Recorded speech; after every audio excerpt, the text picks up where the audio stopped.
Recorded Books presents Remember Love, a Ravenswood novel by Mary Balogh, narrated by Rosalind Landor.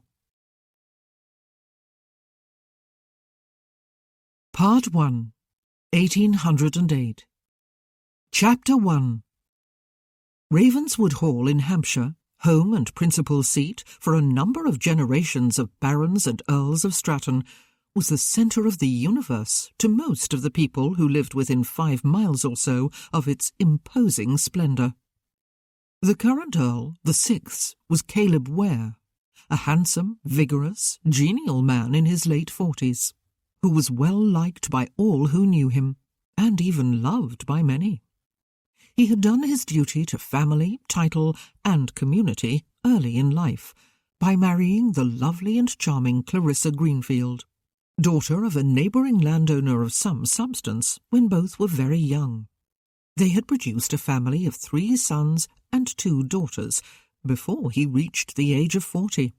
The fact that his lordship had also fathered a son prior to his marriage, shocking though it was when it was first disclosed, was not ultimately held against him, for he had had the decency to acknowledge the child and bring him into his own home when the mother died, 3 years after giving birth to him. The Earl and his Countess had raised the boy in almost every way as one of their own, and he enjoyed the affection of both. Ben Ellis, the Earl's natural son, now 25 years old, was the steward of his father's vast estates, having chosen to stay home and learn all the intricacies of the profession from his elderly predecessor, when he might have gone off to study at Cambridge and pursue some other career. The position had been his when the older man retired. His father had even insisted upon paying him the same handsome salary and upon increasing it a year later. Devlin Ware, Viscount Mountford, the Earl's eldest legitimate child, was 22. He had completed his studies at Oxford the year before and returned home to assume his responsibilities as his father's heir. Fortunately, he and his older half-brother, who had arrived in their home a scant 3 weeks after Devlin's birth, had always been close friends and worked well together. Nicholas Ware, aged 19, a handsome, fair-haired, sunny-natured young man who closely resembled his father in both looks and disposition, was about to begin the career as an officer in a cavalry regiment that had been intended for him from birth. He was looking forward to it immensely, especially since he was likely to see plenty of action, with hostilities heating up between Britain and France under the ambitious leadership of Napoleon Bonaparte. Lady Philippa Ware, Pippa to her family and close friends, was 15, and rapidly turning from a pretty girl into a lovely young woman, to her mother's great regret. She was slender and dainty, and blonde-haired and lively, and she was yearning for beaux and balls and a come-out season in London in 3 years' time, as soon as she turned 18. An eternity away, in her opinion, just around the very next corner, in her mother's. Owen Ware was 12. His mother sometimes described him as 1/4 pure sweetness and 3/4 undiluted mischief. He was intended for the church when he grew up, but both his parents agreed that the church might very well heave a collective sigh of relief if he eventually insisted upon another career, as a pirate upon the high seas, for example, or as the inventor of some mechanical horror, such as a hot air balloon that would carry him off all the way to America and turn his mother's hair white long before he got there. Lady Stephanie Ware was 9 years old and everyone's favourite, though she sometimes felt that it was a real nuisance to be the youngest in the family, and the youngest by a long way when one thought of Ben and Devlin and Nicholas, even Pippa. But what irked her more than anything else was the constant assurance by everyone around her, mother, father, siblings, governess, and nurse, to name a few, that any day now she would lose her baby fat and grow into a tall and slender beauty. Was she still a baby at the age of 9? When exactly was this miracle going to occur? And did her family love her so dearly just because she was fat and ugly and they felt sorry for her? But she tried hard not to be a complainer or whiner, for none of the rest of her family were either of those things. Even Ben, who was not quite their brother and did not have the courtesy title, even though he was older than Devlin. Stephanie wanted to be a worthy member of her family. She loved them all dearly, especially her papa, and especially, never mind logic, Devlin.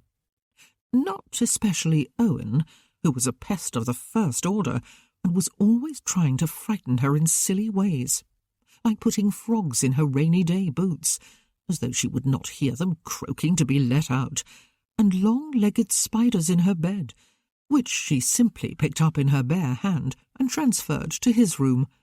He was such a child. Ravenswood Hall had been built and refashioned and added to and repaired, and even almost totally pulled down and rebuilt once in the dim, distant past. The new hall, as it was still sometimes called, had in turn been altered numerous times since then, with the result that now, in these early years of the 19th century, though it was an imposing structure of grey stone, it could not be described by any distinct architectural name. It still had elements of its medieval predecessor. It was almost, but not quite, classical, and it had touches of almost everything between those two extremes.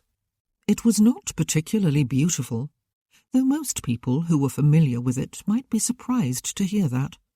To them, it was simply Ravenswood, the grand house about which their lives revolved.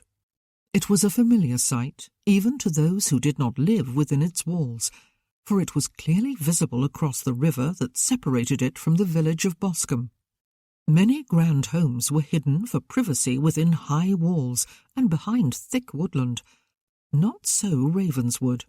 Grassland, dotted with a few ancient trees, and liberally strewn with crocuses and daffodils in early spring, bluebells a little later, and assorted wildflowers through the summer and autumn, sloped gradually upward from the wrought iron gates and the low moss-covered stone wall on the Ravenswood side of the river to the ha-ha, the step-like device that was invisible from the house, but prevented grazing sheep from wandering too close to it, and titillating their appetites with the cultivated flowers in their beds there, and fouling the closely cropped lawns with their droppings. The middle of the central, south-facing block of the house was 1 story higher than the rest of it, and was approached by a steep flight of marble steps leading up to a pillared porchway with a carved stone frieze and peaked roof above, and to a set of high double doors opening onto the grand entrance hall beyond. The massive east and west wings on either side of the central block, and jutting forward from it, were topped at the front rather incongruously with octagonal turret rooms. A visitor to the house had once compared them to onions. It had not been a compliment, and remarked that they completely ruined any claim to classical beauty the housefront might otherwise have presented to the world. The world did not appear to agree. Young people who lived at the hall, or visited it frequently, invariably loved those rooms. They had windows facing in every direction, and were bright with natural light and warmed by the sun.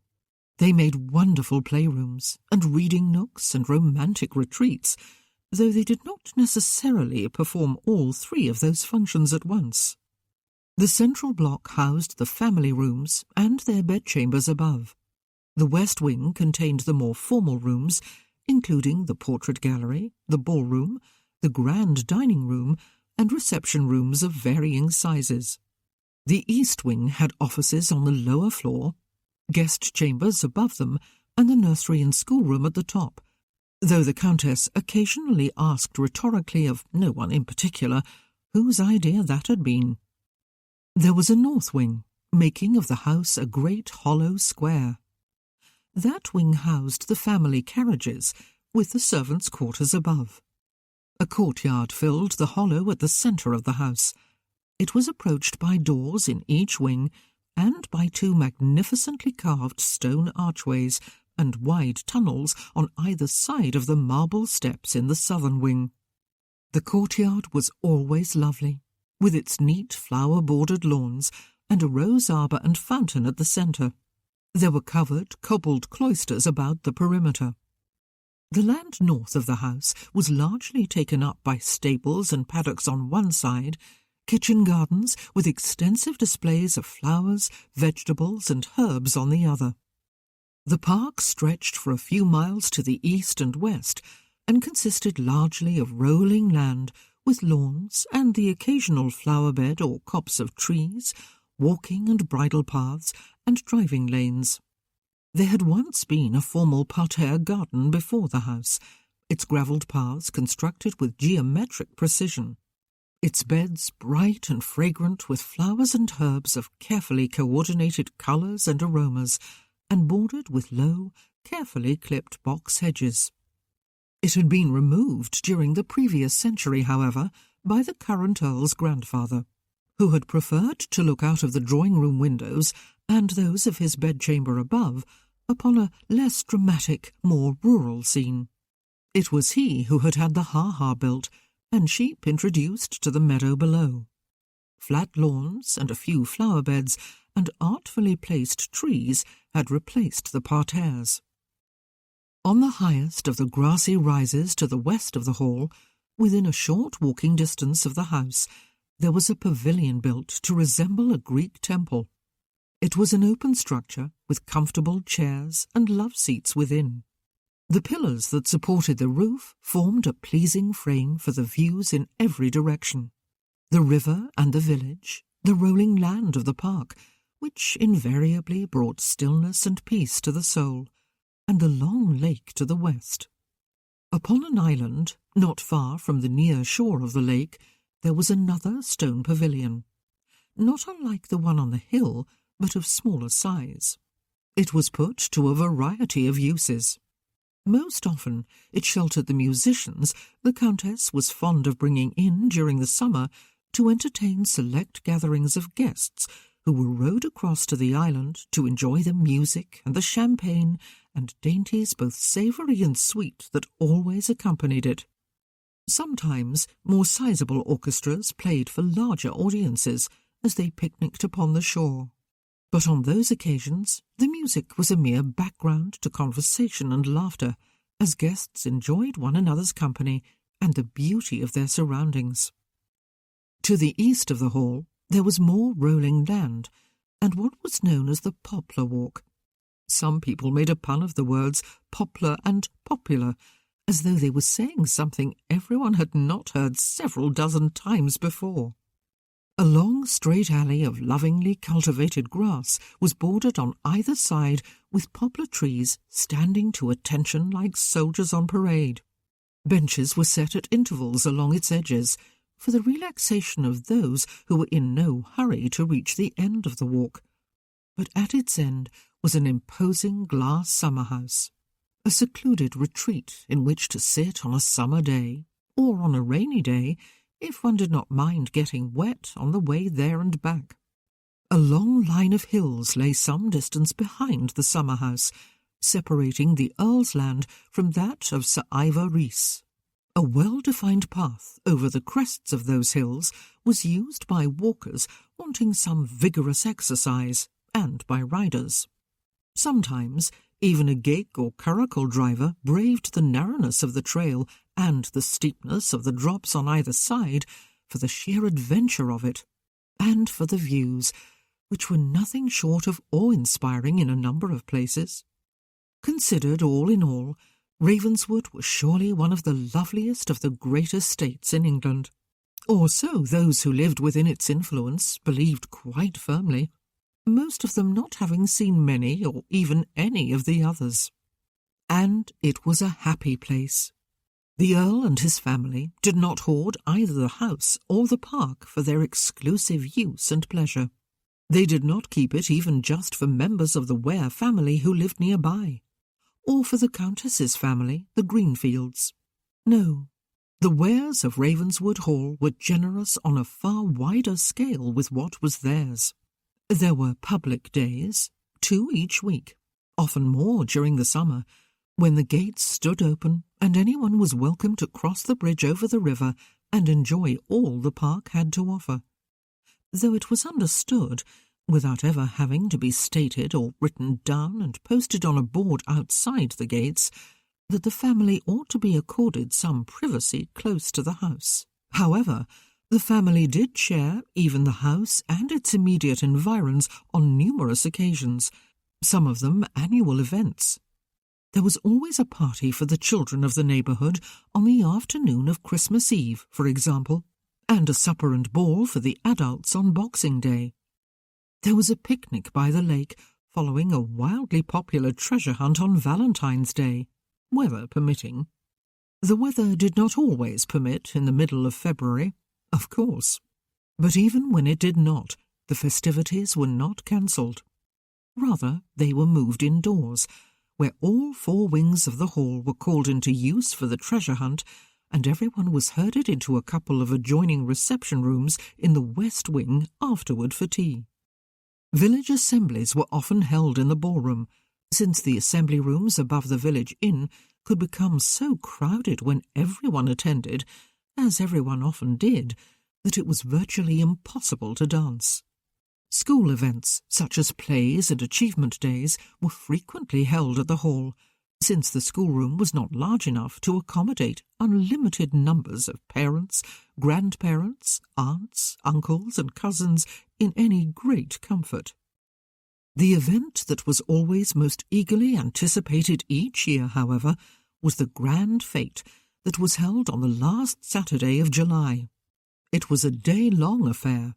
It began in the middle of the morning with a prayer by the vicar, songs by the young people's choir, and dances about the maypole performed by a group of young persons who gathered together once a fortnight all year long to learn new formations and to practice the steps. The maypole was always hoisted for the occasion on the lake side of the front lawn. The opening ceremonies were followed by an outdoor luncheon and an afternoon of activities for everyone. There were contests for people of all ages and interests, from lace-making for the women to log-splitting for the men, to races for the children, to name but a few. There were stalls at which one could spend one's hard-earned money upon garish frivolities and sweetmeats, or on a faint chance to win a prize by hurling balls or darts at supposedly fixed objects, which had an annoying habit of moving or bending as soon as they were touched.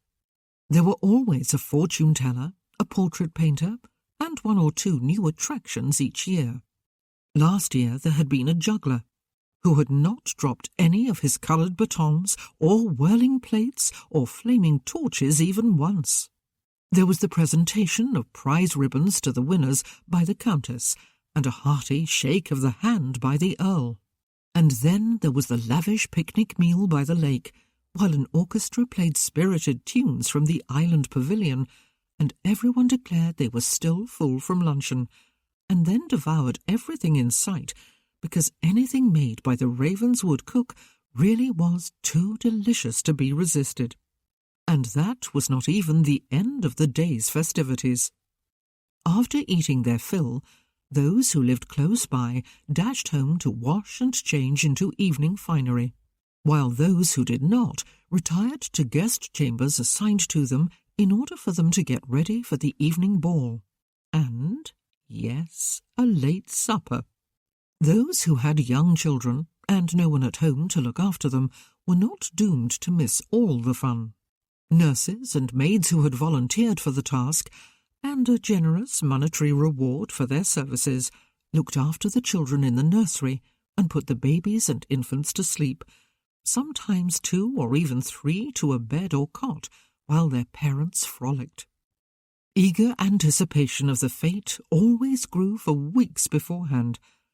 Many kept an anxious eye upon the western sky for days in advance, as though it were possible to will the arrival of good weather for the occasion. And perhaps it was possible, for almost no one could remember a time when the whole thing had been washed out by rain. A remarkable record, when one considered the notorious unpredictability of English summers. The anticipation had begun this year. The Countess of Stratton, who was always exclusively in charge of the fete, was already busy planning it with her large staff of helpers, which included her children, but not her husband. The Earl of Stratton generally stayed well out of his wife's way, since the organising of social events was a woman's work, or so she reminded him whenever he did interfere. For instance, this year he had suggested impulsively to some of his neighbours at the village tavern one evening that they introduce something new to the fete in the form of a few boxing matches for the men to watch and even compete in. Although his suggestion had been loudly cheered and toasted with mugs of ale, the Countess was not at all enthusiastic about it when her husband arrived home and broached the subject with her. She vetoed the idea without any discussion. There would almost certainly be blood, she pointed out to him, and that was not something anyone would want to cope with on a fete day. Besides, a boxing contest would draw away all the men and leave all the women to entertain themselves and their children. The women would not be amused. "Really, Caleb," she said, shaking her head, though she smiled at his exaggeratedly chastened expression, "please leave everything concerning the fete to me." Which he did, happily enough, though there were going to be a few disappointed men in and about the village. He could watch boxing matches to his heart's content throughout the spring months each year, of course. Many of the other men could not. The Earl of Stratton went to London each spring for the parliamentary session, something that coincided with the social season, for which large segments of the ton flocked to town to mingle with their peers and enjoy themselves for the few months following Easter with a frenzy of parties and balls, routs and concerts and soirees, and too many other social entertainments to name. The Countess was not often of their number.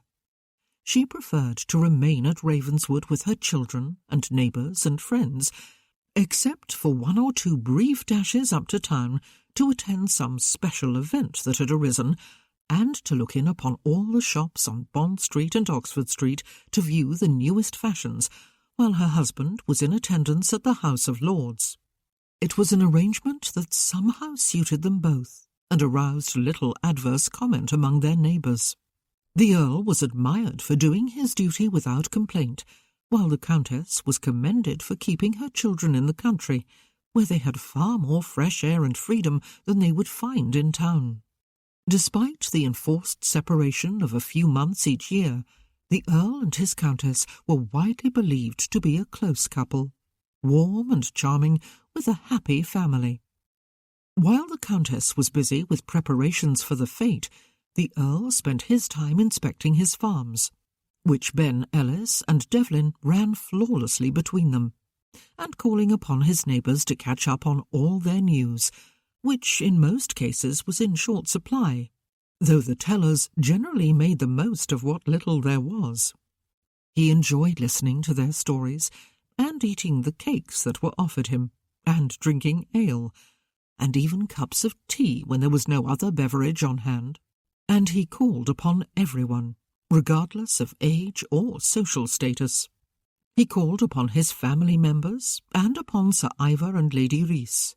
He called upon the blacksmith at his smithy, and the blacksmith's wife and mother-in-law in their home.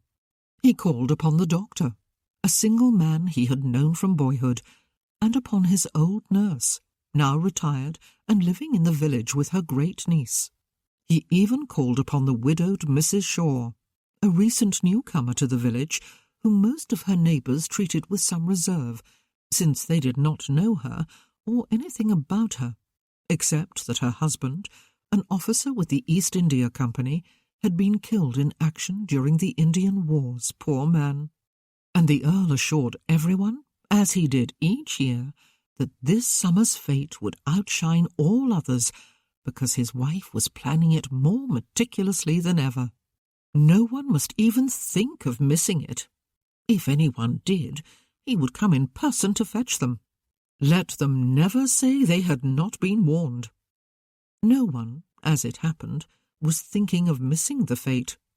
Everyone looked forward to it as the high point of their summer, perhaps of the whole year, and smiled at the Earl's needless threat and at his beaming pride in his wife's efforts. Chapter 2. One person who was waiting with more eagerness than usual for the Ravenswood fete was Gwyneth Rhys, daughter of Sir Ivor and Lady Rhys. A gentleman of Welsh birth and upbringing, Sir Ivor had inherited his title, land and fortune from an uncle who had never married. At the time, Sir Ivor had already owned land in Wales, and he had had a beloved younger brother with no land of his own and with a growing young family to feed. With the full knowledge and agreement of his wife, Sir Ivor had sold his land and home to his brother for 5 guineas and moved to England with her and Idris, his infant son. The following year Gwyneth had been born. Sir Ivor missed Wales, for he had a large family of relatives there and a wide circle of friends, and had lived a rich life in his home country. Wales returned the favour, and missed him too, or at least the southwestern part of it, in which he had grown up, did.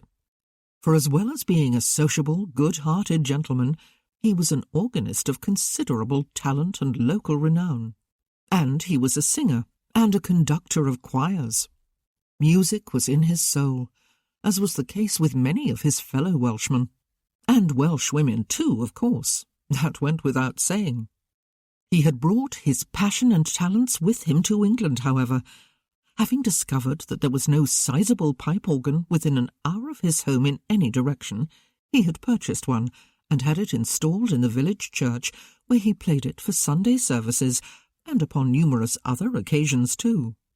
He had inherited a church choir, all boys, and had trained them until they sounded like junior angels, instead of a pack of disgruntled, growling dogs that would not have recognised a tune if one had tapped them on the shoulder. Soon after, he had added a few girls to their number, despite the misgivings of the elderly man who was vicar at the time. Sir Ivor had fixed him with a long stare, and the vicar had capitulated, rather than find himself embroiled in an argument concerning the inferior status of women in the church. These volatile Welsh persons must be humoured, he was rumoured to have explained to a deputation of elders who had called upon him to question his decision. Sir Ivor had trained an all-women's choir too, and a mixed choir, and occasionally an everyone-together choir. So far, he had been unable to gather enough men for a choir of their own, despite his rapturous descriptions of the male voice choirs in Wales. Most of the residents of Boscombe and its surrounding areas considered Sir Ivor Rhys something of a local treasure. For everyone who did join his choirs, even the boys, for the love of God, actually enjoyed going to practice. Sir Ivor made them all laugh. More important, he made them want to sing. He convinced them that they could sing, even though they suffered from that dreadful handicap of being English, and if they genuinely could not, there were, after all, a few people who were born with the affliction of tone deafness. There was nothing that could be done about it except to let them sing anyway. It was not just Sir Ivor people valued, however. Lady Rhys, Bronwyn to her husband and close friends, had a lovely soprano voice, and Idris was a fine tenor. Gwyneth, after being dismissed for a few years by her fellow sopranos as one of those rare Welsh persons without a distinguished singing voice, had been discovered, as she grew older, to have a rich alto voice. But even apart from that, she was a fine harpist, though she was not heard nearly as often as many people would have liked, because the instrument was big and heavy. It could not simply be hauled about for all the impromptu concerts with which people entertained themselves at private gatherings. Fortunately for everyone in the neighbourhood, Sir Ivor had never expressed any intention of returning to his original home, which no longer belonged to him anyway. His English house had been named Cartref, the Welsh word for home, and that was exactly what it was to him and his Bronwyn. As for Wales, it was not that far away, and could be visited at any time, despite the deplorable condition of the roads. And visit it he did. He spent a few weeks of every summer there with his family. Gwyneth had turned 18 just after Easter. She was no longer a girl, but a woman, and her thoughts had shifted inevitably toward her future, toward romance and love and matrimony, that was. Not that she had not thought of those things before, of course. Like most of her female friends, she had dreamed of boys and happily ever after since she was 12, maybe even younger. But there was a difference now. She was 18, and everyone would fully expect her to be seriously contemplating courtship and marriage. The young men she knew, and there were quite a few hereabouts, had begun to eye her with increased interest, just as she was eyeing them. Last summer, even though she had been only 17 at the time, a few young neighbours and friends of her uncle and aunt and cousins in Wales had begun to look upon her with an interest they had not shown to any marked degree before. She had looked back with an answering awareness that they were no longer boys but young men, attractive young men in some cases. There was one problem, though, or perhaps two. One of those young men was Nicholas Ware, the Earl of Stratton's second son, who was just a year older than she. He was truly gorgeous to look upon, though she had fully noticed it only recently. Before then, he had been merely her very best friend. He was good-natured and sociable, and a huge favourite with all her friends, some of whom claimed to suffer heart palpitations if he should merely happen to glance their way. He was not a flirt, however, and was perhaps not even aware of the effect he was having upon the young female population of their neighbourhood. Nicholas had been Gwyneth's friend as far back as she could remember, a closer friend, in fact, than most of her female companions, who as children and growing girls had not been free to come visiting whenever they wished, and even when they did come, had been expected to remain in the drawing-room with the adults, or at least to stay somewhere within their sight while behaving with ladylike decorum. Nicholas had come riding over to Cartrev frequently, and it was for Gwyneth's company he came. They had spent hours and days of their childhood chasing each other and playing hide-and-seek among the trees, and skipping rope, and tumbling, and climbing trees, and chasing sheep, though that last was strictly forbidden and earned them a scolding if they were caught. They had talked and laughed endlessly, and occasionally squabbled.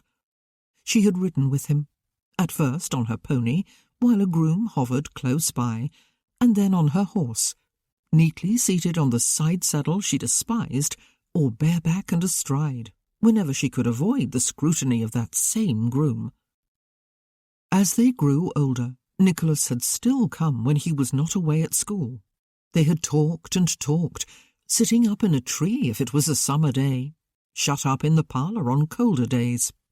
She had told him about the freedom she always enjoyed when she was in Wales, running along the wide sandy beaches with her cousins and their friends, climbing the cliff faces, even swimming in the sea and diving beneath the foam of the waves. He complained to her of the tedium of school and the tyranny of the masters there, and the bullying of the older boys, whom he delighted in defying. He even told her about the girls he and his friends would see occasionally, despite the cloister-like nature of the school, and of sneaking out occasionally to meet them, only to be disappointed by their giggling silliness. Gwyneth's female friends were envious of her, for the gorgeous Nicholas Ware had eyes for no one but her. Yet to Gwyneth he felt a little like Idris did, like a brother, that was, except more so. She tried sometimes to see him as her friends did, and succeeded, for a few moments. He was handsome and vibrant with life, quite the stuff of romantic dreams, in fact. But then it was as though her eyes refocused, and all she saw was Nick, her friend. It was actually a little annoying. He usually chose to sit beside her rather than anyone else at neighbourhood parties and concerts, perhaps because conversation with each other never required any effort, or because they shared the same sense of humour. He always asked her first of anyone to dance with him at the assemblies, once she was deemed old enough to dance at them at all, that was. They could often amuse themselves for hours on a chilly or a wet day, singing duets, while she played the spinet or the harp in the parlour. Occasionally her father came in to make a suggestion, the most common being that a duet was made to be sung together, in harmony with each other, not attacked as though they were in a competition to see who could finish first. Sometimes she and Nicholas sang together at social gatherings, during which all, or most of the guests were expected to share their talents, however meagre. And the suspicion gradually grew in Gwyneth's mind that perhaps the two of them were being looked upon as a couple, as potential marriage partners, even though Nicholas would be going away soon to begin his military career. The realization was a bit disturbing, because the perception was not true. Moreover, it was actually damaging, for other potential suitors might be keeping their distance from her. Specifically, Devlin Ware, Viscount Mountford, eldest son of the Earl of Stratton, eldest legitimate son anyway, Nicholas's brother, with whom she had been deeply, hopelessly, passionately in love all her life, or since she was 11 or 12 anyway. Unfortunately, he did not even know she existed. He was 4 years older than she. That had seemed a very wide gap of time when she was a child. He had come to Cartrev almost as often as Nicholas had, but he had come to spend time with Idris, his best friend, and close to him in age. She had been about as visible to him in those days as a spider on the wall, perhaps less so, but she had loved his visits anyway, except when he and Idris had gone off alone somewhere together. More often, though, she had been able to sit quietly in a corner, her head bent over some busy work while they talked about books and school and music and religion. Devlin had been a serious, earnest boy, quite unlike his younger brother, but she had loved to listen to him. He had had firm opinions and the knowledge to back them up. He had also, though, listened attentively to opposing ideas, and sometimes acknowledged their merit. Not many people were like that. Most people, when they were apparently listening to an opposing argument, were really just waiting for the moment when they could jump back in to reassert their opinion. Very few people listened. The age gap had seemed to narrow as she grew older, though she was still invisible to Devlin Ware. Not that she had done much to make herself seen, for she had started to feel uncharacteristically awkward and shy when he came. He was so serious-minded and intelligent and mature, and he had the title and would own the whole of Ravenswood one day. And in her eyes he was gorgeous, though in a quieter way than Nicholas or his father. Indeed, whenever other people talked about the Ware men, it was of those two they spoke with most admiration. Most people seemed not to have noticed Devlin's good looks, perhaps because he did not have the outgoing personality to go with them. Gwyneth's stomach had started to tie itself into uncomfortable knots whenever he came to Cartrev, and she had continued to hide in a dark corner or behind her mother lest he notice her, and not like what he saw. Not that he would look, he never had. If anyone had asked him, he might well have said that there were just 3 members of the Rees family, her father and her mother and Idris, though that was surely an exaggeration. As she grew up, she had wanted desperately for Devlin Ware to notice her, yet she did all in her power to see that it did not happen. Sometimes the hardest person in this world to understand is oneself, she had thought in exasperation, for it was most unlike her to hide, to cower, to be unsure of herself, to behave like a chastened mouse. Most unlike. Finally, though, he had noticed her. It had happened last year, when she had been behaving most like herself. Their paths had almost crossed while they were both out riding, separately. She had been about to turn up onto the line of hills that divided her father's land from his, and he had been on his way down. She had been riding alone. Nicholas had still been away at school.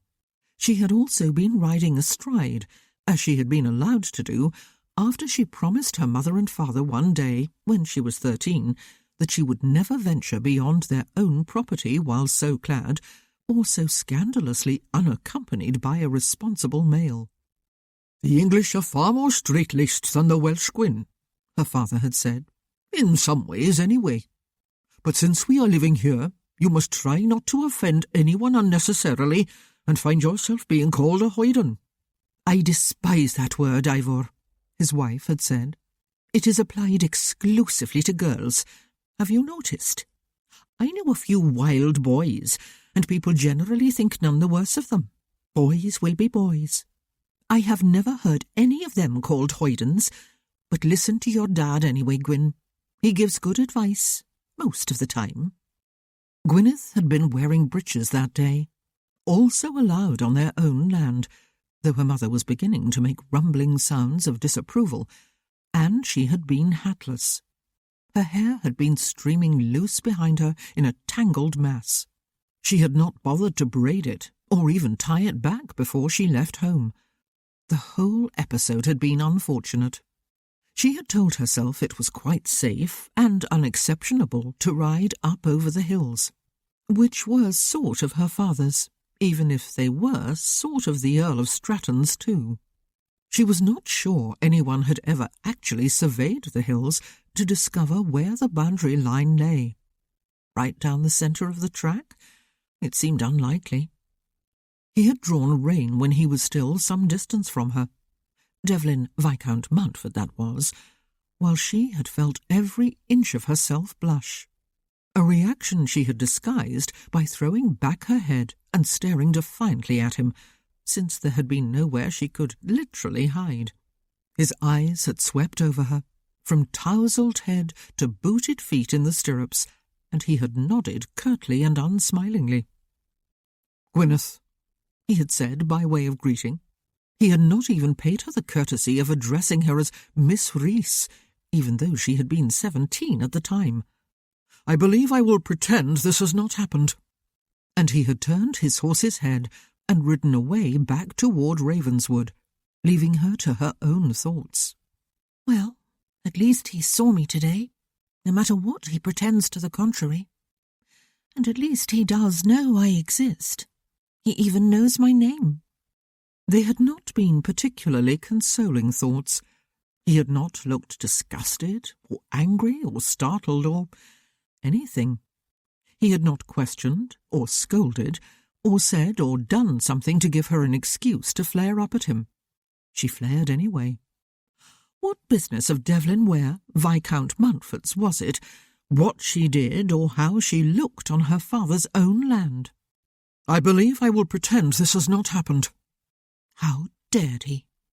And what a very stuffy thing to say. He was not in any way like his father or his brother. He was lean and dark-haired and dour of countenance, though dour was an unfair word to use. He did not glower or frown or display open ill humour. He was serious of countenance then, and good-looking, even if no one else had noticed. He had very regular, finely chiselled features and blue eyes. He did not make anything much of those eyes, it was true. He was not a man who smiled often, though he was not dour. His eyes were gorgeous. He was gorgeous. He was a conscientious worker. He had apparently excelled at school. Idris had attended the same one, though he had been a class ahead of Devlin. He had studied hard at Oxford too, while Idris had apparently played hard, with predictable results academically. Her brother had scraped through his final exams, while Viscount Mountford had flown through his. Now he worked on the estate, alongside his elder half-brother, who was their father's steward. Most young men of his social rank, or so she had overheard her father remark to her mother, were busy sowing wild oats at this stage of their lives. though Idris was not. He was as devoted to their farm as Devlin was to his father's land. It was no wonder they were friends. Gwyneth was not sure why she loved Devlin so passionately. Some people might call him dull, though admittedly she had not heard anyone go that far. But he was indeed very different from Nicholas and his father, and even young Owen. Those three had a lively charm and appeal that appeared to be quite lacking in him. It did not matter to Gwyneth. She loved Nicholas, but she was in love with Devlin Ware. She had been for a long time. It was an infatuation she really must shake off, now that she was grown up, however, for it was time to experience attraction and flirtation and courtship and marriage with someone who was also attracted to her. She knew a few men who were, or would be if they knew she and Nicholas were not a couple. What better place to turn her attention toward her future life than the Ravenswood fete, which everyone from miles around would attend, including every young single male. She would even have a new dress for the occasion. Her mother had been urging her to have Mrs. Proctor, the village dressmaker, make one for her, and she had finally agreed. Something pink, she had decided, though it was a colour she usually avoided as being too daintily feminine for her vivid dark colouring. There was no chance of attracting Devlin's notice when she had not done so all her life, and her friendship with Nicholas was leading nowhere, except to more of the same, which was very pleasant, but a woman needed more than friendship from a man after her 18th birthday. She needed romance and love, and a husband, and a home of her own, and happily ever after. She would look around with serious intent at the fate. Perhaps, if the opportunity presented itself, she would do a bit of flirting, and see if she could feel a spark of romantic interest in someone who was not Devlin Ware. Who, after all, would want to be in love with someone like him, or married to him? Where would be the sunshine and the laughter, the passion? Such thoughts were pointless, of course, for she would want to be married to him. But it was time to be realistic, time to step out into the world and cast old dreams aside. Gwyneth sighed and went in search of her mother. Ben Ellis had gone off to the island in the lake with one of the gardeners to put a fresh coat of paint on the pavilion. He had taken Owen with him, but had left him on the bank of the lake with another of the gardeners, who had been mending a slow leak in one of the boats, a task that had caught the boy's interest. Now Owen was helping paint the boat, after having been given a workman's smock to wear, much to his disgust, and strict instructions at least to try to get more paint on the boat than on his person. Philippa was in the schoolroom with Miss Field, her governess and Stephanie's, making ribbon rosettes to be presented to the winners and runners-up of the various contests at the fete. Nicholas was looking over the equipment that would be needed for the archery contest, to make sure nothing was missing and nothing had deteriorated since last year. A few of the contestants, Matthew Taylor, the carpenter, for example, would bring their own bows and arrows, but most would not. The Countess of Stratton was occupied with her endless lists, convinced, as she usually was as the fate drew closer, that she had surely forgotten something crucial, yet knowing with the rational part of her mind that she had not. Her housekeeper would have reminded her if she had, or her cook, or Ben or Devlin, her right-hand men. The Earl was in the village somewhere, socializing, keeping out of everyone's way, though perhaps not out of the way of those villagers who had work to do. He was always welcomed anyway. It was hard to resist his hearty good nature. Devlin was in the carriage house in the north wing of the hall, seeing to an overhaul of the maypole with one of the undergrooms. The pole itself was showing signs of rust and needed to be scraped and painted if it was not to present a sad spectacle on the big day. The ribbons, though they had been carefully stored in a long wooden chest, had nevertheless become tangled and twisted, A few of them were fraying at the edges and needed to be replaced. Others, though still intact, had faded after a few years of use and also needed replacing. The groom set about restoring the pole. Stephanie, who had escaped from the schoolroom to help her brother, patiently untangled the ribbons and straightened them, spreading them out along the floor beside the big travelling carriage, which was used once a year to convey her papa to London and once a year to bring him home, and not very much in between. She smoothed the ribbons with plump fingers to see if they would need ironing. A fat braid of fair hair swung forward over each of her shoulders. "I love the maypole dancing, Dev," she said. "It is my very favourite." "Perhaps one day you will lead the dancers," he said, smiling at the back of her head. "Very likely." She made a derisive puffing sound with her lips and continued with her task.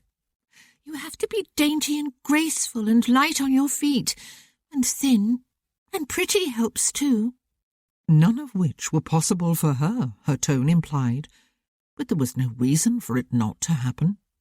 She was neither physically lazy nor gluttonous, both of which manageable conditions were supposed to be main contributing factors to excess weight. The loss of her fat was not happening yet, however, and Devlin knew her appearance distressed his sister. He sometimes assured her he loved her just as she was, as he did, but she usually responded with that identical sound she had just made. She was his favourite sibling, though he loved them all. He loved Stephanie fiercely and dearly. Sometimes his heart ached for her. "We will let them hang so they will not need an iron," he said of the ribbons, "and replace the ones that are damaged or old. I'll go into the village afterward to purchase new ones. Do you want to come with me?" "In your curricle?" She jumped to her feet and turned a beaming face his way before smiling outright, her one claim to real beauty. "I do, and I get to choose the colours. You would probably pick black or grey or brown." "I was planning to go on foot, since the shop is no farther than a hop, skip and jump from here," he said, and watched her smile fade. "But I suppose we can go by the scenic way, in which case a vehicle will definitely be necessary. The curricle it is then, Steph, provided Mamma does not have a fit of the vapours and forbid it, and you may choose the ribbons." He laughed as he tried to picture the faces of the villagers, not to mention his mother, if they arrived for the fete to discover black, grey and brown ribbons fluttering from the maypole. "Mamma does not have vapours, Dev," she said. "She is not so silly, and she knows you always drive carefully when you have me for a passenger. I wish you would spring the horses sometimes, though. Nick might if I asked, but I know you would not." "An old stick in the mud, am I?" he asked her. "You have a strong sense of responsibility," she said, stepping toward him and setting her arms about his waist to hug him, her cheek pressed against his chest. "I sometimes wish you would say yes, but I am always glad when you say no. I can trust you." He kissed the top of her head. "Let's get these ribbons hanging and count how many new ones we will need." A strong sense of responsibility.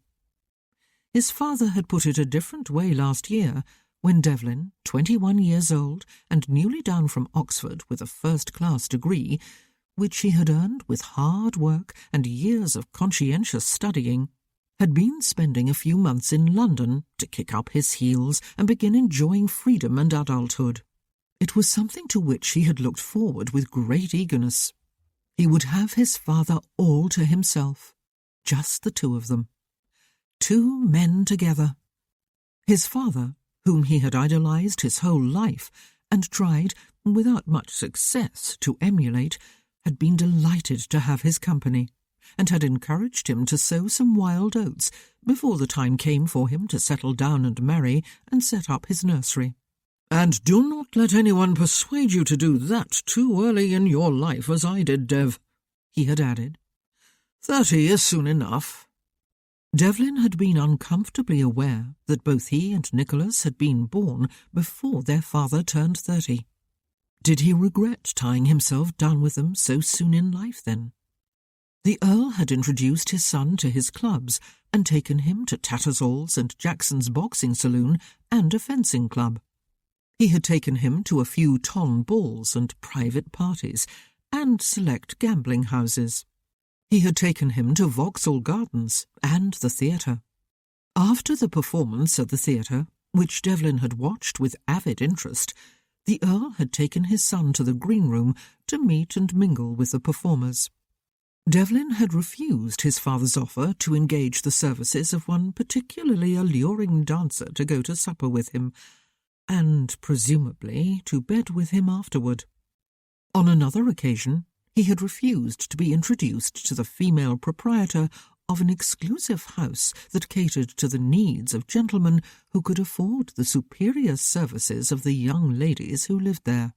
His father had clapped him on the shoulder and squeezed while he laughed heartily and regarded his son with an indulgent smile. "You are in danger of becoming a dull dog, Dev," he had said genially. Devlin had always longed to be like his father, open and amiable in manner, forever smiling and laughing, loved by all, adored by his wife and children, adoring them in return. Alas, it had always been impossible. An easy sociability did not come naturally to Devlin. His love for his family and friends and neighbours ran deep, but so did an inner reserve of manner he had never been able to shake off, and a firm sense of right and wrong, and a belief in doing his duty. Whether it was studying his hardest at school, because his masters asked it of him and his father was paying the bills, or fixing up the maypole each summer because his mother trusted him to do it, and it was important that it look fresh and new for their guests. One could not completely change the person one was born to be, it seemed. A dull dog. He should have laughed off the words and forgotten them, for his father had not meant any insult. The words had been spoken with humour and affection. Devlin did not doubt his father loved him as much as he loved Nicholas, his second son, who far more nearly resembled him. He had been unable to forget, however, for those words had been spoken at just the time when a horrible, stomach-churning suspicion had been creeping up on Devlin. His father was meticulous about performing his obligation each spring and taking his place in the House of Lords, even though it meant leaving his family and going to London alone. He hated to leave, he protested each year, as he hugged them all and even shed a tear or two, and assured them that the coming months would be dreary and endless until he could return for the summer. Devlin had never doubted his sincerity, but when he was in London himself, he discovered very quickly that his father did not pine for his home and family in the country while spending all his waking hours in London on house business or moping alone at his townhouse. Rather, he enjoyed an active, boisterous social life. He was something of a favourite with the ton, and was invited everywhere. He also seemed to be very well known in the green room of a certain theatre, especially by the actresses and female dancers. He seemed also to be well acquainted with the proprietor of an elegant house that was too exclusive to be known as a brothel, and he had encouraged his son and heir to make free with the services offered by both. Sexual services. Devlin had not liked that side of his father, which was never in evidence when he was at Ravenswood. He tried very hard not to think about it, perhaps because he was afraid of where his thoughts might lead him. His father, after all, had had at least one premarital liaison when he was a young man. There was Ben as evidence. No, Devlin had not wanted to think about it at the time. He had chosen not to think about it since, which was a bit unlike him. Normally, he would talk with his father about anything that bothered him in any way. Perhaps, he had concluded, he really was just a dull dog, or, to use Stephanie's kinder description, a man with a sense of responsibility. "Come on," he said, grasping one of his sister's braids and tugging gently on it. "Let's get ready and go purchase those ribbons." Chapter 3. Miss Jane Miller, the younger of the two sisters who ran the general shop on the village green, helped Stephanie choose ribbons. They had just had in a new supply, she explained, in all colours of the rainbow and more. "Choosing is not easy when there are so many lovely colours, is it?" she said when she saw her customer dithering. "But look at this orange one, Lady Stephanie. Is it not as vibrant as the loveliest sunset you have ever seen?" "Oh, yes, it is," Stephanie agreed. "I must have one of those, and that one too. It is just the colour of daffodils, my very favourite flower. Lady Reese told me it is the flower of Wales." Devlin stood back, since his opinion as a mere male had not been solicited. He nodded a greeting to the vicar's housekeeper and held the door open for her as she left the shop, a laden basket over one arm. He kept it open for Sally Holland, the blacksmith's daughter, as she entered, and for Lady Reese and Gwyneth, who came in almost right behind her. Sally would have stood aside to allow them to be served first, but Lady Reese insisted, after thanking her, that it was only fair that they await their turn. Miss Miller, meanwhile, the elder sister Caroline that was, promised to serve Sally as quickly as she possibly could, but also pointed out to her more illustrious customer that since Jane was already wrapping Lady Stephanie's ribbons, she might be free even sooner to offer her services. "We are in no hurry at all, Miss Miller," Lady Reese assured her. "And here is Lord Mountford waiting too, like patience on a monument. How do you do, Devlin? Is Stephanie purchasing ribbons? They must be newly arrived. There was not much of a selection when I looked a fortnight ago." "Oh, Lady Reese," Stephanie said, turning her head and beaming. "one of them is just the colour of daffodils. Come and see. It is for the maypole, and Dev is letting me choose because sometimes I think he must be colour-blind." Lady Reese stepped up to the counter, and Miss Jane opened the wrapping paper so she could see the ribbons Stephanie had chosen. "Men often have execrable taste," Lady Reese said. "They would probably choose grey or brown if left to themselves." "That is just what I said," Stephanie giggled happily. Devlin, meanwhile, was left standing beside Gwyneth. He nodded to her. "Good morning, Gwyneth. Or is it afternoon? I have lost track of time." "So have I," she told him. "We have just come from Mrs. Proctor's. Mam and I were being measured for new dresses for the fete." "Ah, for the daytime or the evening?" he asked. "Or maybe both?" "I already have a gown for the evening," she said. "I have not worn it yet, though I have had it for a while. It was intended for the assembly after Easter, but we could not go. We all had colds." "I remember," he said. "I was sorry. I missed you." "I dare say it was Idris you missed, not I," she said. It was a strange thing to say, and not too gracious. "But I could not have danced with Idris," he said. "It would have looked odd. People would have talked." Briefly and unexpectedly she laughed. Gwyneth, he had always been aware, did not like him. "Perhaps you will reserve the opening set of the ball for me," he said, and then regretted speaking so impulsively. "Or maybe you have already promised it to Nick, or intend to. How about the second set, then?" It would have been far better to have kept his mouth shut. He could almost see her brain churning to come up with some reasonable excuse. He had never danced with Gwyneth. He had never asked, of course. She did not like him. "I have not reserved any set for anyone," she told him. "Papa always says it ought not to be allowed, especially in a neighbourhood where everyone knows everyone else. He says it is humiliating for a man to ask a lady for a dance, only to be told someone else reserved it weeks ago. It makes him look and feel stupid, he says. Tup is the word he used. It is Welsh." "Yes," he said. "Idris has called me Tup a time or two. I shall wait until the evening of the fete, then, to ask you for a dance." That would give her plenty of time to think up another excuse. She looked as though she was about to say something else, but Stephanie whirled away from the counter at that moment, her package clutched to her bosom and beamed at Gwyneth. "I am going to be allowed to watch the dancing until 10 o'clock, she said, "even though I am not quite 10. But, as I explained to Mamma, I am in my 10th year. Pippa had to wait until after her birthday. She is allowed to dance this year because she is 15, but she is terrified no one will ask her." "I will ask her," Devlin said. She made that sound with her lips. "You do not count, Dev," she told him. "You are her brother." "Ah," he said.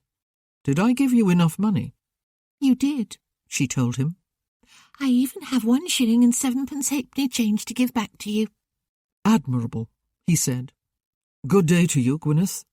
"Lady Reese is going to the church because Sir Ivor is practising the organ there," Stephanie said. "She just told me it could be a long wait." "Ivor loses track of time when he is playing," Lady Reese explained, turning from the counter for a moment. "Though I do not suppose that is news to anyone. I could listen to him forever," Miss Jane said with a sigh, "and even that would not be quite long enough." "You said you would take me to the inn for lemonade in the coffee room before we go home, Dev," Stephanie reminded him. "May Gwyneth come too? Will you come, Gwyneth? May she, Lady Reese?" "Perhaps," Devlin said, "Lady Reese would like to come too for some coffee." "No, no," she said. "I am very ready to sit down in the quiet for a while and listen to the organ. But you go, Gwyn, by all means. We will know where to find each other." "Then thank you," Gwyneth said, smiling at Stephanie. "That will be pleasant." "I would show you the ribbons I chose," Stephanie said as they left the shop together. "but Miss Jane wrapped them up so nicely and tied them so neatly with string that I would make a mess if I tried to open the package." "I will see them when they are hanging from the maypole," Gwyneth said. "Then I will let you know what I think." She was looking pretty, in a blue and white vertically striped dress with a blue spencer and matching bonnet. Her dark hair was confined in a tight knot on her neck. She always did look smart when in public, Devlin conceded, as he stowed the package of ribbons behind the seat of his curricle and followed her and Stephanie, who were walking arm in arm toward the village inn on an adjacent side of the green. She very often looked quite different at home, or on her father's land. He had once thought of her as a wild child. She had often gone barefoot outdoors during 3 seasons of the year, her long hair loose and dishevelled down her back. She had often worn old, loose-fitting dresses, perhaps because she so frequently got her clothes dirty or even tore them. Devlin doubted there was a tree on her father's land she had not climbed or a fence she had not scrambled over, even if there was a perfectly serviceable gate close by. Gates for Gwyneth had been made to swing on.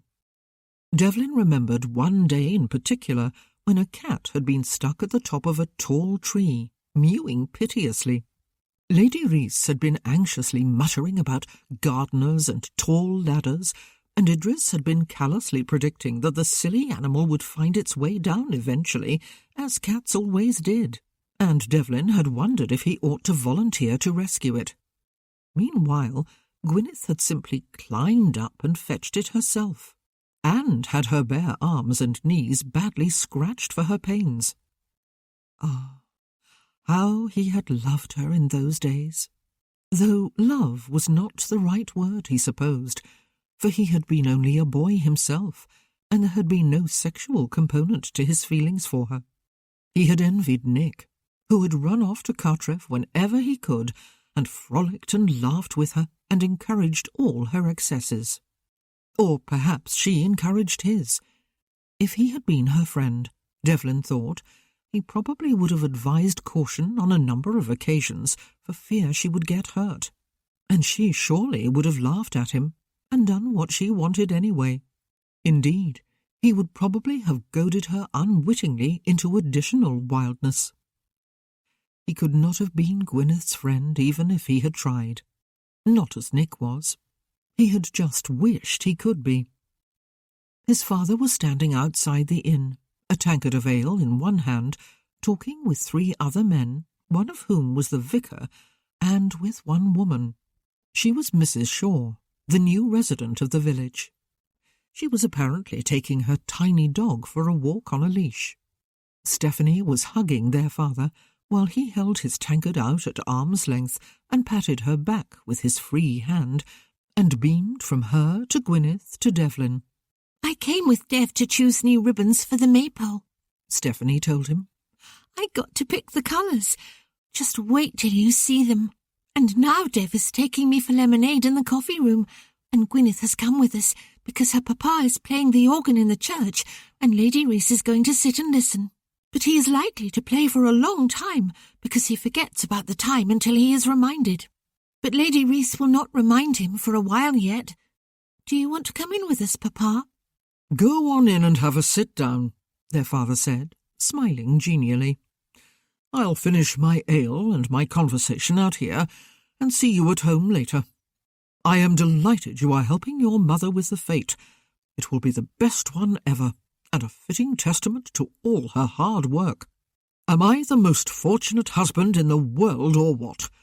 Though maybe your father would have something to say about that, Gwyneth." The coffee room was empty and quiet and cool. After Stephanie had chosen a table by the window, Devlin ordered drinks for them all. Lemonade for his sister and Gwyneth, coffee for himself. "If I were grown up and really, really pretty," Stephanie said, as the landlord withdrew to fetch their drinks, "and if my husband had just been killed in some war in India, I do not believe I would go to live somewhere in the depths of the country where I did not know a soul and no one knew me. Would you, Gwyneth? Would you, Dev?" He had wondered about that himself. Mrs. Shaw was quite young, 25 or 6 at the most. She was also extremely lovely. She dressed fashionably and was very— he did not know quite what word his mind was searching for. Provocative, perhaps? But that was a bit harsh. She lived with an older woman who was not, apparently, her mother or any relative. Devlin had never seen her, but he had heard her described as sharp-nosed and sour-looking and always dressed in black. Mrs. Shaw did not wear black, or even the grey or lavender of half-mourning. "I suppose she has her reasons," he said, "and they are her business, not ours." "But I would like to know," his sister said with a sigh. "No one tells you anything when you are 9. "Perhaps," Gwyneth said, "she is so distraught over her husband's death that she does not care where she lives, provided it is somewhere quiet." "But then she would not care how she looks either, would she?" Stephanie said with irrefutable logic. "She clearly does care. I would not wear clothes like the one she is wearing today just to take my dog for a walk. In the country, it would be silly. Did you notice her parasol, Gwyneth? It was all lace and show. It would not shield a person from a single ray of sunshine. I bet those are the sort of clothes ladies wear when they go walking in Hyde Park in London, or on Bond Street, or in the pump room in Bath, when they want to attract attention from men." "I hate to dampen your need to know, Steph," Devlin said, as their drinks were set before them. "But really, Mrs. Shaw's motivations are none of our business, are they?" "I think Hyde Park is one place in London I would like to see," Gwyneth said. "And Vauxhall Gardens. By night, of course. It is said to be a magical place in the moonlight and lamplight. What would you like to see, Stephanie?" Mrs. Shaw made Devlin feel a bit uneasy, and she did indeed remind him of London, which had not left a favourable impression upon him last year, when he had expected to enjoy himself, but did not really do so, because he was a dull dog, of course. "St. Paul's Cathedral," Stephanie said. "And Carlton House, and all the galleries and museums. I wonder if Mrs. Shaw went to India with her husband. If she did, she surely would have needed more substantial parasols than that silly one she is carrying this morning. I think it would be awfully exciting and Wondrously romantic to follow the drum with the man you loved. Don't you, Gwyneth? Gwyneth flushed a little, and Devlin waited for her answer.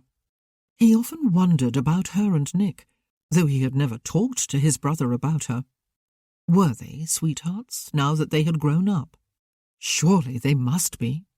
Did they have an understanding? Was there likely to be a formal betrothal before Nick left in September to join his regiment? Was there any question at all of her following him? But he was only 19. I think it would be uncomfortable, moving from billet to billet, Gwyneth said. Never having a settled home. It sounds romantic, Stephanie, I grant you that. But I doubt it is in reality. It also would be very stressful, though no more so perhaps than remaining at home and awaiting news. Military men fight. They get wounded and maimed. They get killed. Their wives surely live in a state of constant fear and anxiety. That poor lady might have lived through hell. We ought not to begrudge her that silly parasol now. Stephanie was gazing at her, her half-consumed drink forgotten. She does not look as if she has lived through hell, she said.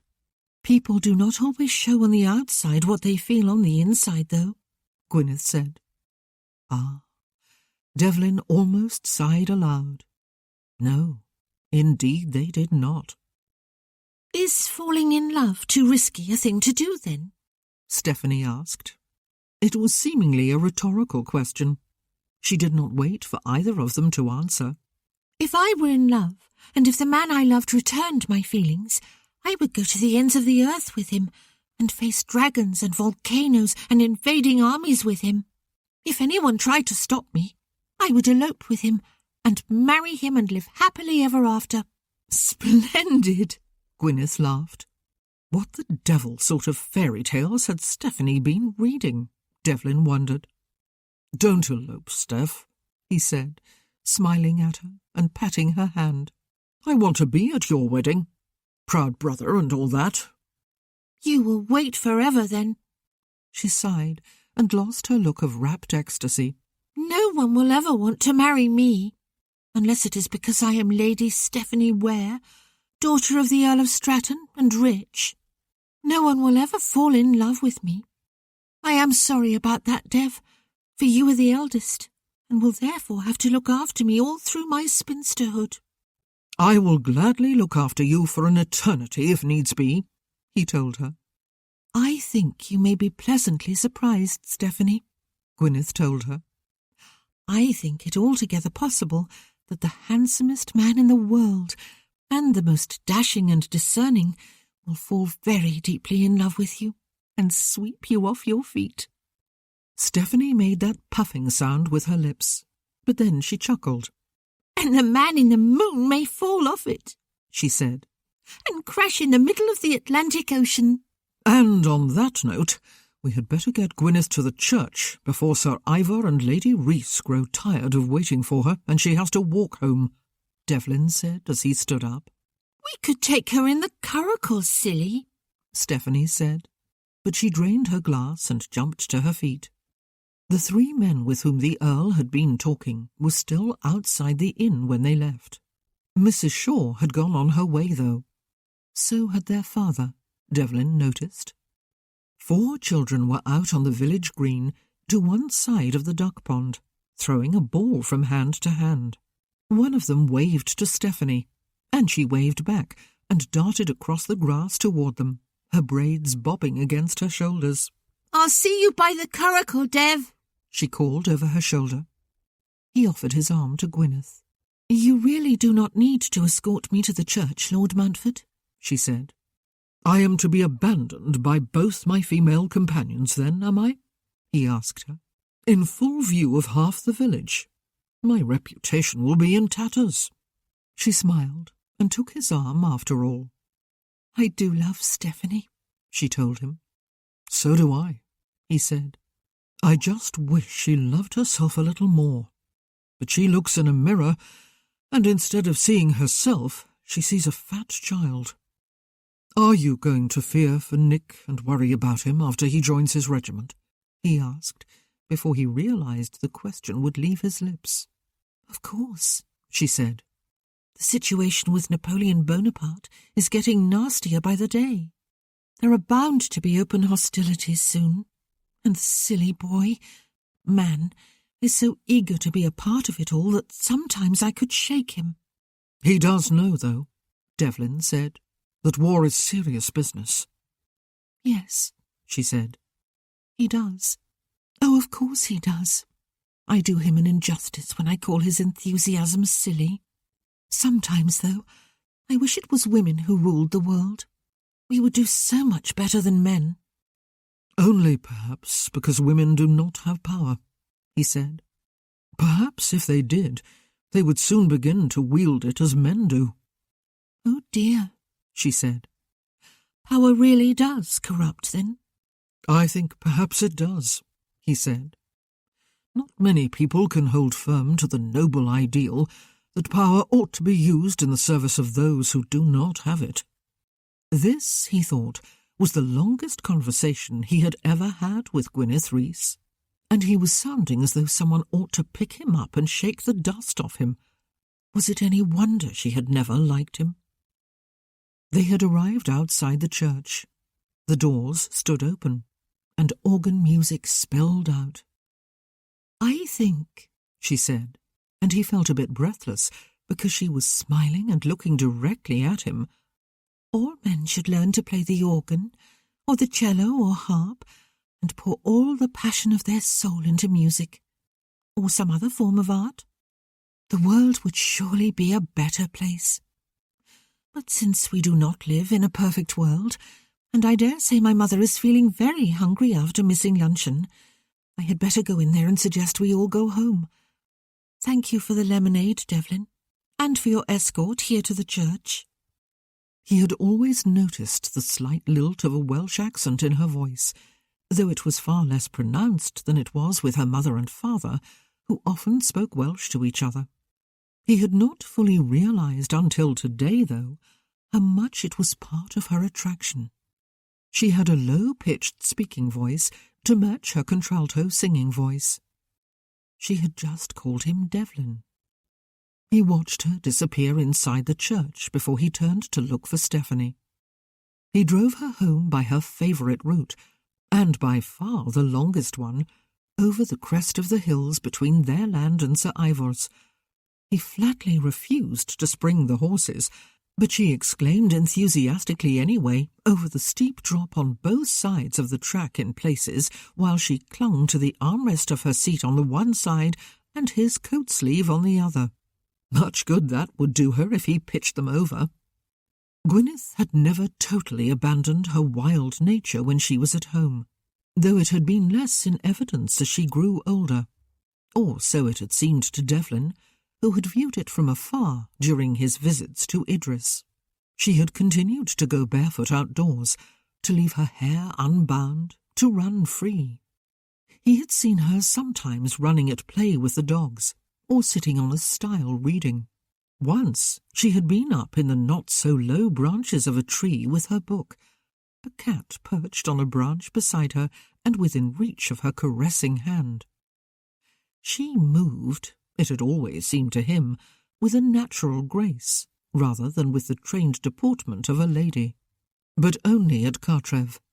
Elsewhere she behaved with accepted propriety, as she had this morning. It had always seemed to Devlin that she was bursting with passion, a product of her Welsh heritage, perhaps.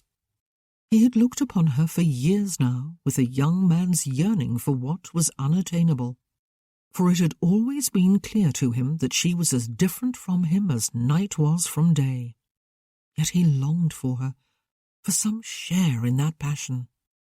He dreamed sometimes, with embarrassing foolishness, of running through a meadow with her, knee-deep in wildflowers, hand in hand, laughing. She played the harp, the instrument that to him looked most impossible to play, though it could produce music more haunting even than the organ. She played it well. She looked one with her harp when she was playing it, the instrument of Wales. She did not like him. It was the one constant in his relationship with her, or rather, in the total absence of a relationship. Or perhaps what she felt was not as active as dislike. Perhaps it was worse. A total indifference towards someone who was not of any interest whatsoever to her, because he was dull and never wild, or fun, or spontaneous. He was the polar opposite of Nicholas, with whom she had had a close friendship all their lives, and perhaps more than that now they were young adults. She had admitted that she would worry about him when he joined his regiment in the autumn. Devlin had tried not to love Gwyneth. Loving her led only to pointless heartache after all, for he would not cut in on a brother's preserve even if he could. Some things were simply not done. Besides, he loved his brother. And besides again, she did not like him. He had tried not to love Gwyneth Rees and had failed. He was hopelessly in love with her. That truth had landed upon him heavily last year, when he had come upon her at the foot of these very hills while they were both out riding alone. He had known before then, he had seen it with his own eyes, that she occasionally wore breeches, but he had never seen her close while she was wearing them. She had been wearing a loose white shirt with them, tucked in at the waist, and its very looseness had somehow drawn attention to her shapely bosom. Her legs had looked long and curvaceous through the tight-fitting breeches. Her hair, dark and glossy and untidy, had been flowing behind her, framing her oval Madonna's face. Her large blue eyes, a few shades darker than his own, had widened at the sight of him. He had drawn rein, shocked to the core of his being. His body had reacted with sheer lust, even while his mind had fought for control. His mind had won, of course. It always did. Ever the dull dog.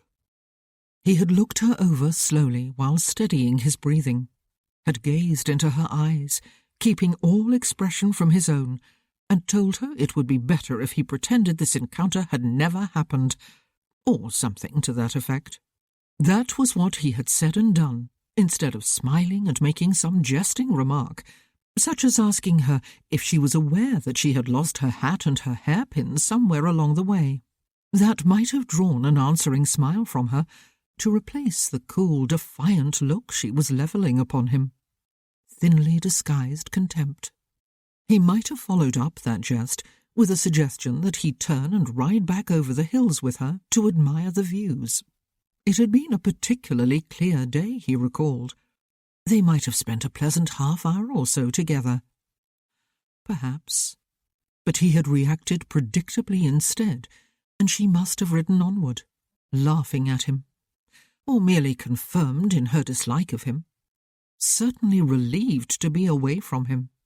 He had ridden off home, hopelessly in love. Literally that, in fact, without hope. How could someone like him ever attract someone like Gwyneth Rees, even if he did have his Viscount's title and was heir to an earldom and property and fortune, especially when there was his brother, who was everything he was not, and with whom she was probably already in love. "What about you, Dev?" Stephanie asked, breaking a long silence as they descended to flat land out behind the hall, and there was no longer any danger to hold her attention. "Are you going to fall in love and get married and live happily ever after?" Her mind appeared to have reverted to their conversation at the inn. "When there is someone for me to fall in love with, absolutely," he said, turning his head to smile fondly at her. "I know that to you 22 must seem ancient, Steph, but really I am only 22.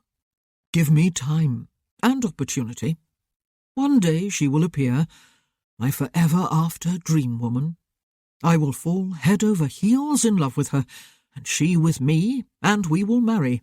Not by elopement, but after all the usual formalities, so the family will be able to celebrate with me. I will ask her to let you be a bridesmaid, and she will say yes, because she will be in love with me. and will therefore love you too, and we will live happily ever after." His sister sighed. "Pippa too?" she asked him. "Of course," he said. "I will ask my lady love to have both my sisters as bridesmaids." "I had better hope, then, that she does not have 8 sisters of her own," Stephanie said, and giggled gleefully as she patted his arm and gazed up into his face. "I would feel like part of a procession. Will you still love me after you find her?" "Steph." He turned his head to look fully at her. "There is nothing on this earth that could stop me from loving you, or in heaven or hell either, if you want all the alternatives covered." "Ah," she sighed. Chapter 4. The village of Boscombe more or less emptied out on the day of the fete, as everyone crossed the bridge over the river and walked, or rode in their gigs, up the slight incline leading to the house. People of all ages came, dressed in their best daytime finery, and people from all walks of life. The Reverend Paul Danver came from the vicarage on the green next to the church, with Mrs. Danver and their 3 children, ranging in age from 9 to 14. The Misses Miller closed their shop for one of the few times in the year, in addition to Sundays, of course, and came. As the elder of the 2 remarked to a group of neighbours while they waited on the lawn for the vicar's prayer to open the day's festivities, there was no point in keeping the shop open when there was no one to come shopping. George Isherwood, the physician, came with Alan Roberts, the schoolteacher. Mrs. Proctor, the dressmaker, came with Audrey, her daughter. The day of the fete was always something of a triumph for the former, as a number of the women wore dresses she had designed and sewn herself, with some help from Audrey. Oscar and Amy Holland, the blacksmith and his wife, and their son Cameron, and daughter Sally came, as well as Mrs. Holland's mother. Matthew Taylor, the carpenter, who had his shop above the smithy on the village green, came with them. And then there was Mrs. Barnes, once nanny to 2 generations of the Ware children at the Hall, who came with Alice, her great-niece, and Colonel Wexford, with Miss Prudence Wexford, his sister, and Ariel, his 12-year-old daughter. And Mrs. Shaw, the new resident, came alone, her companion being one of the few villagers, perhaps even the only one, who stayed at home. There were numerous others. The farm labourers all came from their cottages on the west side of Boscombe. It was almost like a village within a village, the cottages almost identical to one another, but very picturesque nonetheless, with their whitewashed walls and thatched roofs and doors of different colours, which helped distinguish them from one another. Families came from miles around, some of them modest landowners like David Cox and his wife, who supplied the village shop with milk and eggs and vegetables in season. Others were tenants of the Earl of Stratton. A few were landowners of some substance and social prominence. The Reeses were of this number, as was Charles Rutledge, Baron Hardington, with his wife and children, the eldest of whom was 24, the youngest 14. Members of the extended Ware family came if they lived close enough, as many of them did. Some still bore that name. For others, it had changed upon the marriage of a Ware daughter. Some members of the family had come, even if they lived at a considerable distance, arriving the day before the fete and staying so they could dress in the comfort of a Ravenswood guest chamber and consume breakfast at their leisure. They would stay for a night after the fete too. These house guests included Richard and Ellen Greenfield, parents of the Countess of Stratton, and their son George, the Countess's younger brother, a childless widower. On the Earl's side, the house guests included his mother, the Dowager Countess, and Margaret Beauchamp, her unmarried sister, with whom she now lived in what had been their childhood home. There were also his uncle and aunt, Edward and Beatrice Ware, and his widowed aunt, Enid Lamb, with Malcolm, her eldest son, and his wife Jane, and 2 of their children. The Earl's younger brother, Charles Ware, with his wife Marian, and their 3 children, had come to stay too, whereas the Earl's elder sister, Eloise Atkins, arrived on the day of the fete with her husband Vincent and both their children, the younger of whom, Kitty, was with her new husband, Peregrine Charlton, this year, and was already displaying to the observant eye evidence that she was in expectation of an interesting event. By the middle of the morning, all these family members were out on the wide flat lawn before the house, with neighbours and friends and villagers. It was crowded and buzzing with the noise of jovial greetings. The weather was, of course, had anyone really doubted it, perfect for the occasion. The sky was clear, the air warm, the breeze slight. The only visible evidence of the breeze, in fact, was the fluttering of the brightly coloured ribbons on the maypole on the west side of the lawn. The wares of Ravenswood itself were all outside too, greeting their guests with warm smiles and hearty handshakes, and a few personal words for everyone, even those who laboured on their farms every day, except Saturday afternoons and Sundays and holidays, of which today was one. Those servants who were required to work were to be rewarded with a whole day off, for which they would be paid on a day of their choice in August. At last the vicar, in response to a gesture and a smile from the Countess, took his place on the cobbled terrace at the foot of the wide marble steps, flanked by the Earl and Countess of Stratton and Viscount Mountford on one side and their other children on the other. Mr. Roberts, the schoolmaster, was helping Sir Ivor Rees marshal into lines the members of the youth choir, which would include Owen and Stephanie, after the prayer and opening remarks were finished, ready to take their places on the terrace to sing the songs they had practised with great diligence for the past couple of months. The maypole dancers, the ladies in pastel-shaded dresses with floral wreaths on their heads, the men dressed in dark breeches and waistcoats with shirts to match their partners' dresses in colour, were standing close to the maypole with the two fiddlers who would play for them. An expectant hush fell upon the gathered guests as they turned their attention toward the terrace. The vicar raised both arms and invited everyone to bow their heads. Gwyneth stood on the lawn with everyone else, Idris on one side of her, her mother and father on the other. She was feeling unabashedly pretty in her new pink muslin dress.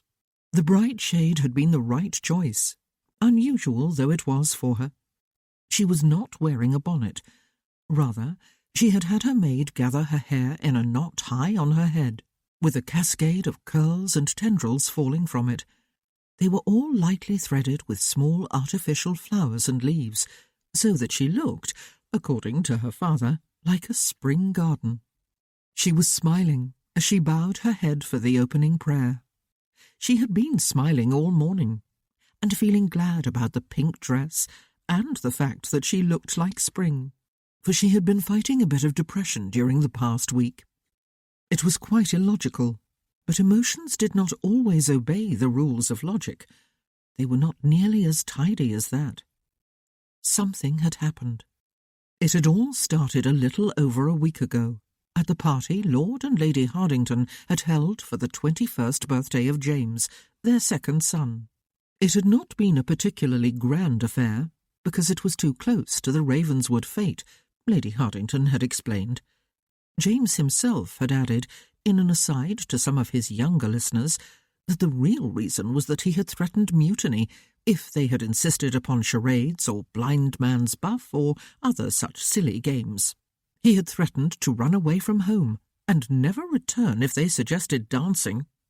There had been a lavish meal for the 30 guests, however, followed by cards in the drawing-room and the inevitable impromptu concert before a light supper. Equally inevitably, Gwyneth and Nicholas Ware had been called upon to entertain the company with a vocal duet, for which Gwyneth provided the accompaniment on the pianoforte. They had both laughed as they took their bows afterward, for they had bungled their parts at one point and been forced to pause briefly to re-establish the harmony. Their audience had applauded them anyway, even Gwyneth's father, who had shaken his head as he smiled. "They make a handsome couple," Colonel Wexford had observed. "Their voices are not bad either, especially when they keep in time with each other." There had been general laughter. "You are looking to add some good Welsh blood to your family line one of these days, are you, Stratton?" Lord Hardington had said. "You need to beware, Miss Reese," the Colonel had said, putting particular emphasis upon the second syllable. More laughter. "You are embarrassing poor Gwyneth, Andrew," the Colonel's sister had told him, patting his hand. "And Nicholas too, I dare say." That had been the end of the teasing, which had been perfectly good-natured. Someone else had taken their place at the pianoforte, and the concert had continued. But there had been consequences. 2 days later, Nicholas had ridden over from Ravenswood to bring a couple of recipes Lady Stratton had promised Gwyneth's mother. He had sat for a while, conversing with both her parents, before turning to Gwyneth and inviting her to take the air with him, since the rain of the previous day had stopped overnight, and the ground had almost dried. "We are going riding?" she had asked hopefully. The rain had actually lasted on and off for 3 days, and she was beginning to feel cooped up and in dire need of air and exercise. Her only real outing in that time had been to the birthday party, but that hardly counted as exercise. "I had a short walk in mind," he had said, and he was frowning, she had seen when she looked closely at him. It was not an expression one saw often upon Nicholas's face. Gwyneth had gone to fetch a shawl, and they had walked along the gravelled paths in the direction of the stile and the meadow beyond it. "What is wrong?" she had asked him, when they were far enough from the house not to be overheard through any open window. "Wrong? Nothing," he had said. But he had not turned his head to look at her. His hands were clasped behind his back, and he was still frowning. She had drawn breath to insist that something was the matter, but she had held her peace. If anything was bothering him, and something was, and he wanted to share it, he would get to it in his own time, which was exactly what did happen. "Gwyneth," he had said after a while, though he had not immediately continued, "do you consider that we have a courtship going on?" "No," she had replied forthrightly. "I would call it a friendship, Nick. Unfortunately, it is harder than it used to be when you were 10 and I was 9, or when you were 15 and I was 14, to be simply friends. In other people's eyes, anyway. Are you thinking of those rather tasteless remarks Colonel Wexford and Lord Hardington made at James's birthday party? They were embarrassing. I was very glad when Miss Wexford intervened and put a stop to it." "So was I," he had said. "But it is not the first time such remarks have been made, is it?" "No," she had said. He was frowning at the grass ahead of him. "Look here, Gwyn," he had said at last, his voice abrupt. "I like you. I mean, I really do. I am very fond of you. But, well, good Lord, I am only 19. You are only 18. I am not in the market for a bride, and probably will not be for at least another 10 years.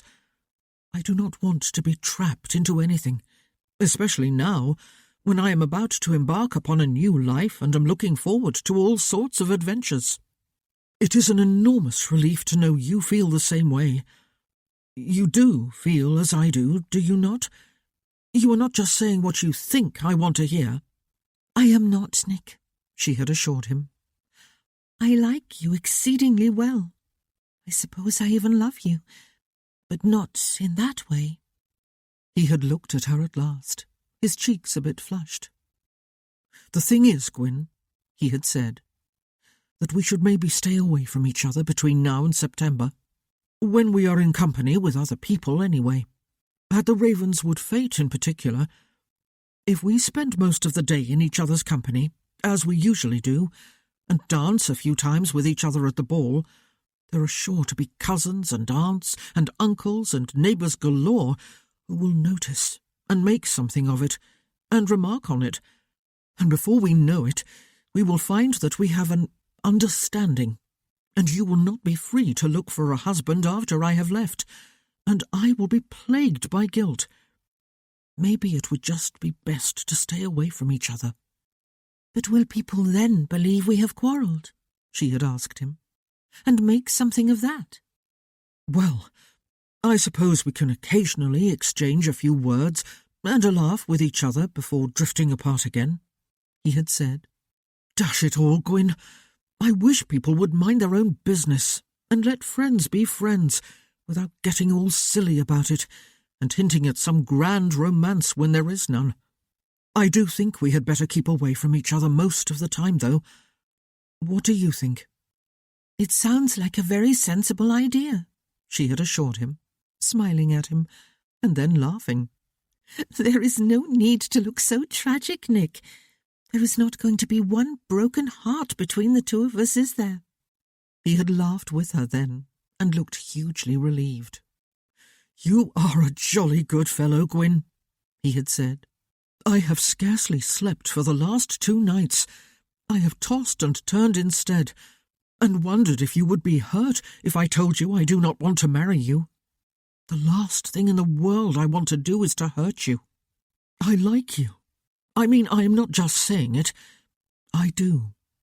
I know, Nick. She had laughed again. And I feel just as you do. It would seem a bit like marrying my brother. Not at all the thing, in fact. I am glad you came and cleared the air. Now we can enjoy a simple friendship, but from a distance, and not at all during the fete. He had taken his leave soon after, a spring in his step. And the thing was, Gwyneth had thought, as she gazed after him, he was right, and she had been fully aware of it, and concerned about it, before he came and made his painful explanation. She was dearly fond of him, but she could never love him. Not in that way. It really was a relief to discover that he had no romantic feelings toward her either. Now she was free to enjoy the fete as she had wanted to enjoy it, looking about at all the other young men, seeing if any were interested in her, and if she was interested in them. Perhaps even— no, not perhaps him. Devlin Ware hardly knew she existed. She would be free to find someone new, even if only for a little light flirtation. But, oh dear, it did feel a bit upsetting that she and Nicholas could no longer enjoy even a friendship, and it was all because they were a boy and a girl suddenly grown into a young man and woman, and it was no longer quite the thing unless they were in a courtship. Life was going to feel a tad flat for a while. A rehearsal for September, perhaps, when he would be going away to join his regiment, and would perhaps never come back. But a lurching of her stomach had made her wish she had not thought beyond his actual leaving. Never was a pretty, brutal word. So, here she was at the fete, feeling festive and pretty, even if it was a bit conceited of her to think so, and looking forward to all the activities and possibilities of the day ahead, and a little dragged down by depression. She had not set eyes upon Nicholas all week, and this morning, while every member of the Ware family had greeted her by name and spoken a few words to her, even Devlin, who had commented upon how fortunate they were that the weather was so lovely, Nicholas had included her in the general remarks he had made to her parents and Idris, but had scarcely glanced at her, and had not even spoken her name.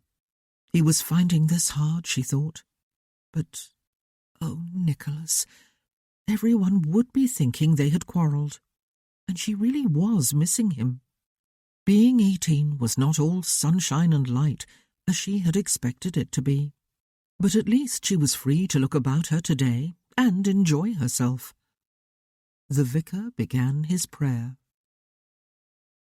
After the opening prayer, and some brief words of welcome from the Earl, the children's choir sang. They were unaccompanied, but took their opening note for each song unerringly from Sir Ivor, and remained miraculously on key, and even in harmony with one another, when they launched into 2-part singing. The sopranos from the church choir soared. Most of the others took the lower notes, which often comprised the main melody, and those few who were truly tone-deaf at least managed to keep the correct rhythm as they growled a bass foundation to the whole. They all took their bow, which they had practiced to be done in unison when they were finished, some of the boys giggling self-consciously and crossing their eyes, Owen among them, most of the girls, including Stephanie, puffing out their chests and beaming with pride. Then it was the turn of the maypole dancers, who performed for almost half an hour while guests gathered in a wide ring about them and marvelled at the colourful visual spectacle that whirled and dipped before their eyes as dancers performed the intricate steps with lithe grace and circled the maypole, weaving in and out and past one another, first plaiting their ribbons into what looked like a hopeless entanglement, and then magically unweaving them as they moved until they were all single ribbons again, each held by one dancer. "I wish they could dance all day long," someone complained when they finally came to the end of their repertoire and acknowledged the enthusiastic applause, the women by curtsying low, their skirts spread about them on the grass, the men by bowing and grinning. "But then we would miss our luncheon, Mavis," someone else said. And everyone turned from the maypole to see that while they had been watching the dancing, long tables had been set up along the terrace and covered with crisp white cloths and laden from end to end with a large variety of foods and beverages. They lined up to serve themselves, having suddenly discovered voracious appetites. Devlin was prepared to be busy all day long. His mother had organised everything down to the finest detail, of course, but one never knew when some unexpected crisis might arise. Besides, it was always good for the guests to see the family taking a constant interest in their well-being and in them. Being good hosts, no matter what social event had brought guests to Ravenswood, was something that was bred into the Wares at a young age. Owen and Stephanie were directing the more elderly of the guests, including their grandfather and both grandmothers, to chairs that had been set up in groupings out on the lawn. Philippa and Nicholas were filling plates for them. Devlin helped some families find space on the blankets that had been spread on the grass. He held babies and small infants while their parents heaped plates with food. His mother was carrying drinks to various people, while his father circulated among the groups, having a word with each. His laughter carried across the lawn along with theirs. Ben was in the carriage house, gathering everything that was going to be needed for the children's races as soon as luncheon was over.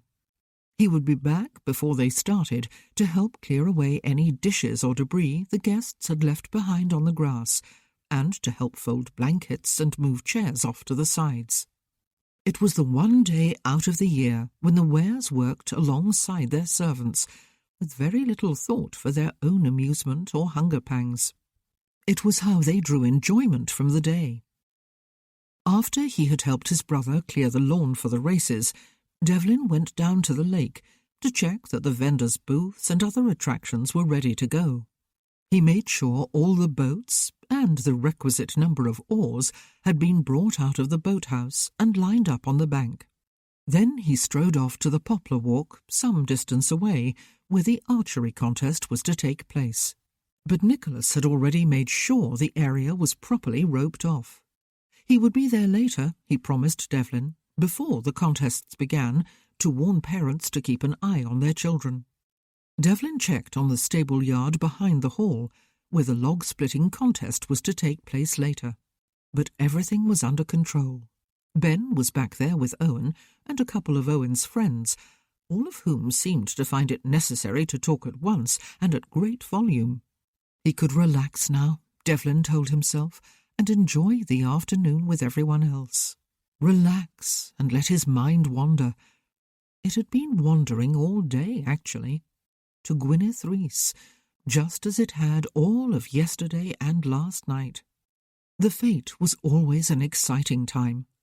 The arrival of family members as house guests the day before the great event only added to the anticipation. But this year, Devlin felt more than usually restless. He had tossed and turned in his bed far more than he had slept on it last night. Because of Gwyneth. Because perhaps, maybe, though probably not, but just possibly, he might have a chance with her. She looked vividly lovely today, in a bright pink dress, and with her dark hair styled in myriad curls and ringlets and threaded with tiny flowers. And she glowed, a smile curving her lips whenever he caught sight of her, as though she was bubbling over with happiness. As why should she not be on the day of the Ravenswood fete? But he had half feared she would be looking wan and dejected. He had found out just yesterday from Nick what had happened a few days ago. His brother had ridden into the stable-yard and dismounted, while Devlin and Ben were examining the hoof of one of the carriage horses to see if the shoe needed to be replaced. Their father had mentioned that he fancied the horse was favouring that leg. "I've done it at last," Nicholas had announced. "I did it almost a week ago, in fact." "Congratulations," Devlin had said. "I can't see anything wrong with this shoe. Can you, Ben?" "And what is it you have done at last, Nick?" "Had a talk with Gwyn," Nicholas had said, frowning and nodding when a groom offered to take his horse and brush it down for him. "That sounds ominous," Ben had said. "No, I can't, Dev. There is no stone or anything lodged under it either." "A quarrel, do you mean, Nick?" "There was no quarrel," Nick had said. "She was very decent about it, and it turned out she felt just as I did. All this nonsense people have begun to spout about the two of us is nothing but, well, nonsense. I am 19 for the love of God, and Gwyn is only 18. That is hardly on the shelf, is it? I am fond of her, and if I were 10 years older, maybe... But no, not even then. It must be because we have more or less grown up together. I cannot think of her in that way, and she says the same of me. It was a huge relief finally to talk about it." "You were beginning to fear a leg shackle?" their half-brother had asked, setting the horse's hoof back on the ground and straightening up. "At your age? It has been enough to bring me out in a cold sweat, if you want the truth of it," Nicholas had said. "Though that sounds a bit disrespectful to Gwyn. I like her, dash it all. I dare say she grows a bit clammy too at the thought of being forced to follow you into mud and mayhem," Ben had said. "So, you have put an end to it." Devlin had straightened up too, and wiped his hands on an old rag.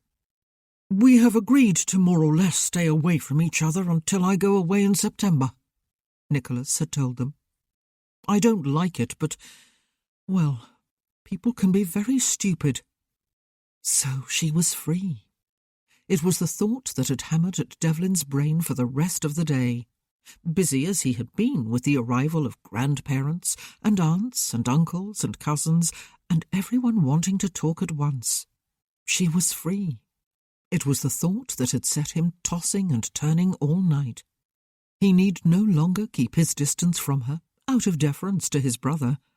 Not that she would ever have him, of course, and to his shame, he would not even know how to go about wooing her.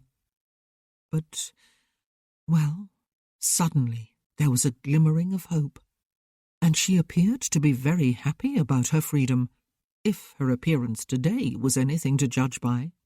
It might not be, of course.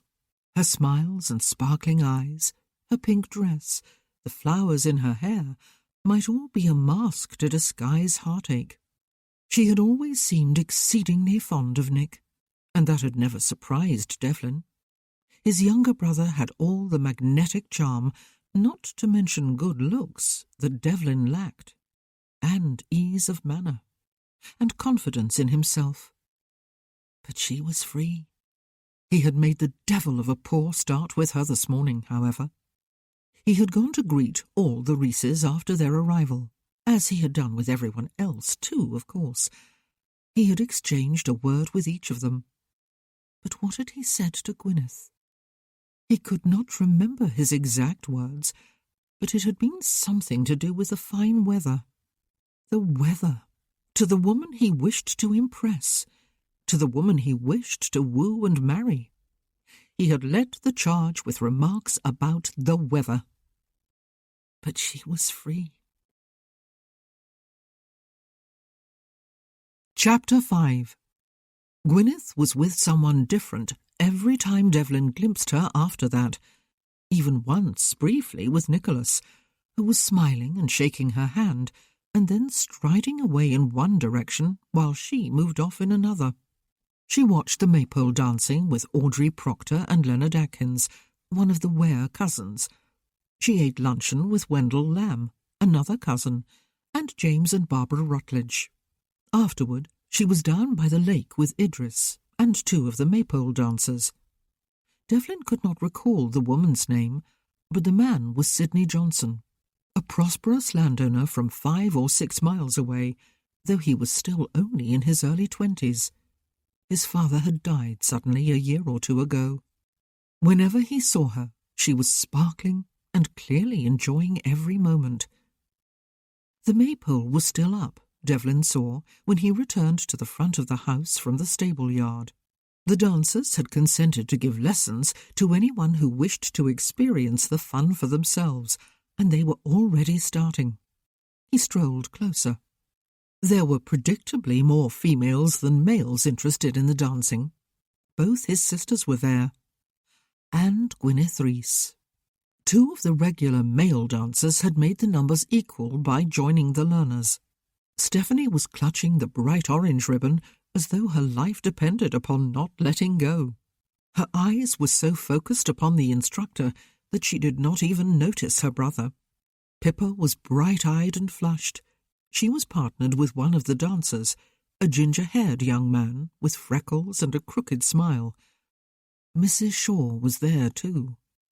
One of the fiddlers began to play, and, following the instructions one of the dancers called, the students circled the maypole, their ribbons weaving in and out and remaining miraculously unsnarled for a whole minute before one of their number, Pippa, ducked under her partner's arm at the same moment he tried to duck under hers, and they bumped heads, and everyone got tangled up and stopped with a burst of laughter and agonized giggles from Philippa, who apologized profusely.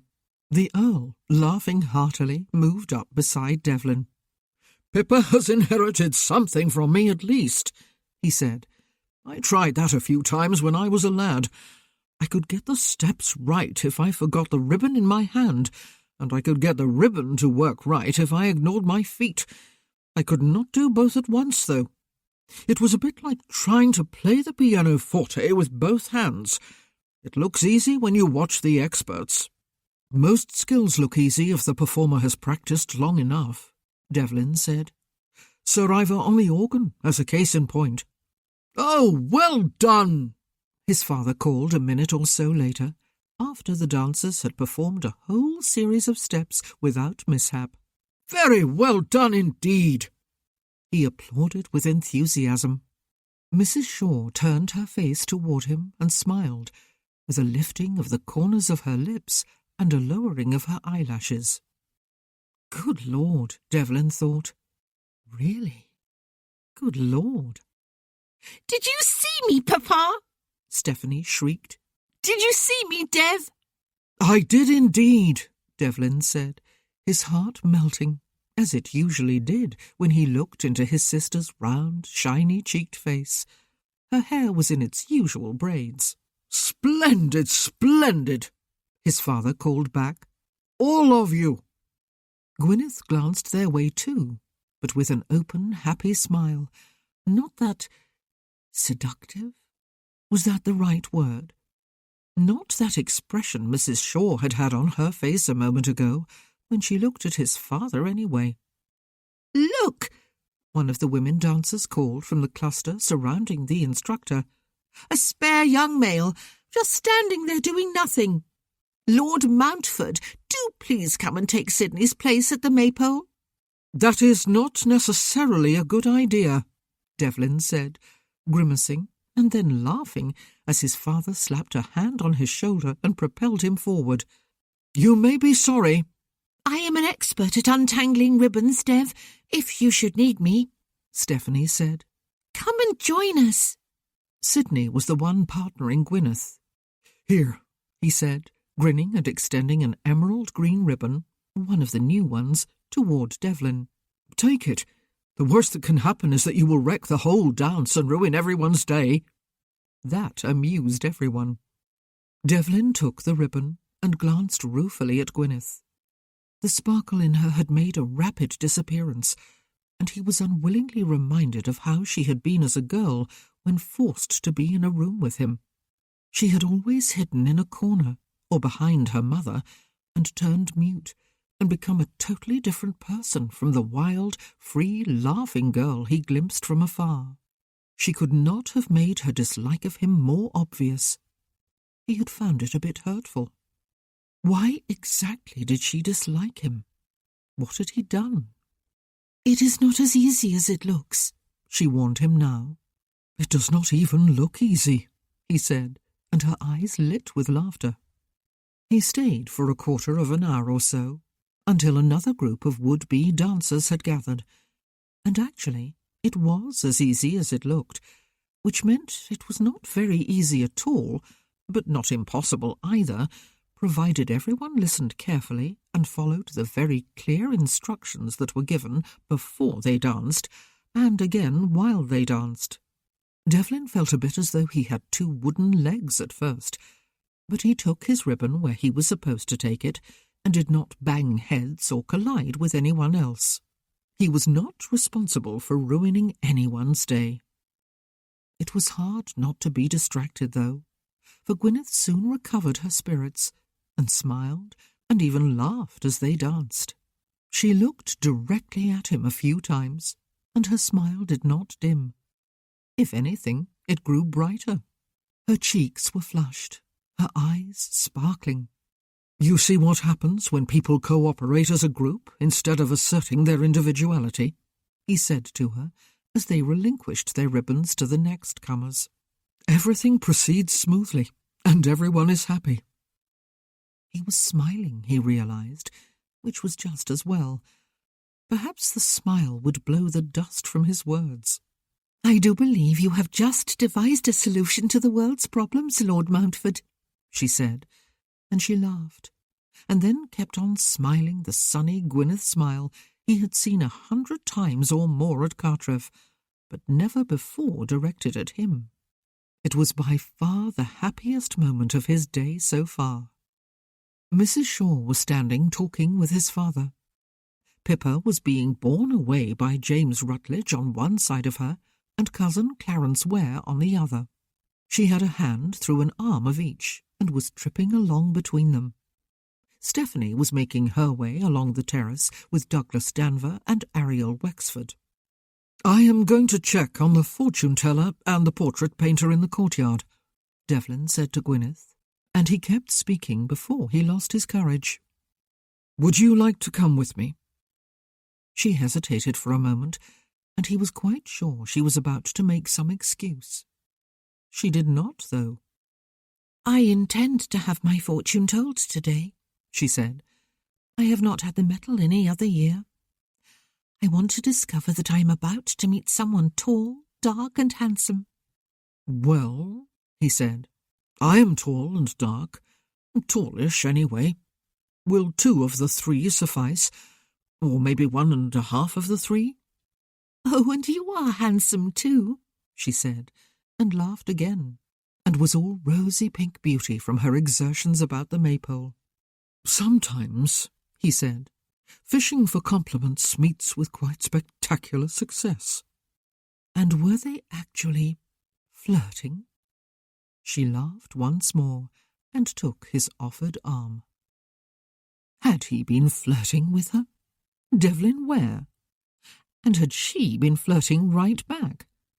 But here she was, Gwyneth discovered, actually walking with him, her arm drawn through his as they crossed the lawn toward one of the archways and the courtyard beyond. He might not be quite as tall as Nicholas, or as dazzlingly handsome, or as openly genial, but she actually found him more attractive. She always had. The children's races had already begun, and he changed their course slightly so they could watch 1 or 2 of them. He congratulated the winner of a little girl's race and commended the rest for running so hard. He did the same after the little boy's race, and he would have turned away then. But the child who had come in 8th out of a field of 10, he was Eddie, Gwyneth saw, son of one of her father's grooms, burst into sudden tears, and would not be consoled either by his mother's hugs and soothing murmurs, or by his father's hearty reminder that big boys do not cry. "But he is not a big boy," Gwyneth murmured. He was 4. "There is no point in coming in first in a race if there is no one coming up behind in 2nd or 8th place," Devlin said, raising his voice to address himself to the child. "You have performed an important role, lad. That race needed every one of you." Eddie looked up at him, sniffing and frowning, unconvinced. "Do you have any brothers and sisters?" Devlin asked. "My sister. She is nearly 3, the boy said. "And the baby." His father was holding the baby. "So you were the eldest," Devlin said. "There would be no point in calling yourself the eldest, though, would there, if there were no younger ones to make you feel older?" The little boy thought about it. "But it would still be more fun to win," he said. "My lord," his mother murmured to him. "My lord," the child added. "Alas, winning is more fun," Devlin said. "Keep trying. What are you really good at?" Eddie thought. "I always find more eggs than Papa does," he said.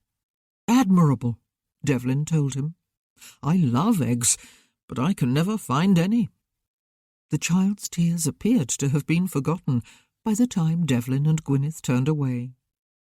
"Adults often assume that children's games and contests are sheer fun," he said. "We have short memories. They are anything but fun to the losers, and there are always far more of them than there are winners. I suppose they offer lessons in life, but why should children have to learn so early about failure?" "But Eddie is good at finding eggs," she said. "I hope his parents praise him for that. I am glad you reminded him that there will always be something at which he can excel." There was kindness in him, Gwyneth thought, even to the young child of a labouring man. In one corner of the terrace, tucked in between the main block and the protruding section of one of the wings, a young man and woman had several pots of brightly coloured paints opened up on a table between them.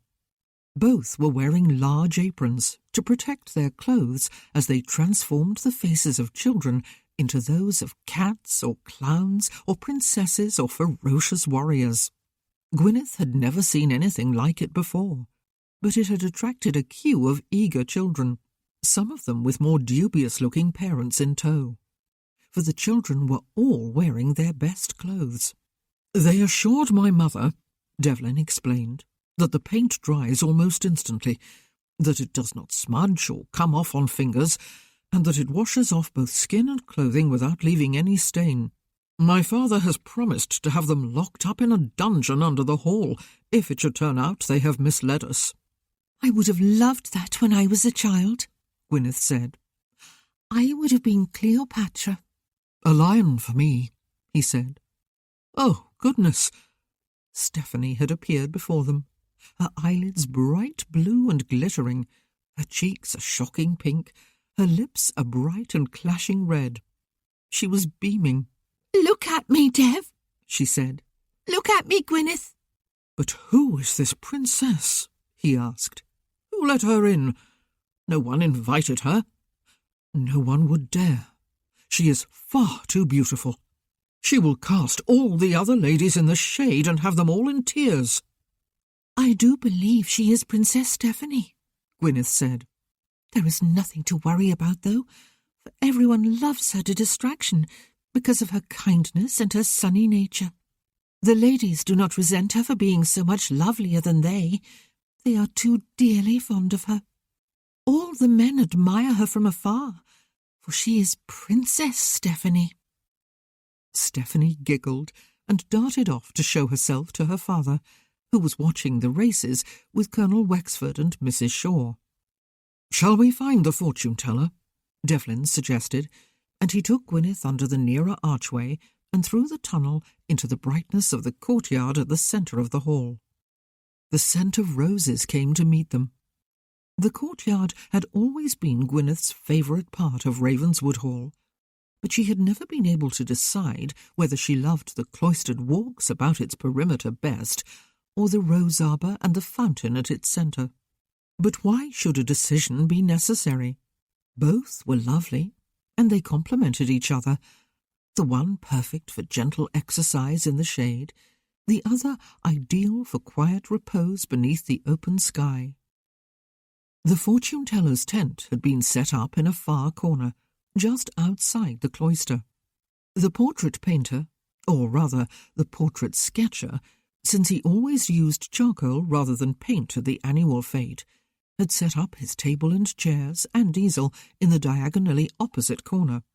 He was at work now on Doris Cox's portrait, while a small cluster of people, including her husband, watched over his shoulders. As Gwyneth crossed the courtyard with Devlin, she felt very consciously happy, quite bubbling over with happiness, in fact. Soon, of course, he would move off to other duties, and it was possible she would come nowhere close to him for the rest of the day, or for the rest of her life. But why depress herself with such thoughts? At this moment she was at his side, her arm through his, and she was going to enjoy it to the full. Someone was coming out of the tent as they approached, and as good luck would have it, there was no one else waiting to go in. Gwyneth had been this close last year and the year before, but both times she had turned away at the last moment. She had been afraid of being told unwelcome news of her future, though it was an absurd fear when the fortune-teller was an entertainer rather than a genuine seer, and always knew the sorts of things people wanted to hear. "Perhaps," Gwyneth said, "it is best not to know what the future holds." "Even if it offers a tall, dark, handsome stranger?" he asked. Oh, even then, she thought, for she did not want to meet a stranger. "Only if she can promise faithfully, and not raise my hopes in vain," she said, and ducked under the flap of the tent before she could make an idiot of herself and lose her courage again. The tent was dark blue, and cut out most of the daylight inside. Gwyneth found herself standing in the blue glow of a lamp and confronting a crystal ball on a table covered with a dark cloth. A woman sat behind the table, dressed in a dark robe and hood with fair hair left loose and arranged in billowing waves over her shoulders. She motioned Gwyneth to a chair on the near side of the table. "Well?" Devlin asked, when she came back outside a few minutes later and blinked in the sunlight. "It was as I hoped," she said. "A tall, dark, handsome man, and a love that will blossom very soon. But alas, he will leave me a short while later and go far, far away." "Dastardly cur," he said.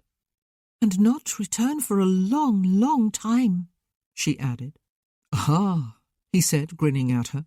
"There is to be a happily ever after, then, is there? Even if you do have to wait a long time for it. Perhaps to her a week is a long time, and 2 weeks a long, long time. And perhaps it is a year and a decade." She sighed theatrically and laughed. But she was wishing she had not gone in there. For the handsome man with whom she was to experience love could not be Devlin, could he? Devlin would never go away from here. Duty would bind him to Ravenswood for the rest of his life. "Your turn," she said. "Mine?" He set a finger to his chest and raised his eyebrows. "I do not see anyone else close by," she said. "Go in and find out about the dazzlingly beautiful woman who is about to step into your life and ensnare your heart." He said. "That sounds like a wild story to me." But he went into the tent, while Gwyneth tried to shake off a foolish feeling of unease. She was not going to do that ever again. She did not want anyone predicting her future, even just an entertainer in a dark cloak and hood bent over her crystal ball. "Well?" she asked him when he reappeared. "No mention of a dazzling beauty or an ensnared heart, alas," he said. "It seems I am a man of firm principle, and am about to be faced with an impossible choice between a destructive truth and a corrosive lie. Whatever that is supposed to mean. Oh, and the choice I make will change my life and the lives of all around me forever." "Oh, gracious! For the better?" she asked him. "She did not say," he said. "I think I ought to go back in there and demand some information about dazzling beauties. She is new here this year. The usual fortune-teller was indisposed. I would prefer the old one. This one sounds too much as though she might know what she is talking about. And who wants the truth at a summer fete?" They both laughed. "I had better go down to the lake and see if the needlework contests are being judged yet," he said. "My mother always likes it when one or more of us join her there for it. Do you want to come too?" She did. Oh, she very much did. But she did not want him to feel he was stuck with her, and she had promised herself that she would spend the day meeting and mingling with as many single, eligible young men as possible. "I am going to watch the archery contests," she said. "They will surely be beginning soon. I want to see if anyone can beat Matthew Taylor this year, though I doubt anyone can come close." The village carpenter had not been beaten in the annual contest for men since he first entered more than 10 years ago, when Gwyneth was just a little girl. He was a bit of a legend in the neighbourhood. Some other men admitted that they entered merely in the hope of coming in second. "I will see you later, then," Devlin said. "Enjoy yourself." He would mingle with everyone throughout the rest of the day and the evening, Gwyneth thought, as she made her way to the Poplar Walk and the archery contests. It was his duty, as it was for the Earl and Countess, and Nicholas and Ben and Philippa, and even the younger children. She must not refine too much upon the fact that Devlin had spent all of half an hour with her after being drawn into the dancing lesson at the Maypole. Now he was on his way to watch the judging of the ladies' needlework contests, in which he could not possibly have any real interest. He was going because his mother would be pleased, and probably all the women who had entered their embroidery, or lace, or tatting in the various contests would be pleased too. She had always known that Devlin was a man to whom duty was paramount. He performed it quietly and earnestly, but there was definitely kindness too in his dealings with others. At the children's races, he had stopped Eddie's tears by having him remember that he was the best in his family at finding eggs. He was on his way to look at women's needlework. Nicholas, she saw as soon as she turned onto the Poplar Alley, had come to watch the archers. So had the Earl.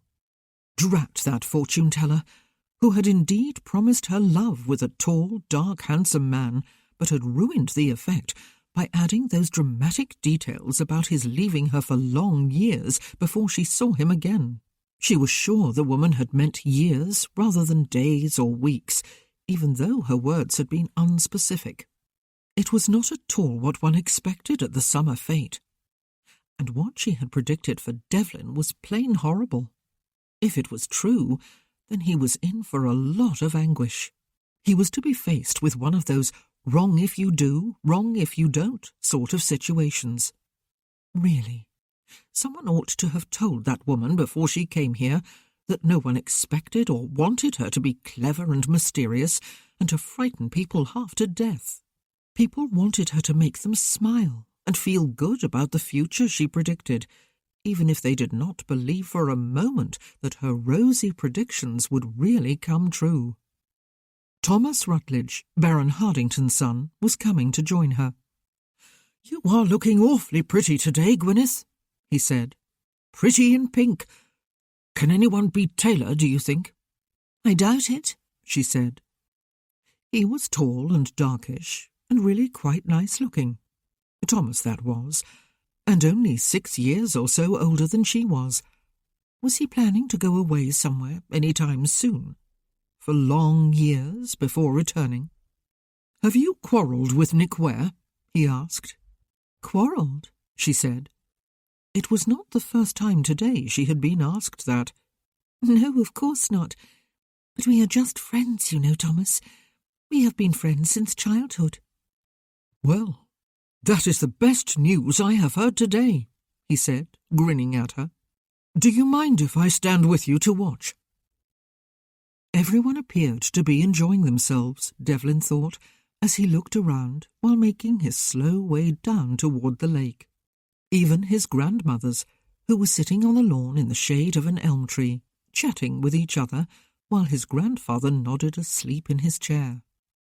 Devlin stopped to see if there was anything he could fetch them, and his grandfather jumped awake to remind him that they had just had their luncheon and could not possibly need anything else yet. He stopped to talk with a group of the Ravenswood farm labourers, who were standing below the hill on which the pavilion had been built. Their children were dashing up to the pavilion and rolling, shrieking down the grassy slope, best clothes notwithstanding. Was this really the best fate ever? Devlin wondered. Or did it just seem so to him because he had spent at least half an hour of it in company with Gwyneth? He resumed his walk to the lake, only to recoil in mock terror when 3 figures with the faces of monsters and the bodies of young boys jumped from the branches of a tree. One of them was Owen, and roared ferociously at him before roaring with laughter in most unmonster-like fashion at his reaction. He was not really sorry Gwyneth had decided against accompanying him to the lake, or so he told himself. It was his duty to mingle with everyone after all, to make every guest feel welcome, to make sure all were enjoying themselves. The judging of the needlework would not begin for another half-hour, he discovered, when he reached the lake. He filled in the time by rowing his great-aunts, Enid and Beatrice, on the lake. He listened appreciatively to their chatter as they reminisced about fates long past, in the village rather than at Ravenswood, and Beau, their very young selves, had sighed over before they settled for their respective husbands. "Settled?" he asked, waggling his eyebrows at them. They looked at him, looked at each other, and laughed gleefully like girls. A short while later, he stood beside his mother, watching the judging of the lace. "There are such skilled people living in our neighbourhood, Devlin," she said, "both men and women. Have you seen the wood-carving items in the contest over there?" She pointed beyond the row of vendors' booths. "I took a quick look earlier, but they had not all been set out," he said. "They will be judged next," she told him. "Come with me if you will. I have not seen your father." "I dare say he is watching the archery," he said. "I am very glad it is not a family duty actually to judge any of these contests. How would one decide? All this lace is perfect. At least to my man's eyes it is." "It is to mine too," she assured him. They strolled along the line of stalls later, on their way to the wood-carving table, and he bought his mother a large false pearl brooch, which was anything but perfect. It was eye-catching, however, and they both laughed over it. The vendors seemed to be doing a roaring business. His mother, Devlin thought suddenly, was beautiful. He had always known that, of course, for surely every mother was beautiful to her children. What he had noticed today, however, as though for the first time, was that she was also young. One tended to see one's mother as old, at least as a child one did. But his mother was only 40 now. They had held a special birthday celebration for her a few months ago, while his father was still in London. Today she looked younger even than that. It was surprising to discover that one's mother was still lovely and young, and possibly desirable to any number of men. She was the perfect complement to his father. They were a dazzlingly good-looking couple. "I believe Stephanie must have squandered all the spending money your papa gave her at this very stall," his mother said. "Have you seen her?" "Decked out in cheap, garish finery, is she?" he asked. "To go with her princess's face?" One winces at the sight, she said. Has she learned nothing from me or Miss Field about good taste? They both laughed as she fingered the brooch she had pinned just below her shoulder. Pippa left the maypole earlier on, looking very pleased with herself, he said. She had 2 strings to her bow. Ah, his mother sighed. I wish my children did not have to grow up, but 2 of you have already done so, not to mention Ben, and Pippa is not far behind. You were such an earnest little boy, Devlin, all big blue eyes and eagerness to please, and Nicholas was a bright-eyed mischief-maker, with hair that would never lie flat, and teeth that were too big for his face until he grew into them a year or 2 ago. Owen is going to have a great growth spurt any day now and tower over me, and my baby is almost 10 years old. But think of all the freedom you will have when we are all grown and settled, he said. You will be able to go to London with Papa every spring and dance each night away. Was all she said by way of reply. Ah, here we are. Just look at all these wonderful carvings, Devlin. It had never seemed particularly odd to Devlin that his parents lived apart for the spring months every year while Parliament was in session. It was necessary, after all. His father had the duty of his aristocratic rank to serve his country. His mother had a duty to her family. The fact that duty took one of them to London and kept the other at home in the country was all just a part of the reality in which Devlin had grown up. Why would he ever have questioned it? It was only last year, when he had gone to London himself after coming down from Oxford, instead of coming straight home, that he had realised most ladies of the ton went to London with their husbands each spring. More often than not, their children went with them. But the judging had begun, and there were the hands of the winners and other entrants to shake and congratulatory comments to be made. Afterward, he made his way back up toward the house and the log-splitting contest in the stable-yard. He supposed he had missed the archery contests. It was a pity, but he could not be everywhere at once. Just as his parents could not be everywhere at once, or together all the time. There was nothing strange about it, just as there was nothing strange about their living apart during the spring months. He definitely did not want to start thinking about it with unease, today of all days. Chapter 6. Devlin had indeed missed the archery contests, though he soon heard that Matthew Taylor had won the men's again. "By a mile, Dev," his brother Owen told him, in a voice that might have been heard all the way at the front of the house. "You should have seen. He carries his sheaf of arrows on his back, like the archers in olden times, and he pulls them out and shoots them one after the other so fast that everyone thinks there is just one arrow quivering in the bull's-eye, when really there are 5.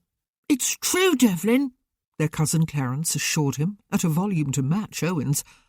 "I'm going to get Papa to buy me a bow for my birthday, and I'm going to shoot with it every day until I am as good as Mr. Taylor." "Well, you can't be better, can you, Cla?" Owen said. "There isn't anything closer than the bull's-eye. I tried it myself last year, but I gave it up after Papa told me I would never be able to hit the long side of the barn from 6 feet away. That was not a very encouraging thing, coming from my own father, was it?" "The thing was, though," Devlin said, setting a hand on his brother's shoulder and squeezing.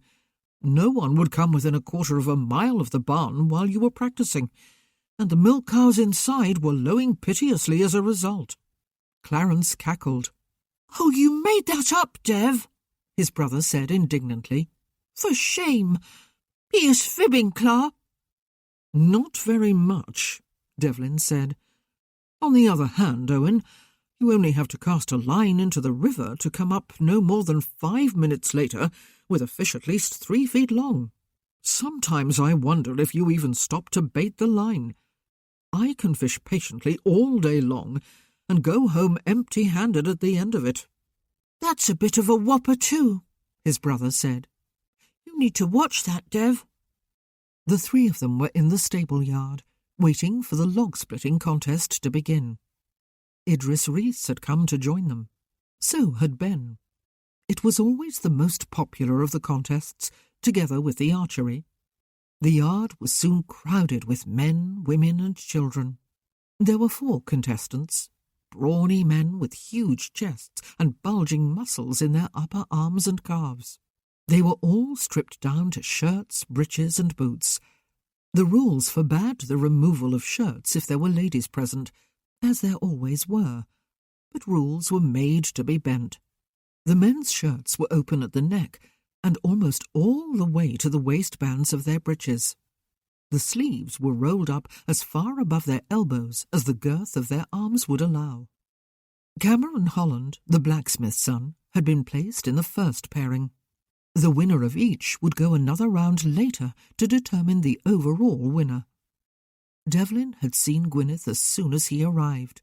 She was amid a group of young people, both male and female, and still appeared to be enjoying herself. She moved away just before the contest started, however, and came to join her brother. Owen and Clarence darted away to join a crowd of other boys. "Are you cheering for Cameron?" Gwyneth asked Idris. "Of course," he said. "I always cheer for friends, and winners." "Just look at those logs," she said, squeezing in between her brother and Devlin. "They look impossible to chop through." "Not for Cam," Devlin said. "He is as strong as an ox. So are the other 3 by the look of them. I would not like to bet on a winner." He wondered if she had left her group and crossed the stable yard to join her brother or him. She was certainly not avoiding him. She might have chosen to stand on Idris's other side, but had not. He felt suddenly happy again. Nicholas was with a group of young men some distance away. He seemed to be enjoying himself too. He did not look heartsick. The Earl gave the signal to start when the first 2 contestants were ready, standing before their respective logs, feet apart, axes in hand. "Away you go, men," he said, and shot a pistol into the air. A cheer greeted the sound, and was succeeded by prolonged shouting and cheering and yelled encouragement as the 2 men attacked the logs with their axes. Cameron's split apart a mere second before his rivals. There was a renewed roar from his supporters, and groans from his rivals. Gwyneth, beside Devlin, was actually jumping up and down with unladylike excitement and clapping. She glanced sideways at Devlin, her cheeks flushed again, her eyes sparkling. His father, on the far side of the area roped off for the contestants, was laughing too and cheering, one hand resting lightly upon the shoulder of Mrs. Shaw. Devlin was annoyed at the twinge of renewed uneasiness he felt. His father was never a man to keep himself apart from others. He had always been a handshaker, often a hand-wringer. He was a hugger, a cheek-kisser, a shoulder-squeezer. It was part of his appeal, perhaps, that he was never the distant aristocrat, holding himself physically aloof from all who were inferior to him in rank. Instead, he was the friend and supporter of all.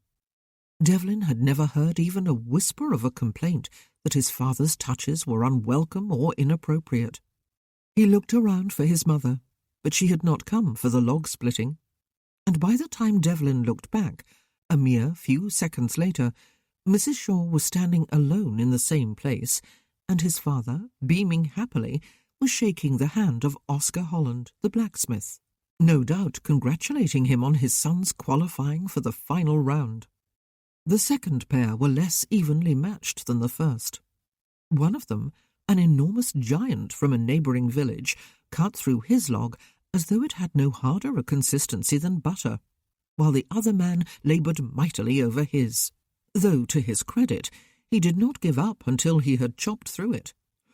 "Not fair," he said, panting and grinning, as he shook the hand of the giant. "Yours was made of softwood, while mine was made of iron. Well, man," the giant said, grinning back, "you have to know who to bribe." The final bout was scheduled for an hour hence.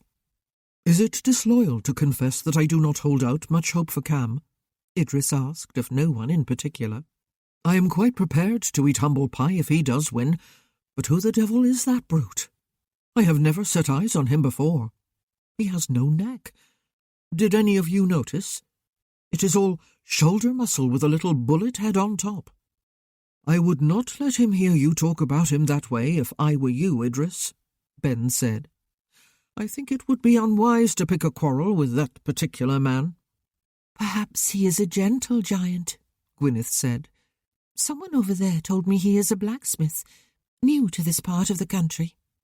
"I am off to find a tree to sit under for the next hour," Idris said, "with a glass of ale. Did you put in a special order for this heat today, Dev?" "Ben is in charge of organising the weather," Devlin said. "Blame him if you do not like it. A cool drink does sound like a good idea, though. I'll come with you. Gwyneth, come for some lemonade?" He did not expect her to agree, but a man could hope. "Yes, please. That would be very welcome," she said, and when he offered his arm, she slid her hand through it, as she had earlier, and he thought he must be the most fortunate man alive. Almost every single man between the ages of 18 and 30 had been seeking her out today, except Nick, and she had spent some time with a number of them, though never with one exclusively for very long. Now she was here with him for a second time, and with her brother too, of course. Even through the sleeves of his coat and shirt, he could feel the warmth and softness of her hand. He could smell her perfume, or the soap she used. It was a faint scent, but very enticing. He had noticed it earlier, too. "Are you coming, Ben?" he asked. "I'll stay and make sure everything is properly set up for the final," his brother said. Light refreshments had been set out on the terrace, plates of fruit and sweet biscuits, pitchers of lemonade and ale, and an urn of tea, which many people favoured, despite the fact that it was a hot drink on a hot day. Devlin poured glasses of ale for Idris and himself, lemonade for Gwyneth. "I see Mum and Dad are talking to Alice Barnes," Idris said. "Under a tree, wise parents. I am going to join them." Alice was Nanny Barnes's great-niece, and was a rather pretty young woman. "The courtyard will probably be cooler," Devlin said to Gwyneth. "Do you want to go and see?" "Only if you can promise coolness," she said, and walked beside him under one of the arches. There was still a buzz of activity about the sketch artist.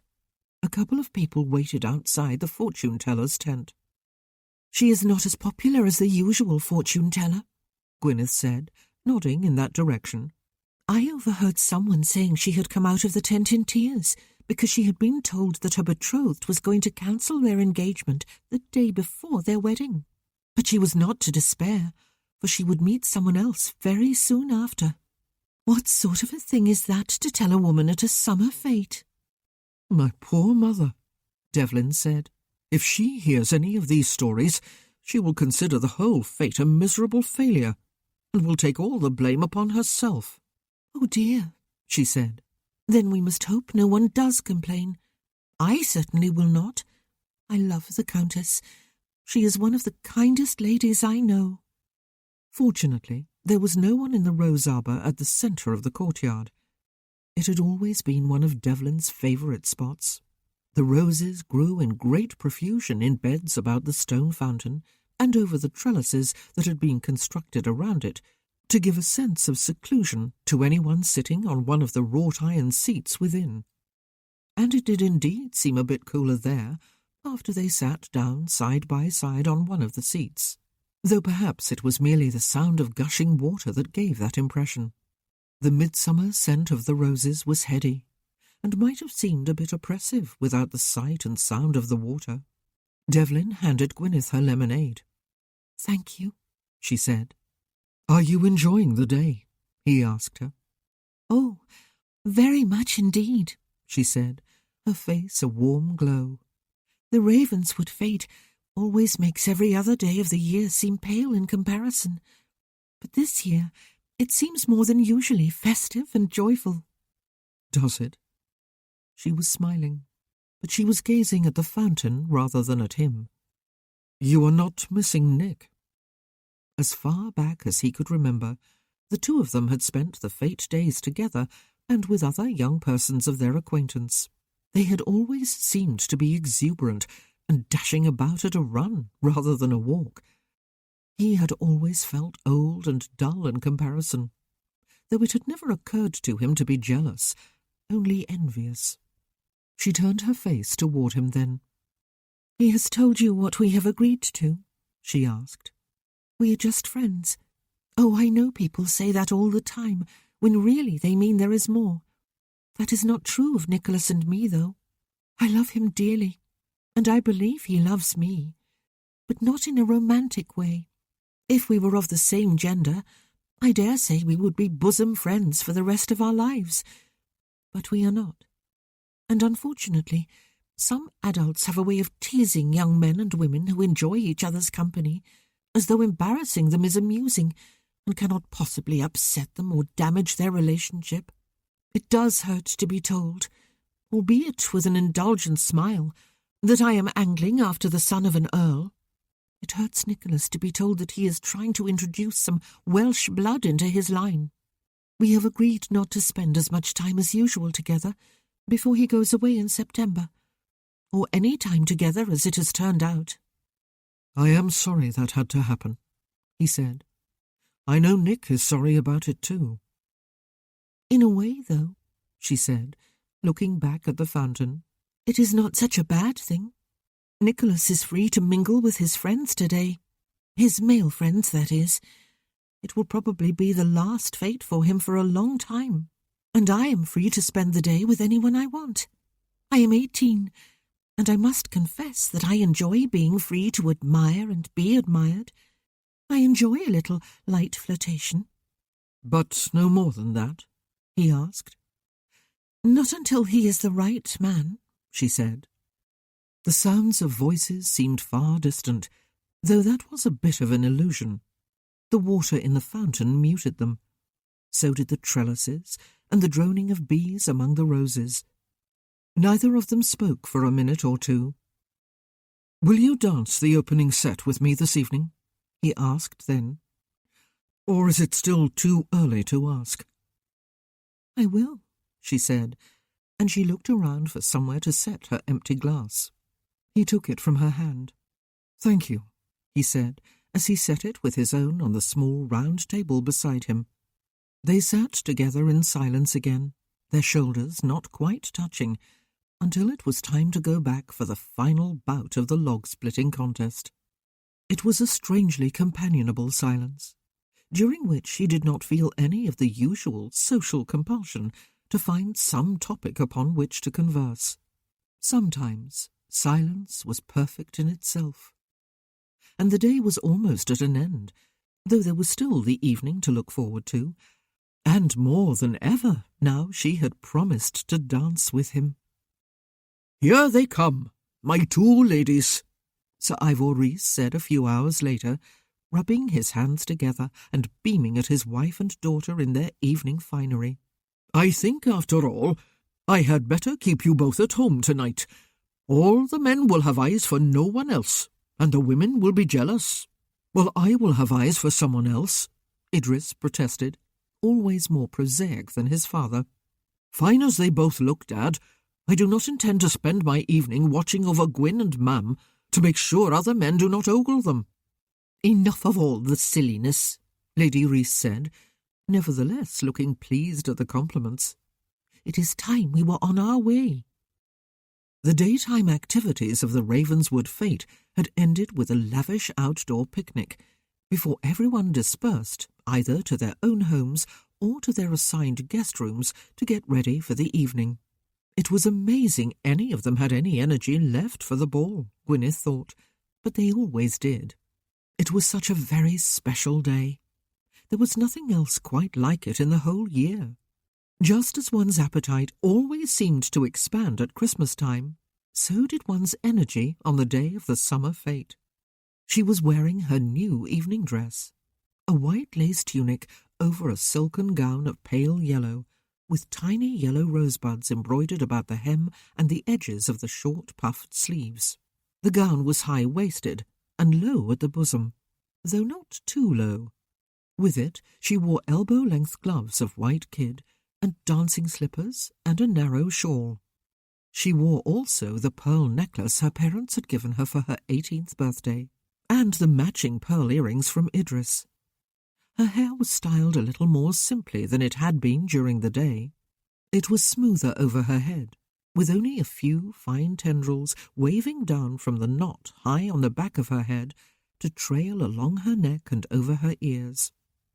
It had felt very good, as she twirled before the mirror in her room earlier, to know she was going to the ball this year as a woman rather than a girl. It was amazing what a difference turning 18 made to one's expectations. And, she had thought, with one extra twirl, she was going to dance the opening set tonight with Devlin Ware. It would be the crowning moment of what had already been a happy day. Despite what her mother had said just now, she was not yet moving towards the door, and the carriage awaiting them outside. Instead, she was looking at Gwyneth, her head tipped to one side. "Your first real ball since you turned 18, Cariad," she said, using her favourite Welsh endearment. Cariad literally meant love. "Has your heart been sore today, Gwyn? I did not expect young Nicholas to ignore you quite so completely, though we do know that the Wares go out of their way to mingle with all their guests, no matter who they are, and very proper and admirable it is too." Gwyneth had told them she and Nicholas had been embarrassed by the teasing at James Rutledge's birthday party, and had decided to spend less time in each other's company. "Nick did not ignore me, ma'am, or I him," Gwyneth said. "We spoke a few times. I was with other people all day, though, and busy trying to see everything at once and not miss a thing. I even rowed one of the boats for a while, when I went out on the lake with Leonard Atkins." "Was that the boat that went around and around in circles for all of 2 minutes, until I got dizzy and stopped looking?" Idris asked. "She did not sink the boat, though, did she?" her father said, setting one arm about her shoulders and hugging her to his side for a moment. "Well, Gwyn, young Nick Ware's loss is our gain. Much as he would be a grand match for you, he will be on his way to join his regiment in the next couple of months, and your mam and I have not been terribly excited at the possibility that you might decide to follow the drum and go off to war with him. That is no life for a woman, even a woman in love with a handsome boy like Nicholas. There are some fine, upstanding Welsh lads just waiting to see you again next month when we go to visit the relatives." "I will look them over, Dad, and see if I fancy any of them," she said, smiling, and kissed his cheek. "And there are some fine, upstanding Welsh lasses waiting just as eagerly for Idris," he added. Idris waggled his eyebrows and grinned at his father. "We have to go," Lady Reese said firmly. "The trouble with you, Ivor, is that you never know when to stop talking. I am glad to hear you are not nursing a broken heart, though, Gwyn, though I do not suppose you would tell your mam even if you were." She was not, Gwyneth thought, as the carriage made its way back to Ravenswood, though a few times during the day she had missed Nicholas, and felt a pang of regret at the absence of his easy, cheerful company.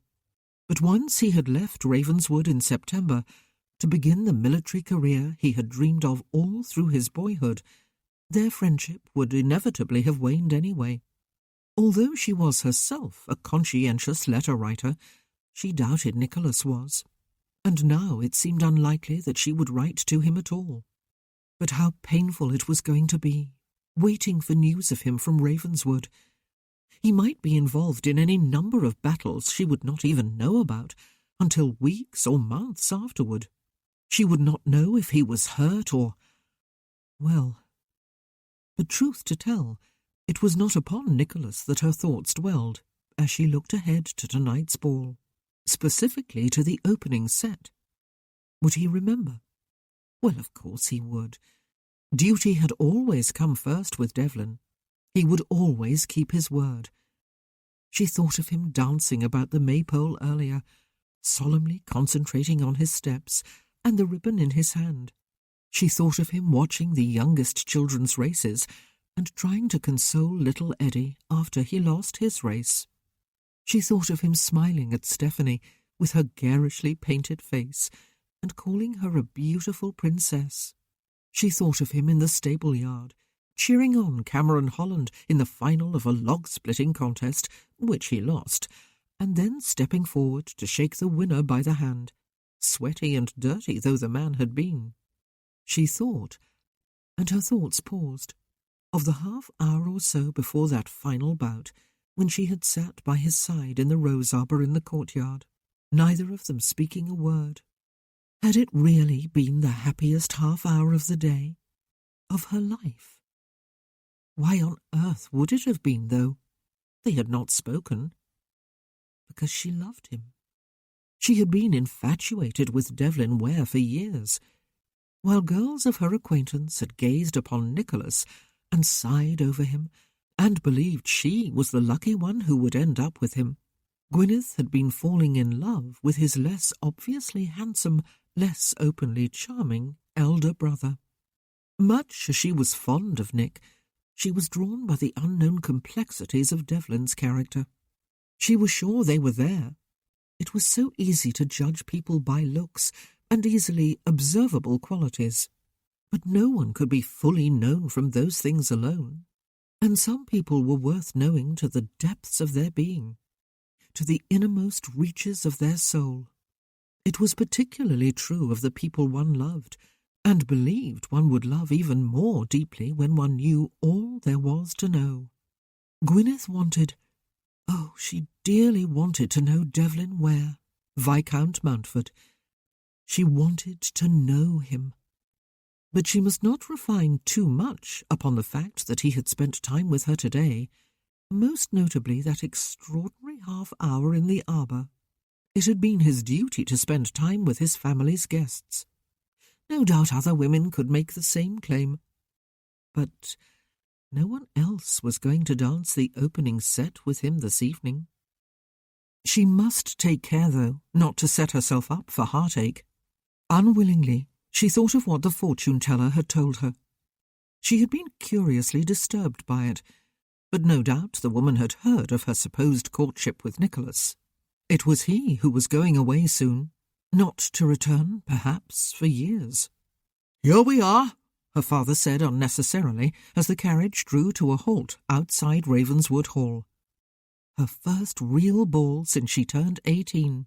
She was going to enjoy every moment of it, no matter what. She was only 18, and she was not going to allow anything or anyone to break her heart or even bruise it. The whole of her adult life stretched ahead of her, and she was eager to begin living it. She was hopeful that she would not have to sit out a single set tonight. She would think about sore feet when tomorrow came. Ah, and there was the opening set with Devlin to be enjoyed. Chapter 7. Devlin went to the ballroom early to make sure everything was in place, and nothing had been forgotten, though he knew very well there was no chance of that with his mother in charge. Really, he was just restless and eager for the evening festivities to begin. That was unusual for him. Dancing was not generally his favourite activity, though he always participated when it was required of him, of course. Tonight he was going to dance the opening set with Gwyneth Reese. The ballroom looked like an extension of the garden. The French windows along the west wall were all thrown open to admit the cooling air of early evening, and the room itself was decked out with banks of fern and flowers in varying shades of pink, purple and magenta. Violins and cellos and a flute were laid across chairs on the orchestra dais, or propped against them, awaiting the arrival of the musicians. The grand pianoforte had been polished to resemble a mirror. So had the wooden floor. The two large crystal candelabra had been raised to their places just below the ceiling, all their candles alight, even though it was not dark outside yet. Dances in the country, even this grand annual ball, started at what in London would be considered an indecently early hour, and were over by midnight. Many of those in attendance would have to be up in the morning to perform the usual early chores, feeding the livestock, milking the cows, nursing the babies, for example. None of those necessities would stop just because it was Sunday, and the vicar, kindly and mild-mannered though he was, would not be happy if he found himself delivering his morning sermon to an empty church. Devlin crossed the room and stood in one of the open doorways.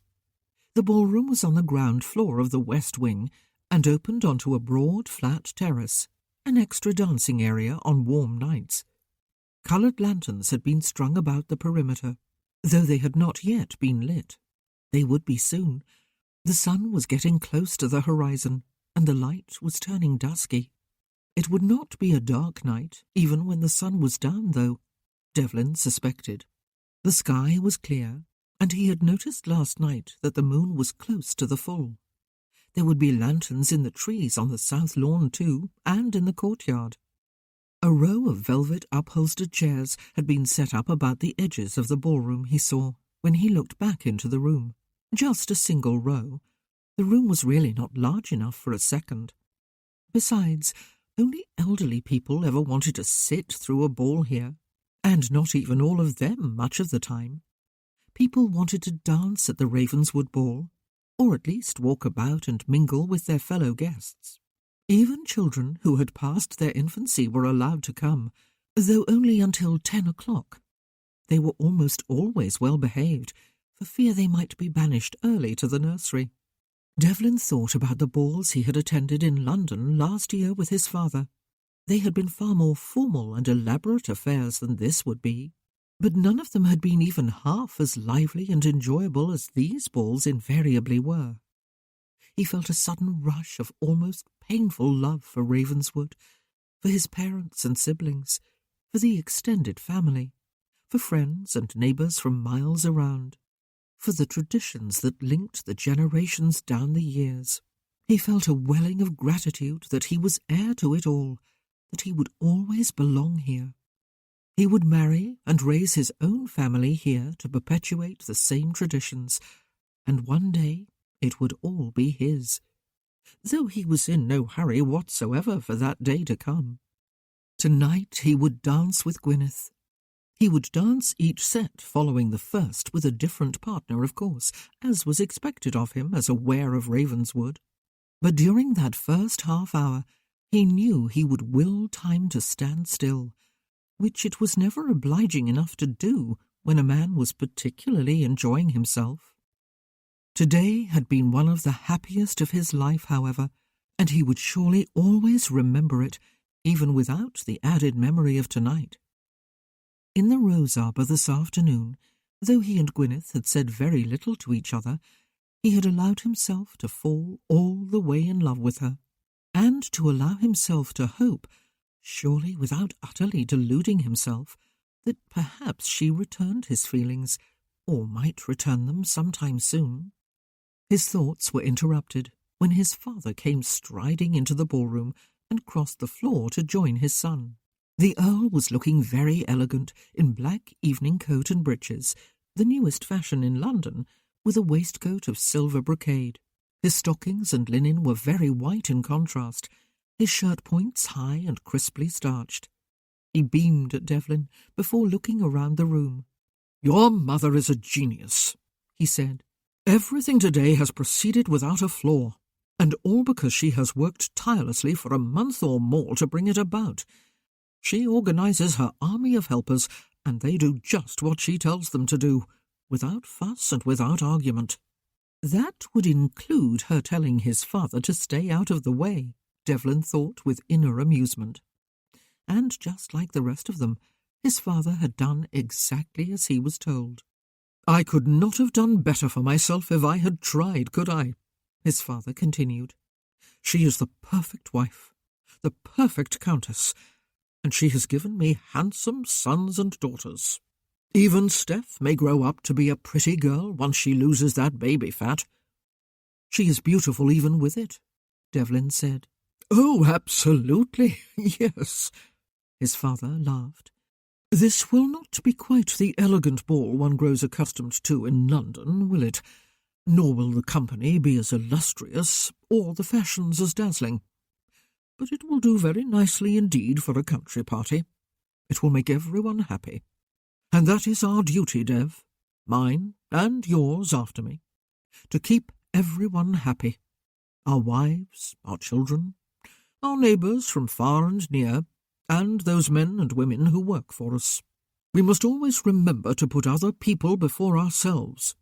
That is what your grandfather taught me, God rest his soul, and it is what I have tried to teach you. Not that we need to deny ourselves entirely, of course, for a man is entitled to some private pleasures of his own, but always remember to put other people first, and you cannot go far wrong in life. Your mother, and your wife, when you get one, must always be honoured above all others, kept content and happy. Devlin smiled at him. It was moments like this one that he treasured above all others.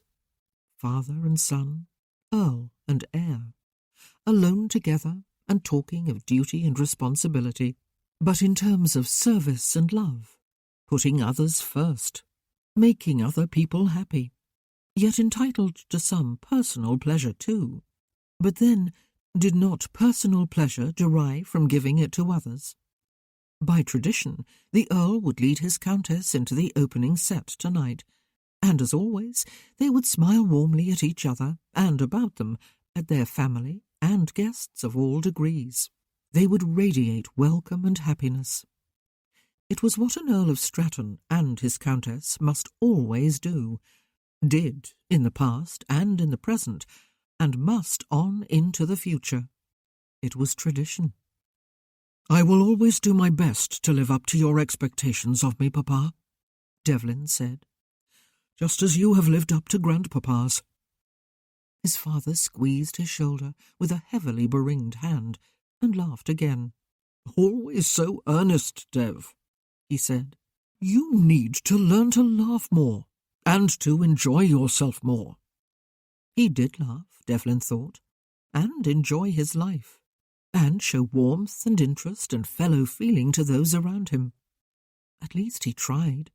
He lacked the outgoing nature and bonhomie of his father, it was true. Nick had it. He did not.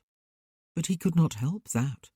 The magnetism that came naturally to them was a God-given gift, and impossible to learn or even to imitate. "Enjoy yourself tonight." His father gave him a final pat on the shoulder. "Here comes your mother with Pippa and Steph." He beamed his pleasure across the room and raised his voice as he strode toward them. "My love, as always you look quite exquisite." He extended one hand and bowed over the Countess's when she placed it in his. He raised it to his lips as she smiled warmly back at him.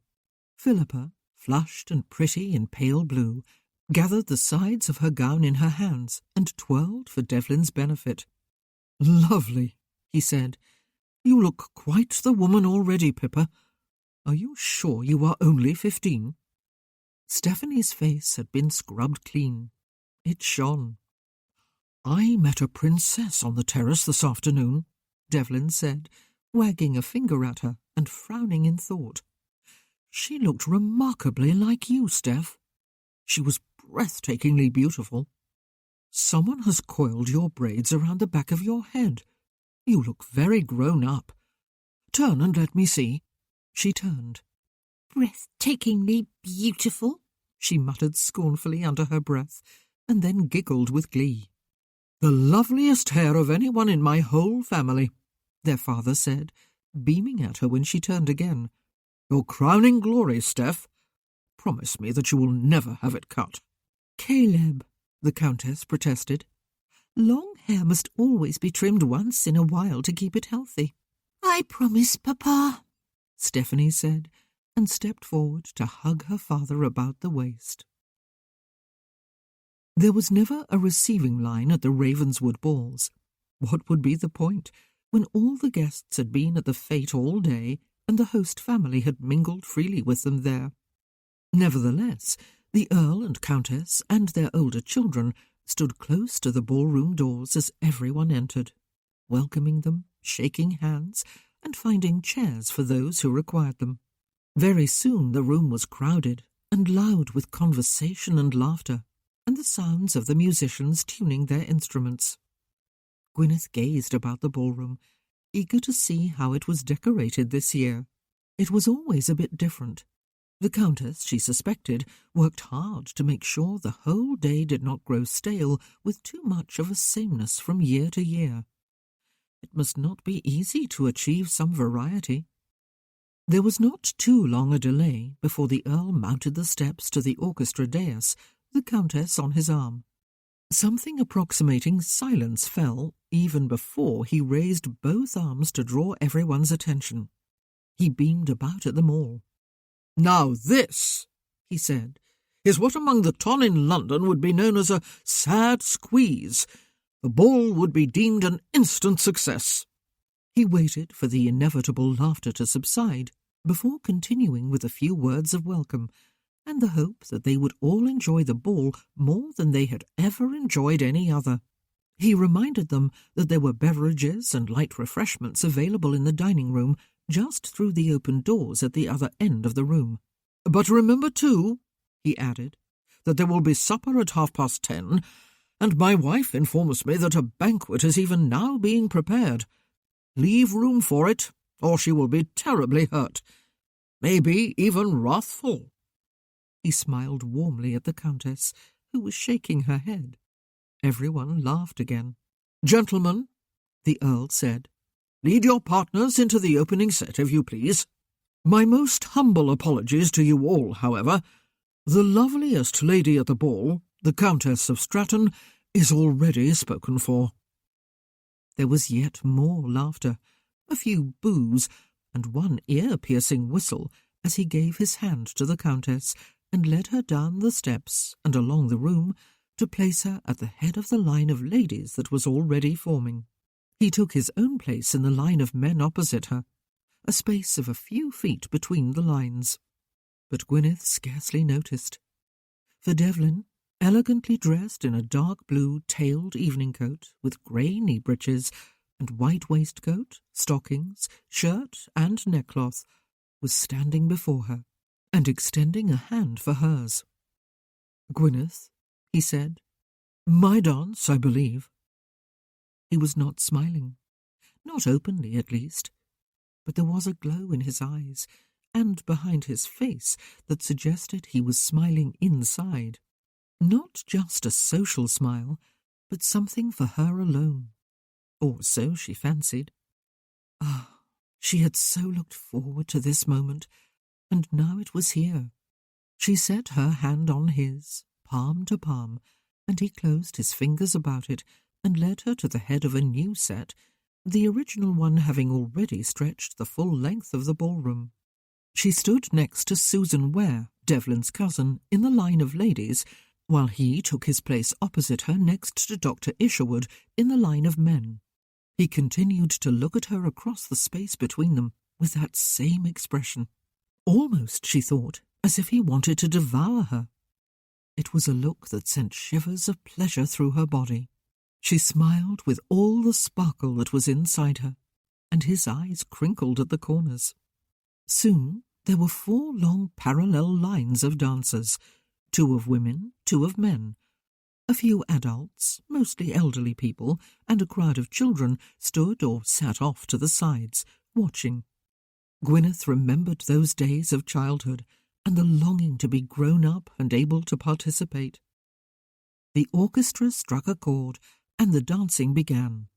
The pounding of several dozen feet on the wooden floor set a rhythm with the music of violins and cello and flute and pianoforte, while partners joined hands and promenaded to their left and then to their right, both pairs of lines moving in unison with each other. With their immediate neighbours, they formed arches of hands like mini maypoles as they paced in a full circle, changed hands, and paced back again. At the end of each pattern of steps, the couple at the head of the line joined hands crosswise and twirled down between the lines to take their places at the foot before the whole thing began again. Devlin smiled fully at Gwyneth as they twirled, the first couple in their line to do so, and she laughed, while everyone else in the lines clapped in time to the music. The Earl was laughing in his own set as he twirled the Countess, and, she had never ever been happier, Gwyneth thought. Not even this afternoon in the rose arbour.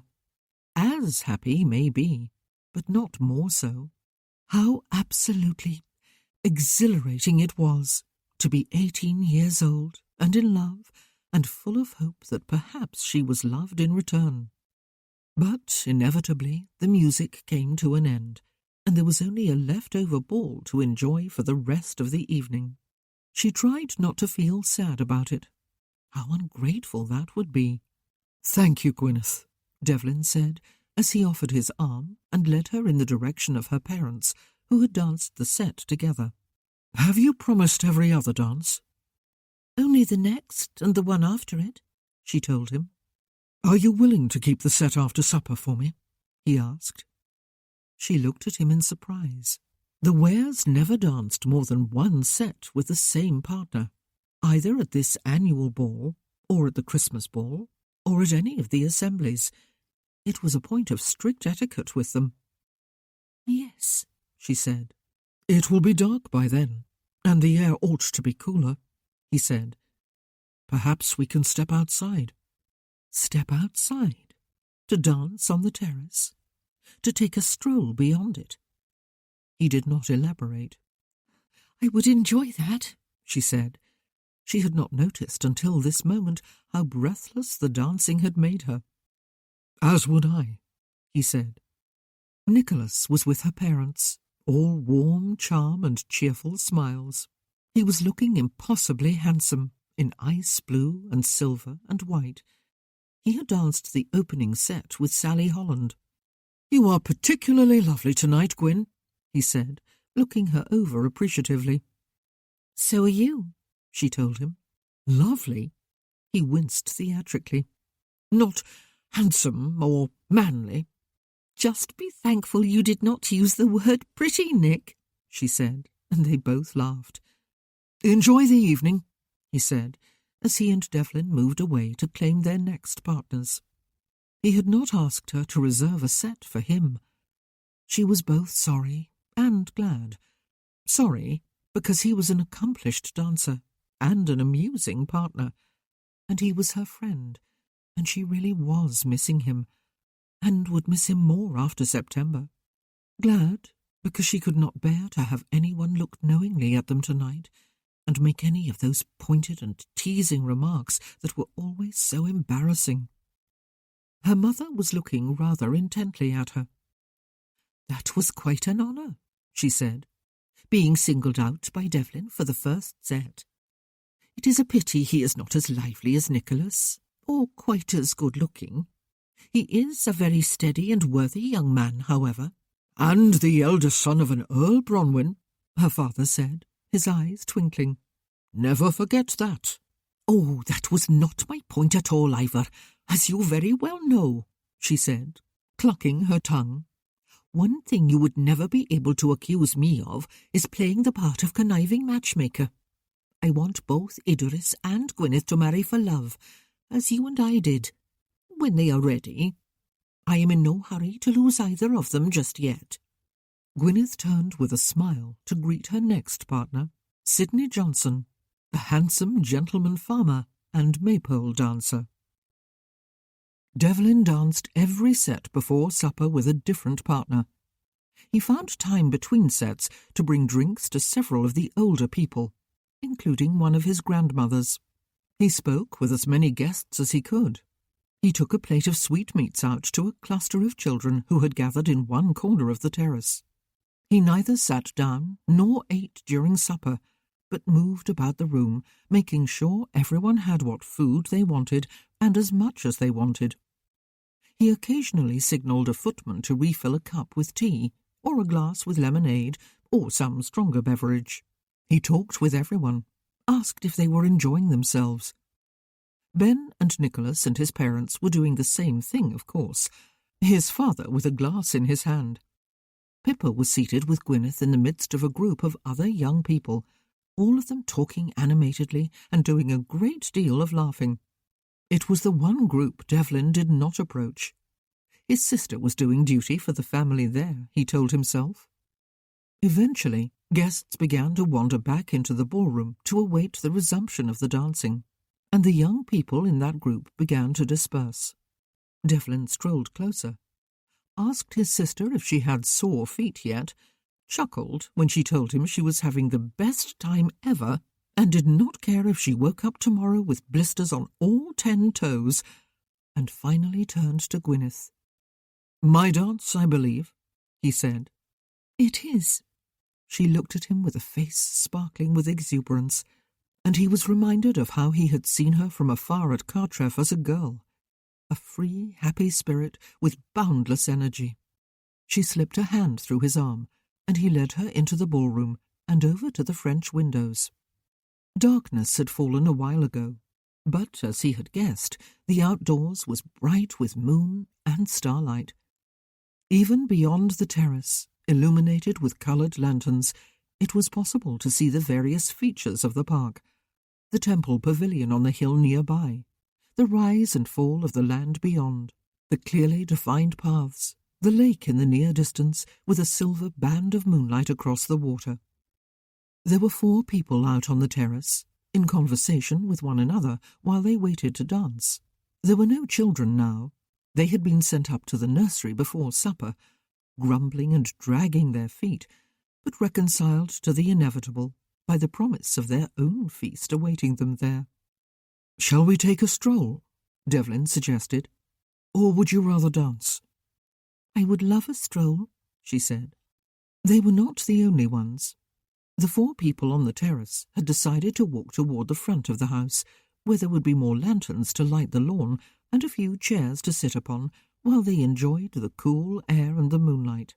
They would hear the orchestra playing, even if they did not return to dance. Devlin did not follow them. He led Gwyneth across the terrace, down the slight grassy slope beyond it, along a flat stretch of lawn, and up the rise to the pavilion. "Do you sometimes wish," she asked him, when they were standing at the top, looking out at the view, "that your vocabulary would expand on certain occasions?"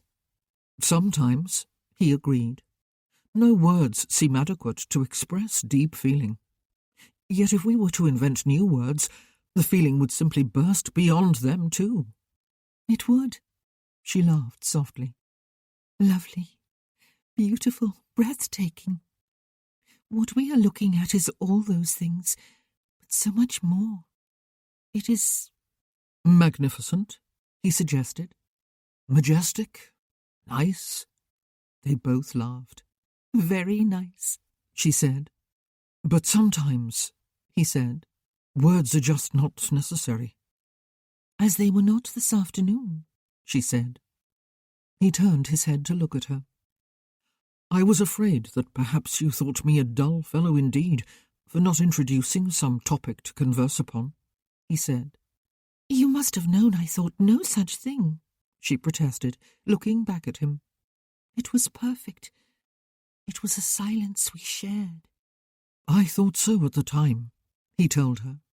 "But afterward I feared I had deluded myself and kept you from enjoying more of the fete in the company of someone more lively." She turned her whole body toward him then, her free hand coming to rest on top of the other on his arm. "You are very different from the rest of your family, Devlin," she said. "I sometimes used to think that perhaps you were a bit arrogant, because you are the heir to all this, and already have the courtesy title, because you are so handsome and—" "Me? Handsome? And arrogant?" He felt distinctly uncomfortable. He ought not to have brought her. "And because you told me last year," she continued, without a glimmer of a smile, "that you would forget you had encountered me in breeches, riding astride my horse, my hair loose down my back. I do not believe it has ever been arrogance with you, though. I think you are just very unsure of yourself, and your own worth." "I beg your pardon for the way I behaved on that occasion," he said. "It is just that I suppose," she said, It must be difficult having a brother like Nicholas and a father like the Earl of Stratton. Bright, shining stars who draw attention wherever they go. But, Devlin, you do not need to compete with them." He said, and wished like the devil he had not brought her out here, but had been content simply to dance with her again. He felt gauche and dull and a bit miserable. "You are unique and wonderful just as you are," she said. "To me, you are far more attractive than they are, fond as I am of them." He frowned, astonished, as he gazed into her face. "You have always been more wonderful in my eyes," she said. "But you never knew I existed until we met at the foot of that hill last year, and you were disgusted with me. And today, oh goodness, my tongue is running away with me. I am very thankful we are out here in near darkness, because my cheeks are burning, and doubtless they are flame red. I will have nightmares about speaking out this way." "Never knew you existed," he said, and his frown deepened. "I went to Cartrev often because Idris is my friend, and your parents always made me welcome. But I went just as much to see you.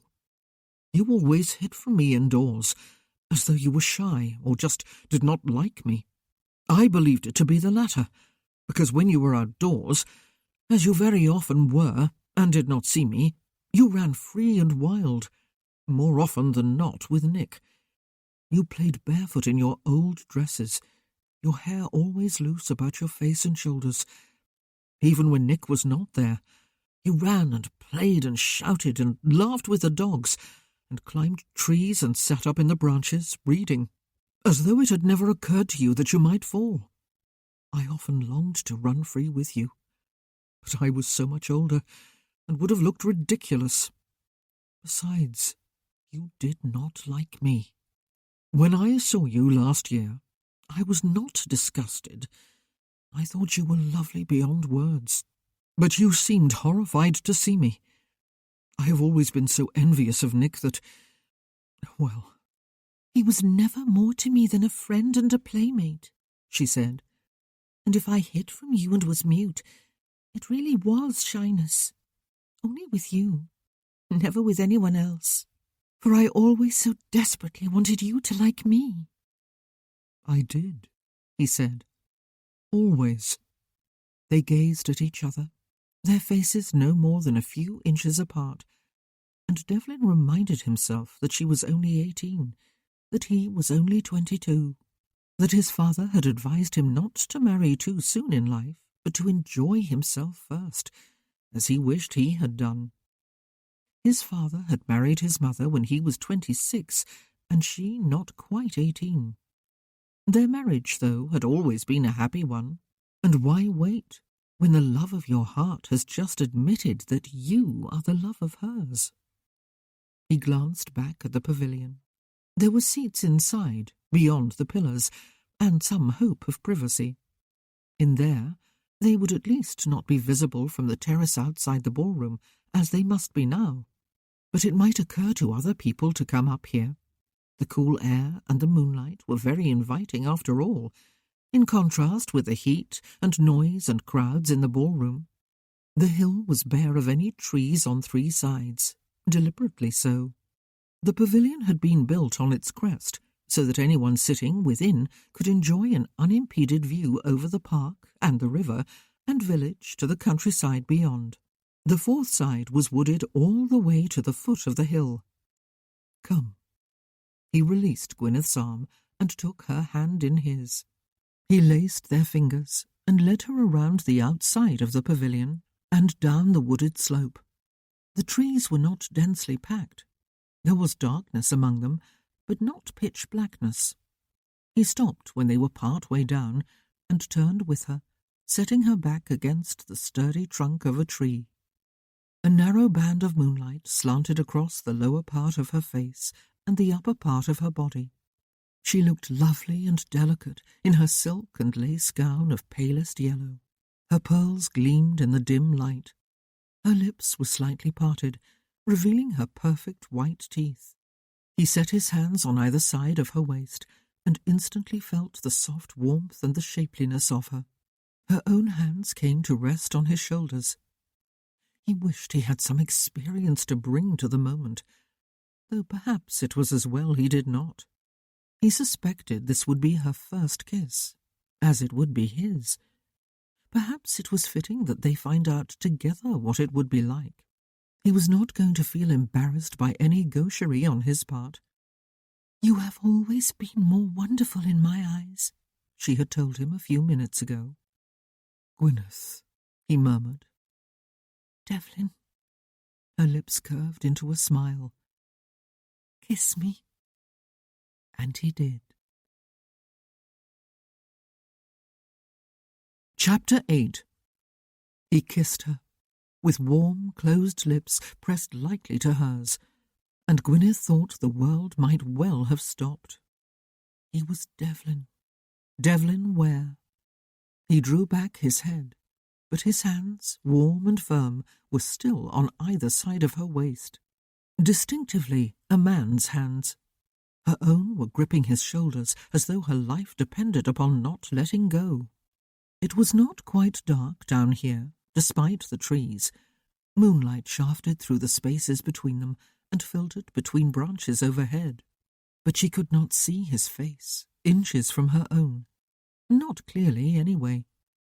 She knew, though, that his eyes were gazing very directly into hers, and she could imagine the blueness of those eyes. She was aware of music coming from the ballroom, but it seemed very distant. Strangely, it accentuated the quietness around them. "I love you," he said softly, and Gwyneth thought her heart would surely burst, so filled it was with joy. "I love you too," she said. "I have always loved you." One of his arms wrapped about her waist to draw her closer, while the other came about her shoulders. She slid one hand down over his chest and put her arm about his waist. She wrapped the other about his neck, and he was all solid, warm male. He was Devlin. She could feel his hard, muscled thighs pressed to her own as he kissed her again, his lips slightly parted this time. The heat and the shock of it made her knees feel weak. There was a curious, dull throbbing between her thighs and up inside her. His hand was moving down from her waist to press her firmly against him, and she was not so ignorant that she did not know what she felt there. Her lips parted against the pressure of his, and she kissed him back, with all the hot ardour of her youth and her love for him. At last, she thought. At last.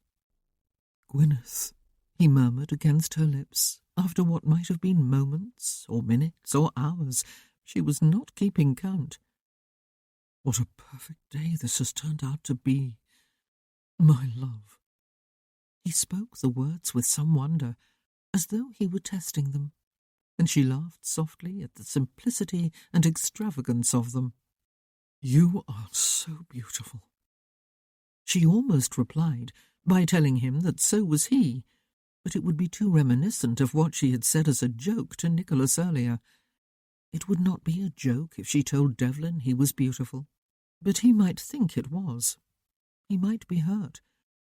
Oh, she did not know him well at all yet, she realized. There was so much to learn about him, so much to know. But the thought exhilarated her, for there would be time for the learning and knowing. A lifetime. She felt no doubt that they would have that together. This was not dalliance, the fleeting passion of a moment. His forehead touched hers as he fondled her breasts with light fingertips through the lace and silk of her gown. She ran her fingers through his hair, short, thick, smooth, warm. "May I call on your father tomorrow?" he asked her. "Or am I being ridiculously hasty? There has been one day of courtship, one perfect day. Ought I to wait longer? But it is not as though I have not known you and loved you forever, as you say you have loved me. May I call?" "Yes," she said, and laughed softly. "Oh, yes, Devlin. It has been far longer than one day. It has been forever. I will prepare a pretty speech to make you on bended knee after he has given his consent, he said. If he gives his consent. Will he? He laughed then too, and she loved the happy sound of it. She would make him laugh all the time from this day forward. She would make him happy, because she herself would be happy. He kissed her lingeringly again before sighing. We must be going back soon, he said. I am obliged to show myself in the ballroom and dance with other partners. And I have promised the next set to Mr. Greenfield, she said. Your uncle. Devlin kissed her once more, his hands cupping her shoulders, but he lifted his head sharply after a few moments and held it in a listening attitude. Dash it, he muttered. There are some people coming. Up to the pavilion, I suppose. Gwyneth could hear them too. Low female laughter and the soft murmur of a man's voice. It was hardly surprising. The ball was in its final hour, and the night was cool and lovely. The temple pavilion was picturesque and private, and not very far from the ballroom. It was the perfect setting for a little moonlit romance. We had better creep away like thieves in the night, Devlin whispered in her ear, laughter in his voice. So that they will not embarrass us, and we will not embarrass them. We will go down through the trees to the bottom of the hill and around the side and back up to the house. They will probably be too busy to notice us anyway. He moved back from her and took her hand in his. But before they could begin the descent, the woman spoke from the pavilion above them. She did not speak loudly enough for her words to be distinguished, but there was something familiar about her voice. If only, Gwyneth thought much, much later, too late, far too late. If only she had said nothing at that moment, the world might have continued on its course and... but she did say something, albeit very softly. And so the world changed course, and everything changed with it. Everything. That is Mrs. Shaw, she murmured. The new resident of Boscombe, the widow who had lost her husband in the Indian Wars, poor lady, and come to live here, though she knew no one, and no one knew her. That fact had puzzled everyone, for she was young and beautiful, and always dressed fashionably. Her year of mourning presumably at an end, and one would have expected her to have chosen a more sizable town, or a spa such as Bath. Did she have no family to go to? Did her late husband have none? So far, she had not seemed particularly interested in making friends here, though admittedly she had not been here longer than a few weeks. She had been at the fete today, however, and had appeared to be enjoying herself whenever Gwyneth set eyes upon her. She had joined in the maypole dancing lesson, and she had come back for the ball tonight. Devlin had gone very still, his hand tight about hers. The man laughed, and there was no mistaking that laugh. There was only one like it, and it was very well known. He took laughter and good cheer with him wherever he went. The Earl of Stratton, Devlin's father. He had brought Mrs. Shaw here to show her the temple and the view from it at night. The moonlight was probably still shining in a band across the waters of the lake. Gwyneth's hand was beginning to hurt. "We really must be careful, Cal," Mrs. Shaw said, her voice quite distinct now. "We mustn't stay up here long. You can come to me later tonight. It will be safer." "Half the family is staying at the Hall, alas," the Earl said. There was no mistaking the fact now that it was he. "It will be impossible for me to slip away, Liza, and I cannot miss church in the morning." She laughed, a throaty, seductive sound. "I suppose I had better not miss it either," she said. "Village life is very quaint." "I told you it would amuse you," he said. "A quick 10 minutes here, then. No one will come, and if anyone does, I am playing friendly neighbour and genial host. showing you the moonlight on the lake." They were not speaking loudly, but their voices were disastrously clear, as was their intent, and their familiarity with each other. "Oh, dear God." "Come on," she whispered to Devlin. "We must get back before this set ends." But his hand was like a steel band about hers, and though she was not touching any other part of him, she could sense the rigidness of his body. He moved then, but not downward with careful stealth, as he had intended. Rather, he strode upward, drawing her along with him. Perhaps he had forgotten she was even there. "Devlin," she whispered, desperate to stop him. He ignored her. It was too late anyway. They were at the top of the rise and moving between two of the pillars of the temple. Gwyneth was aware briefly of the two figures sprawled on one of the love seats, clasped in each other's arms, of the fact that at least one of Mrs. Shaw's silk-stockinged legs was exposed to the knee. Then Devlin spoke, and the two of them jumped to their feet, and the Earl stepped in front of Mrs. Shaw, shielding her while she shook out her skirts. "Get her out of here," Devlin said, his voice tight with fury. "Get her away from here. Right away. Now. Dev." His father's voice sounded quite as it normally did, except perhaps for a little breathlessness. "Taking the air too, are you? With Gwyneth, I see. A beautiful evening, is it not? A fitting end to what has been a perfect day. Don't jump to conclusions now. I have been showing Mrs. Shaw the lake with the moonlight on it. I suppose, though, we ought not to linger here, welcome as the cool air is. We should all be making our way back to the ball. Get her away from here," Devlin said. "Away from Ravenswood. Away from Boscombe. Get her back to whatever love nest you usually keep her in. You are being over-hasty and a bit offensive, Dev," his father told him. "Yes," Devlin said. "A dull dog. Get her away." "Cal." Mrs. Shaw took a step forward and set a hand on the Earl's arm. "I will walk home. It is not far, and it is not a dark night. I do apologize, Lord Mountford. Your father kindly offered to show me the lake from up here, and the promise of some fresh air tempted me, and made me forget that our coming here together might be misconstrued." "I have not misconstrued your use of the name Cal, ma'am," Devlin said, his voice cold with stiff contempt, as he turned briefly toward her. "Or the proprietary hand you have placed on my father's arm. I have not misconstrued the compromising position in which I found you."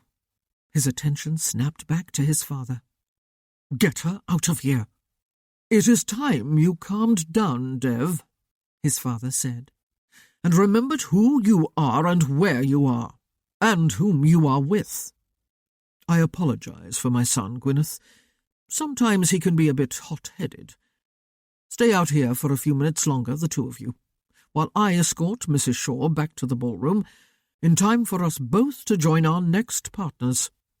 You and I can talk tomorrow, Dev, if you deem it necessary." He drew Mrs. Shaw's arm beneath his and walked briskly away with her down the slope in the direction of the ballroom. The music was ending. "It is time I remembered who I am," Devlin said to his father's retreating back. His voice was raised now to be heard from a distance. "I am Devlin Ware, Viscount Mountford, heir to the Earldom of Stratton, sir, and where I am is Ravenswood Hall, ancestral seat of the Wares, home of my mother, the Countess of Stratton, and of my sisters and brothers. I am with Gwyneth Rhys, daughter of Sir Ivor and Lady Rhys, our neighbours. I will not have this home sullied with the presence of your whore, sir." He was striding down the slope in pursuit of his father, Gwyneth's hand still clasped tightly in his. "Devlin," she said, laying her free hand on his sleeve, desperate for him to halt and to be quiet, though it was too late for that, of course. There was a small group of dancers out on the terrace. They were no longer dancing, though. There was no music to dance to, and they had become aware of raised voices coming from the direction of the hill. A hush had fallen on them, and they had turned to find out what was happening. A few people inside the ballroom had moved closer to the doors too. "Devlin," Gwyneth said again, "don't make a scene. Talk to your father tomorrow." She was aware of feeling slightly sick, as though she might disgrace herself any moment and vomit.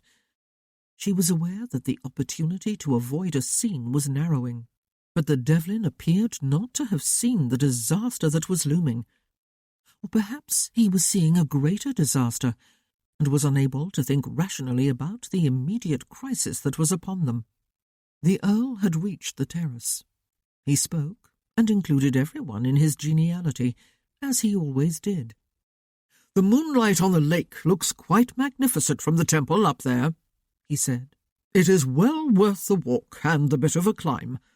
I thought Mrs. Shaw might appreciate it as a newcomer here, but alas, we interrupted my son and Gwyneth Reese up there admiring the view before us, and I do believe they did not appreciate our company. My son was quite upset by it, in fact." There was laughter, as there so often was when the Earl spoke. Laughter, at least partly at her expense, Gwyneth thought. But maybe it was not too late.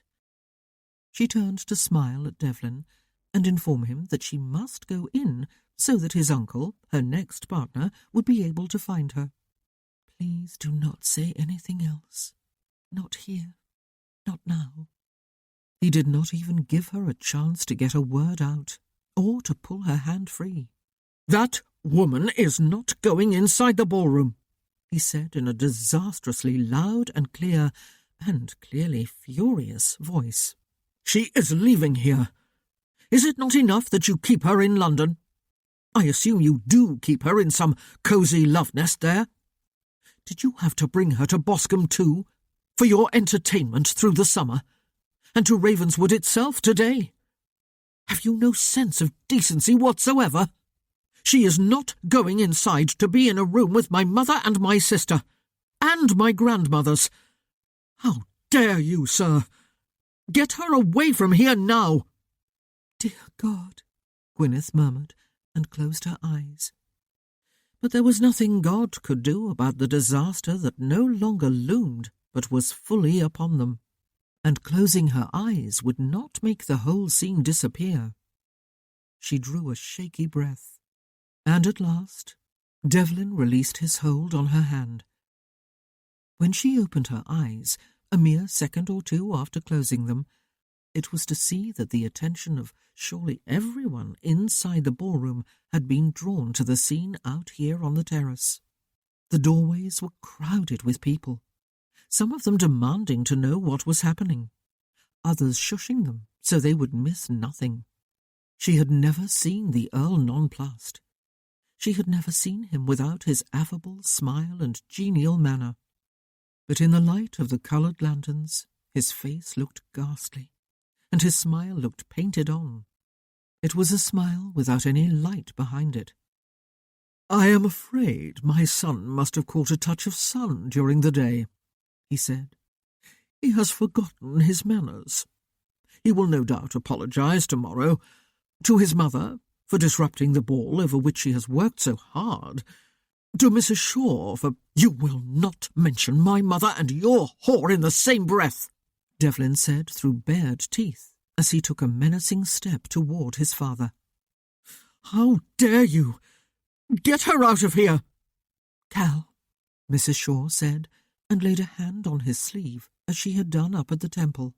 "And get your hand off my father!" Devlin said.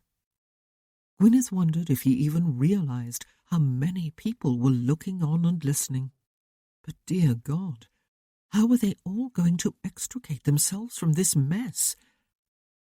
Mr. Greenfield was squeezing his way past the dense crowd in the nearest doorway she saw, and stepping out onto the terrace.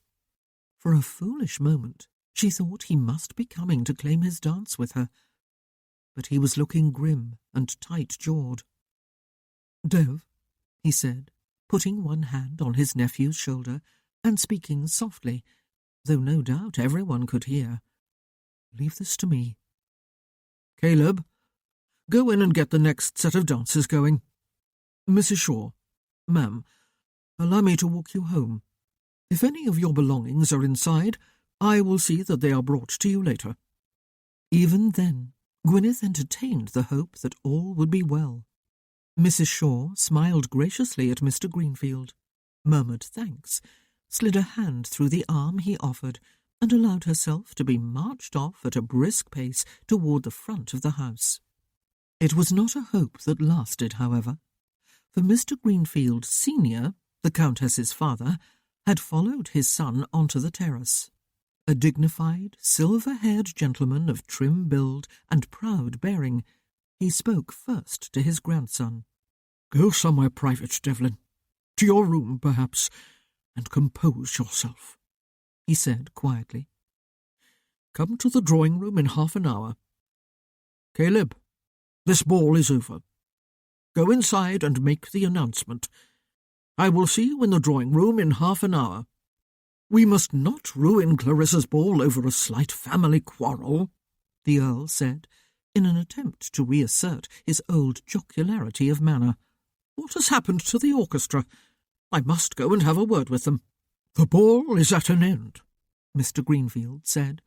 "It has been a very pleasant day and a lovely evening, but it is over. It is time for these good people to go home. Go and make the announcement, Caleb. It is what my daughter sent me to say."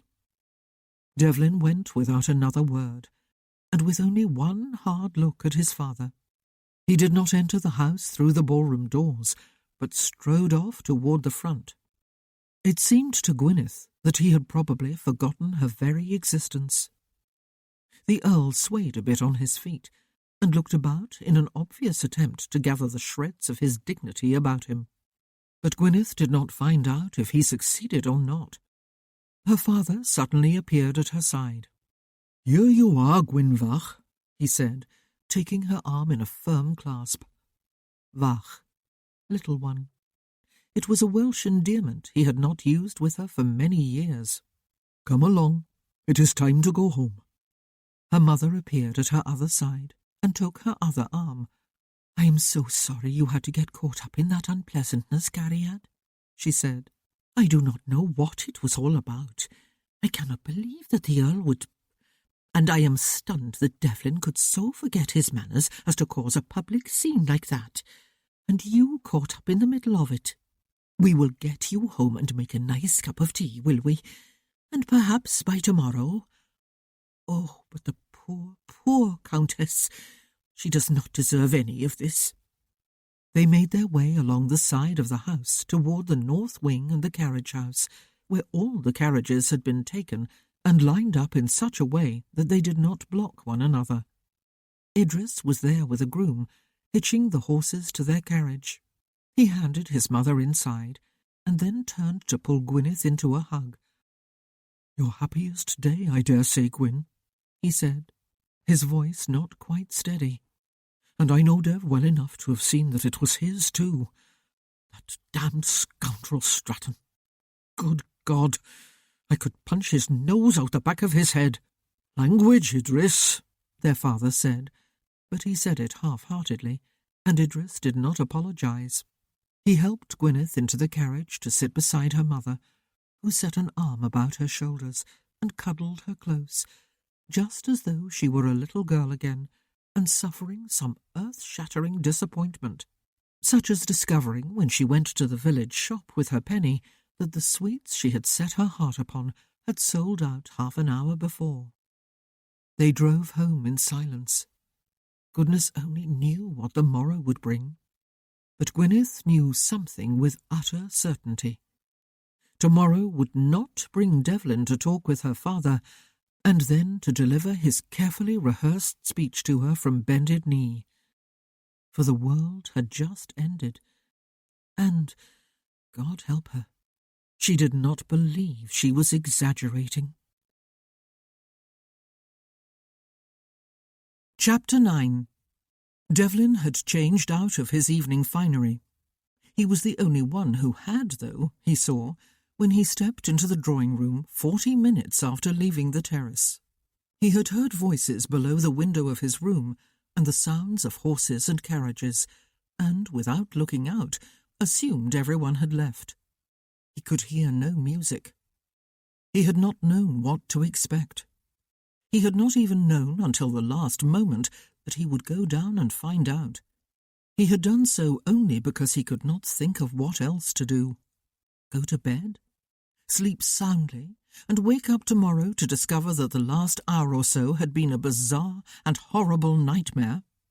His fury had spent itself, and left behind a dull, flat feeling, and the conviction that nothing would ever be the same again.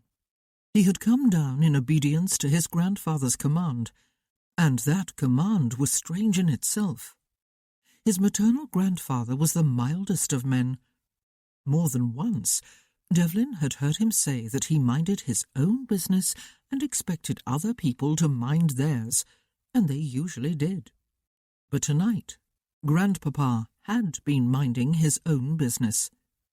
His daughter, the Countess of Stratton, Devlin's mother, was his business. He had taken charge when it had become necessary for someone to do so.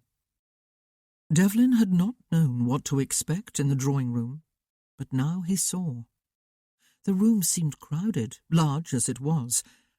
His father was standing before the fireplace, facing it, gazing down at the unlit coals, his hands clasped at his back. His mother was seated, not in her usual chair by the fireplace, but some distance from it.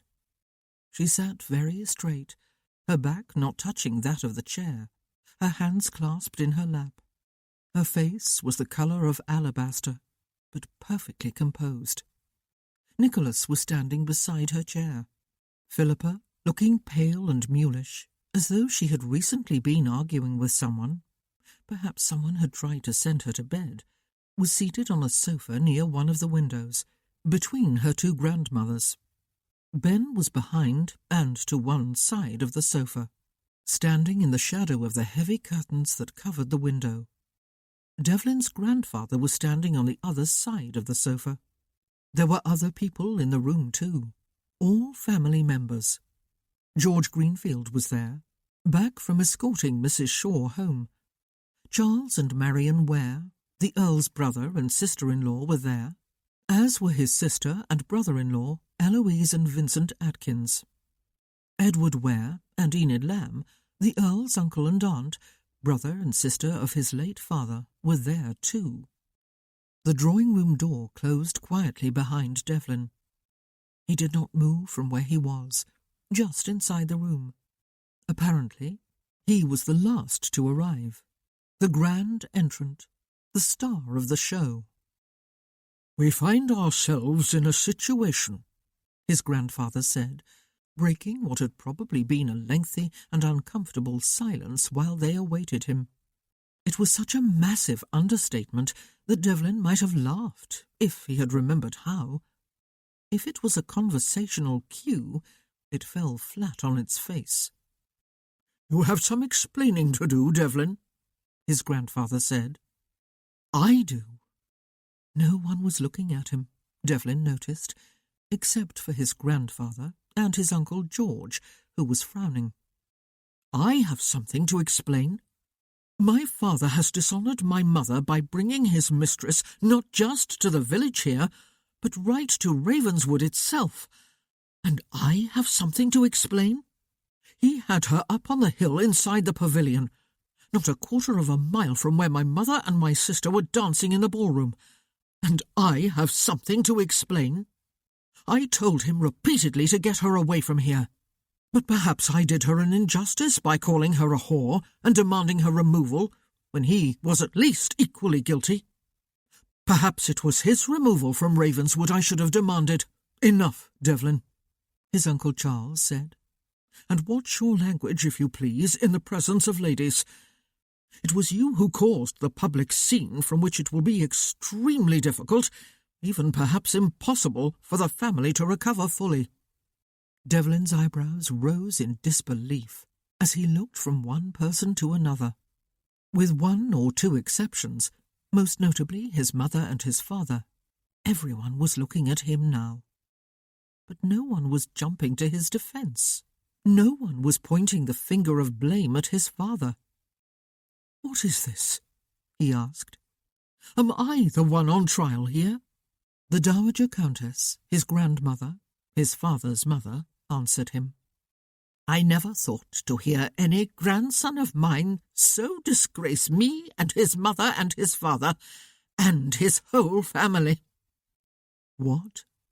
Disgrace my mother?" he said. "It was in defence of her that I spoke out. It is my father who has disgraced and dishonoured her, and in the process his children. And you, grandmamma, and all his family and mamma's by association. Was I to turn my face away and pretend I had not noticed when I caught him in that pavilion in a thoroughly compromising position with that woman? Ought I to have pretended I did not know what he was doing, what he had done? Was I to smile and dance afterward as he brought her back to share a roof with mamma, and with Pippa, and with you and Grandmamma Greenfield?" "In a word, yes," she said, her voice flat and very distinct. "I do not believe what I am hearing," he said, his eyes seeking out Nicholas and Philippa and Ben in the shadows. None of them were looking at him now. "Was I to condone adultery? By my father, against my mother?" His father turned at last to face him. Devlin hardly recognised him. Gone was all the good humour and geniality. His face looked pale and drawn, his eyes dull, his mouth a thin line. He looked every one of his 48 years. "It is time, Devlin," he said, "that you grew up. There is a real world out there, my son, which I ought to have forced you to discover when I had the chance last year, after you came down from Oxford, waving your diploma, as though book learning alone had made a man of you. I was derelict in my duty then.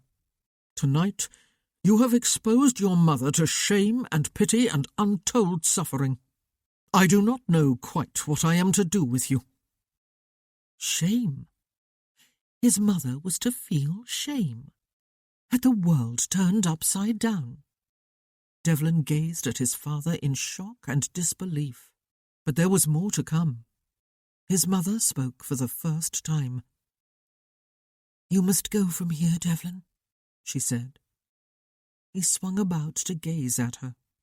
She had not moved, except perhaps to lift her chin a little higher. She was not looking at him, or at anyone else, it seemed, and the revelation hit him like a giant fist to his stomach. "You knew," he said. She knew about his father's infidelities when he went to London each spring. Perhaps she had known too about Mrs. Shaw. If not before today, then at some time during the day. Perhaps everyone had known. Perhaps the whole world did, except him. For him there had been only unease and niggling suspicions, which he had determinedly ignored, and then the truth bursting upon him like an erupting volcano tonight. Was he a total idiot? "It is time, Devlin, that you grew up." What, for the love of God, did growing up mean? Accepting corruption as a normal part of everyday life? Recognising that morality meant nothing at all except as something to be preached from a pulpit or taught in a classroom? "You must go away, Devlin," his mother said again. And no one spoke up to protest how illogical it was that it was her son she chose to send away, not her husband, who had probably slept with countless other women during the years of their marriage, until now he had gone one step further and brought his latest mistress to the village beyond their gates, and even right into their own home. He would have rutted with that woman up in the pavilion if he had not been interrupted. Devlin looked at his mother, who was not looking at him, and at his father, who was, before turning on his heel and leaving the room. Devlin had no idea what time it was when the door of his bedchamber opened behind him. It was not morning yet, though. He was standing at his window, looking out onto blackness. Even the moon and the stars seemed to have run away to hide.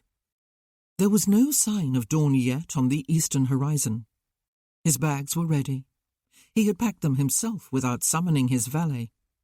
He had been tempted to leave during the night, but there were people to whom he must say goodbye.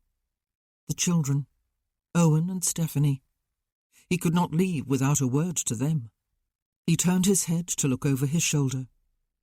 Ben and Nicholas, and George, his uncle. He turned back to the window without either greeting them or telling them to get out. "The woman will be gone in the morning, Devlin," his uncle told him. "I have made the arrangements, and I will go to see her on her way. She does indeed have a place to go to in London." "Perhaps she should move in here instead," Devlin said. "My room will be vacant. Perhaps my mother would welcome her here in a three-way relationship. One big, happy family."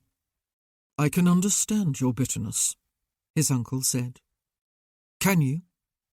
Devlin turned to look at the three of them. "Even though I appear to have broken a cardinal rule of polite behaviour, never to notice or refer to or expose the underbelly of what? Evil? Corruption? Never to disturb whatever it is, and thus upset people." His uncle sighed. "What has breaking that rule accomplished?" he asked, coming farther into the room and sitting, uninvited, on the end of the bed. "What has it accomplished for my sister Devlin, and for my niece, and for those poor children who are fast asleep in their beds and do not know yet what will be facing them in the morning and the coming days?" "Does the truth count for nothing, then?" Devlin asked. "She knew, did she not? My mother. She has probably known for years. I suppose everyone else has too, except me, and even I have been suppressing vague suspicions for longer than a year, lest they become less vague and force me to do something about them. We have all been living a cheerful, genial, laughter-filled lie, because it is not the thing to tell truth and upset the status quo. It is not genteel.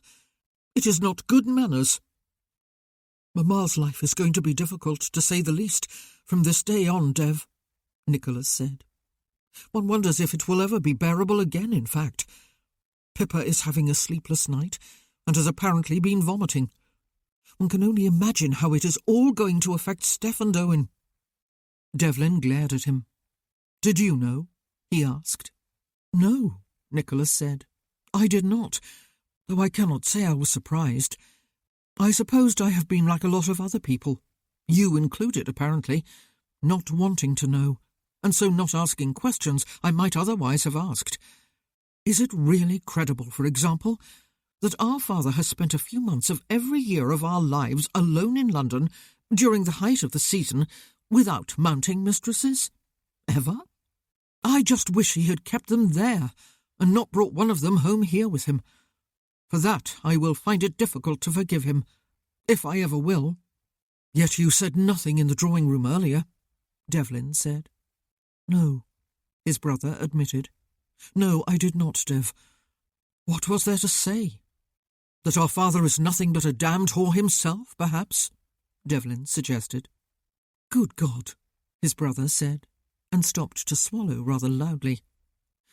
"I just think you may have destroyed more than you realize tonight, Dev. We cannot simply tear down the whole framework of our lives in the name of righteousness. Yet I believe that is what you have done. What will be left now? For Mamma, for our sisters and Owen, for you." He inhaled slowly and audibly. "For me. I have destroyed an awful lot," Devlin said. He did not even bother to make it into a question. "Yes, it was all my fault. I understand, Nick. It was not our father's fault, but mine. He is only guilty of adultery and debauchery and blatant disrespect for his wife and family. I am guilty of something far worse, of telling the truth." He did understand, too. At long last, he had misunderstood his world all his life. He had assumed it was built upon truth and light and honesty and decency. But it was not. It was all about appearances, about respectability, about preserving a facade that was essentially empty. And by misunderstanding, he had torn down that flimsy illusion to discover there was nothing left. Only human suffering. In particular, his mother's. And he was the cause of that suffering. Not his charming, laughing, philandering father, whose infidelities she had somehow managed, preserving a life for herself despite them. Not his father, but him, Devlin, with his unconsidered righteousness. And what had happened to Gwyneth? He had not even missed her, until he had come up to his room here in obedience to his grandfather's command. How deeply had he embarrassed her? He looked at his half-brother, who had not said a word yet, either in the drawing-room earlier or now. "And what about you, Ben?" he asked. "Do you have anything to add? Any further coals to heap on my head?" Ben eyed his bags, packed and ready to go, and then looked at him. "When are we leaving?" he asked. Devlin regarded him in silence for a moment. "What?" he said then. "We? I am going with you," his brother said. "Why?" Devlin asked. Ben half smiled, though there was no amusement in his expression. "I am the son of one of his whores, am I not?" he said. "The only mistress he ever had, of course, because he loved her dearly and passionately, or so he has told me more than once. He would have married her, but he was an earl's heir with obligations, and she was not an eligible bride.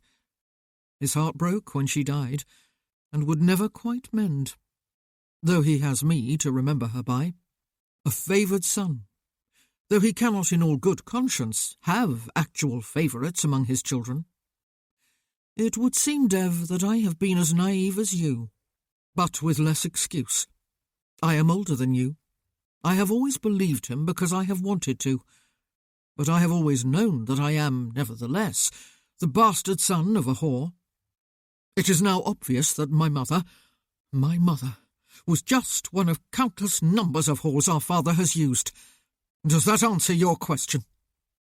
His voice, trembling with bitterness, was almost unrecognisable.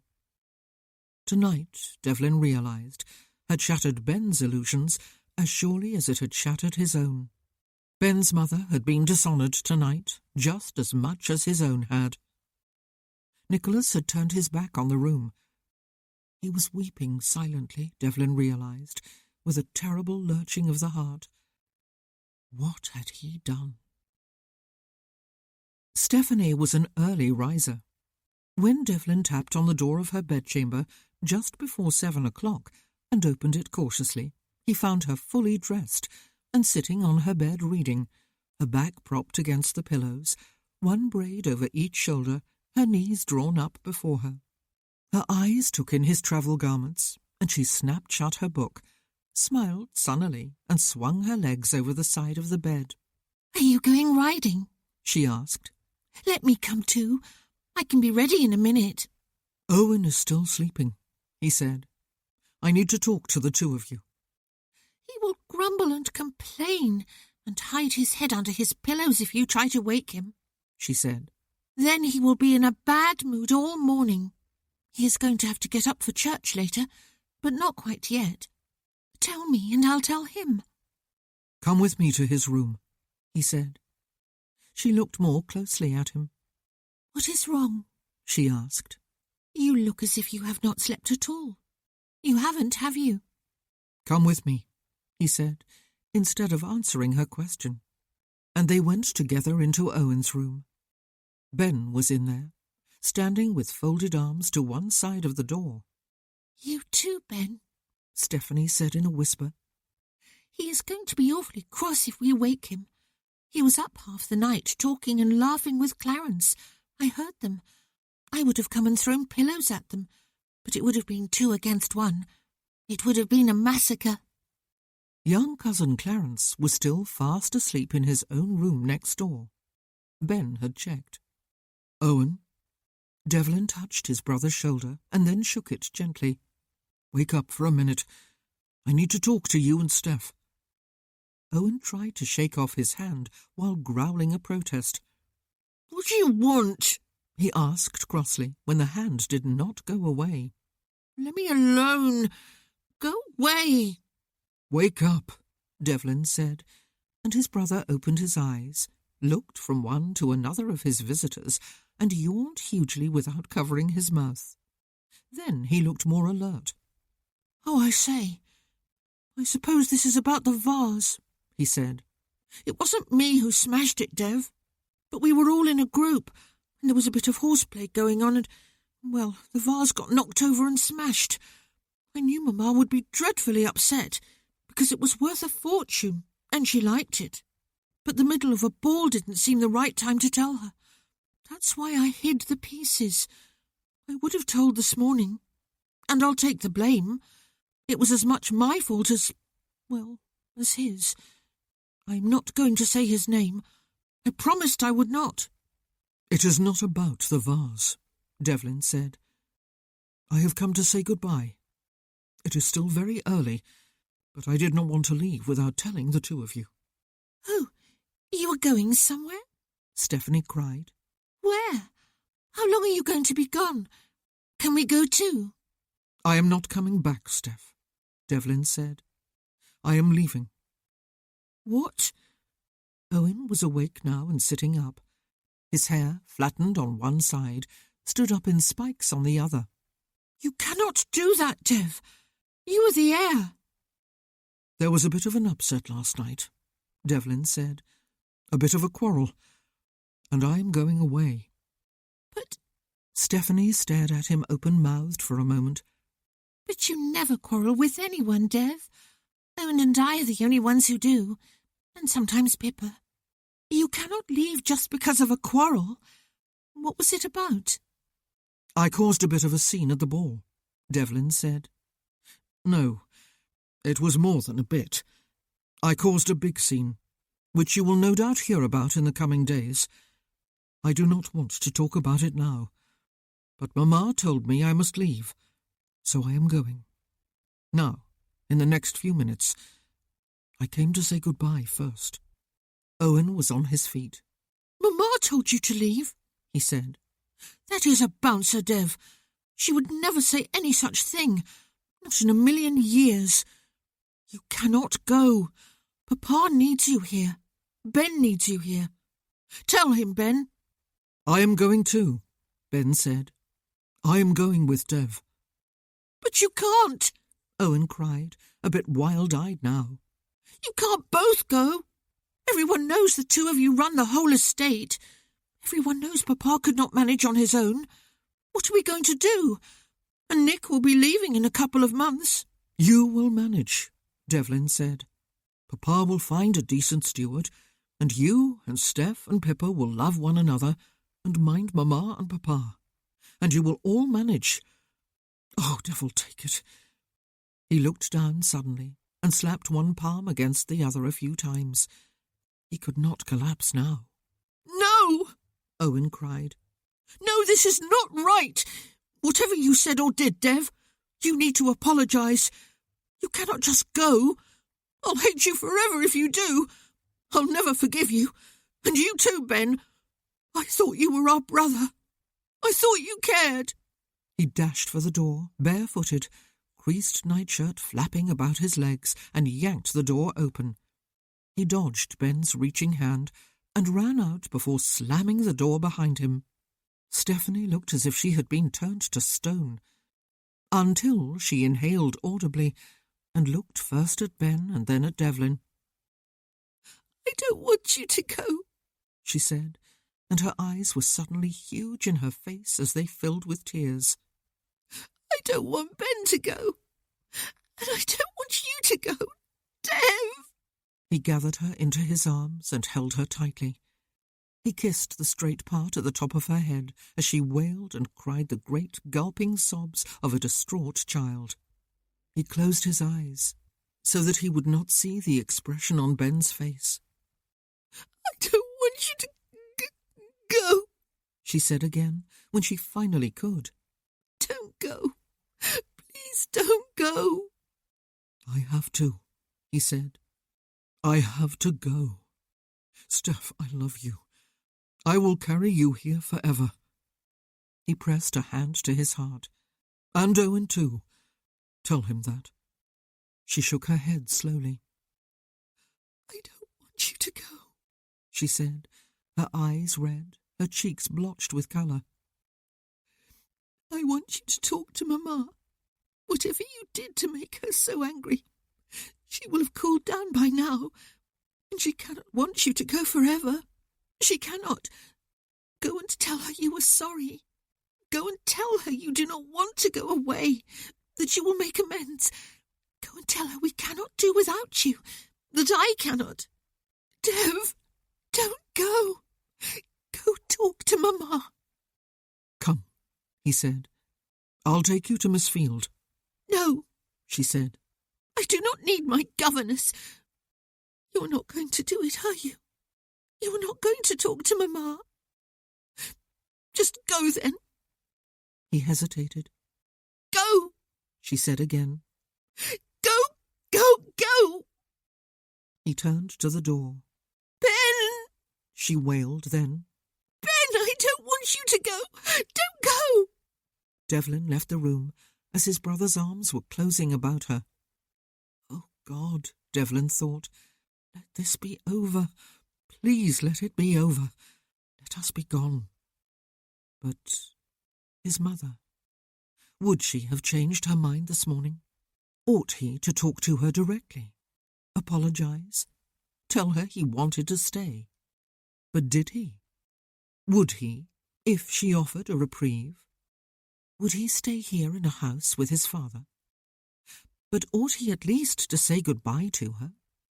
A few minutes later, he was tapping at the door of her dressing room. It was opened part way a moment after that, and his mother's long-time dresser peered out at him, minus her customary smile. "Millicent," he said, "ask my mother if I may take a few minutes of her time, will you?" She shut the door without saying a word and left him standing outside, hoping his father would not come out of his room as he waited here. All of 2 minutes must have passed. They felt more like 10. Finally, Millicent half opened the door again and fixed her gaze somewhere in the area of his chin. "Her ladyship says no, Lord Mountfort," she said, and closed the door quietly again before he could react. Her ladyship says no. His mother. His mother had refused to see him. Philippa was out behind the carriage house, pale almost to the point of greenness, with dark circles beneath her eyes. She was hugging her arms and hunching her shoulders because the early morning was chilly and she had not brought a shawl with her. She was standing beside Devlin's curricle, which was ready to go. A groom had just finished strapping his bags and Ben's to the rear of it. Ben was rubbing the back of her neck with one hand. She looked at Devlin with haunted eyes. "Go and talk to Mamma," she said. "Please, Dev. She cannot possibly have meant what she said last night, and even if she did, she will have changed her mind this morning. This whole thing will be patched up soon and forgotten about. It is what always happens. Go and talk to her. Grovel if you must. Just please do not go away." "She will not see me," he told her. She walked into his arms then and pressed her face to his shoulder while reaching out one arm to draw Ben, too, into her embrace. Chapter 10. "Sometimes I find myself quite annoying," Lady Reese said. "I have a very late night and think to myself that it does not matter. I will simply make up for it by sleeping on in the morning. But does it happen? It does not. I wake up at my usual time notwithstanding, and when I direct myself quite firmly to go back to sleep, myself does not listen." "And it seems you have trained us all to be just like you, Mum," Idris said. "Here we all are to prove it." All four of them were up and seated about the breakfast table at their usual hour, and Lady Rees was talking for the sake of talking, in Gwyneth's opinion, with unnatural cheerfulness, just as though the world had not come to an end last night, just as though she had not noticed that her daughter was toying with the food on her plate, moving it from place to place, but not into her mouth. "I needed to be up anyway," Sir Ivor said, in an identical tone of voice. "I want to get to church early. I have no idea how many of the choir boys and girls will turn up today, and which of them will bring their voices with them. There may not be enough of them to drown out my mistakes, and I chose some tricky pieces for this week." Her father never made mistakes, Gwyneth thought. The more complex the piece of music, the more brilliant his playing became. She knew a few people who were willing to admit that they went to church for the sole purpose of listening to Sir Ivor Rees play the organ. "I'll go with you, Dad," Idris said. "We can take the gig. It's a nice enough morning. Mam and Gwyn can come later in the carriage." All this hearty cheerfulness was going to make her scream in a minute, Gwyneth thought. It was time someone addressed the issue that was on all their minds and had probably kept them all awake half the night. More than half in her case. But before anyone could broach the topic, her mother and Idris both turned their heads sharply toward the window, and Gwyneth heard it too. Some sort of carriage, pulled by more than one horse. "There is someone coming here at this hour," her mother said. "On a Sunday?" Idris pushed back his chair, got to his feet, and went to the window. "It is Devlin," he said, "and Ben Ellis, in Dev's curricle." Gwyneth felt a great surge of joy. He had come, but it lasted no longer than a moment, for everything was wrong with the picture that had rushed to her mind. It was very much too early. It was a Sunday morning before church. He had his half-brother with him, and after last night it was impossible that he was coming courting. She was very glad she had not leapt up from her chair. Idris went striding out of the room, while Gwyneth's parents exchanged glances, and Lady Rees looked with some concern at her daughter. "One of us must have left something at the hall last night," Sir Ivor said, "and they have come to return it." He set his napkin beside his plate and rubbed his hands together. Idris returned within a minute or two with Devlin, who was looking pale and grim and tight-lipped, and was dressed for travel. Sir Ivor and Lady Rees both rose to greet their visitor. Gwyneth stayed where she was. She wished she could sink beneath the table, for this was the Devlin she had known all through her growing years. He did not even glance her way, and her instinct again, as it had been then, was to hide. Yesterday had been a dream more wonderful than anything she had ever imagined, but it had ended in a nightmare. "Where is Ben?" her mother asked, while her father shook Devlin's hand. "He will not come in," Idris explained. "He is going to stay with the horses." "Come and sit down, Devlin Bach," Sir Ivor said, using an unexpected Welsh endearment. "Have some breakfast with us. I dare say you have not had any yet. Idris will go back out and persuade Ben to join us. One of our grooms can watch the horses." "I am not staying," Devlin said. "But thank you for the invitation, sir. Lady Rees, I am sorry to interrupt your breakfast. I wished to apologize for involving your daughter in that rather sordid scene last night. It was unforgivable of me. I did not intend to draw her into it, but that is no excuse. Gwyneth's mother held up a staying hand.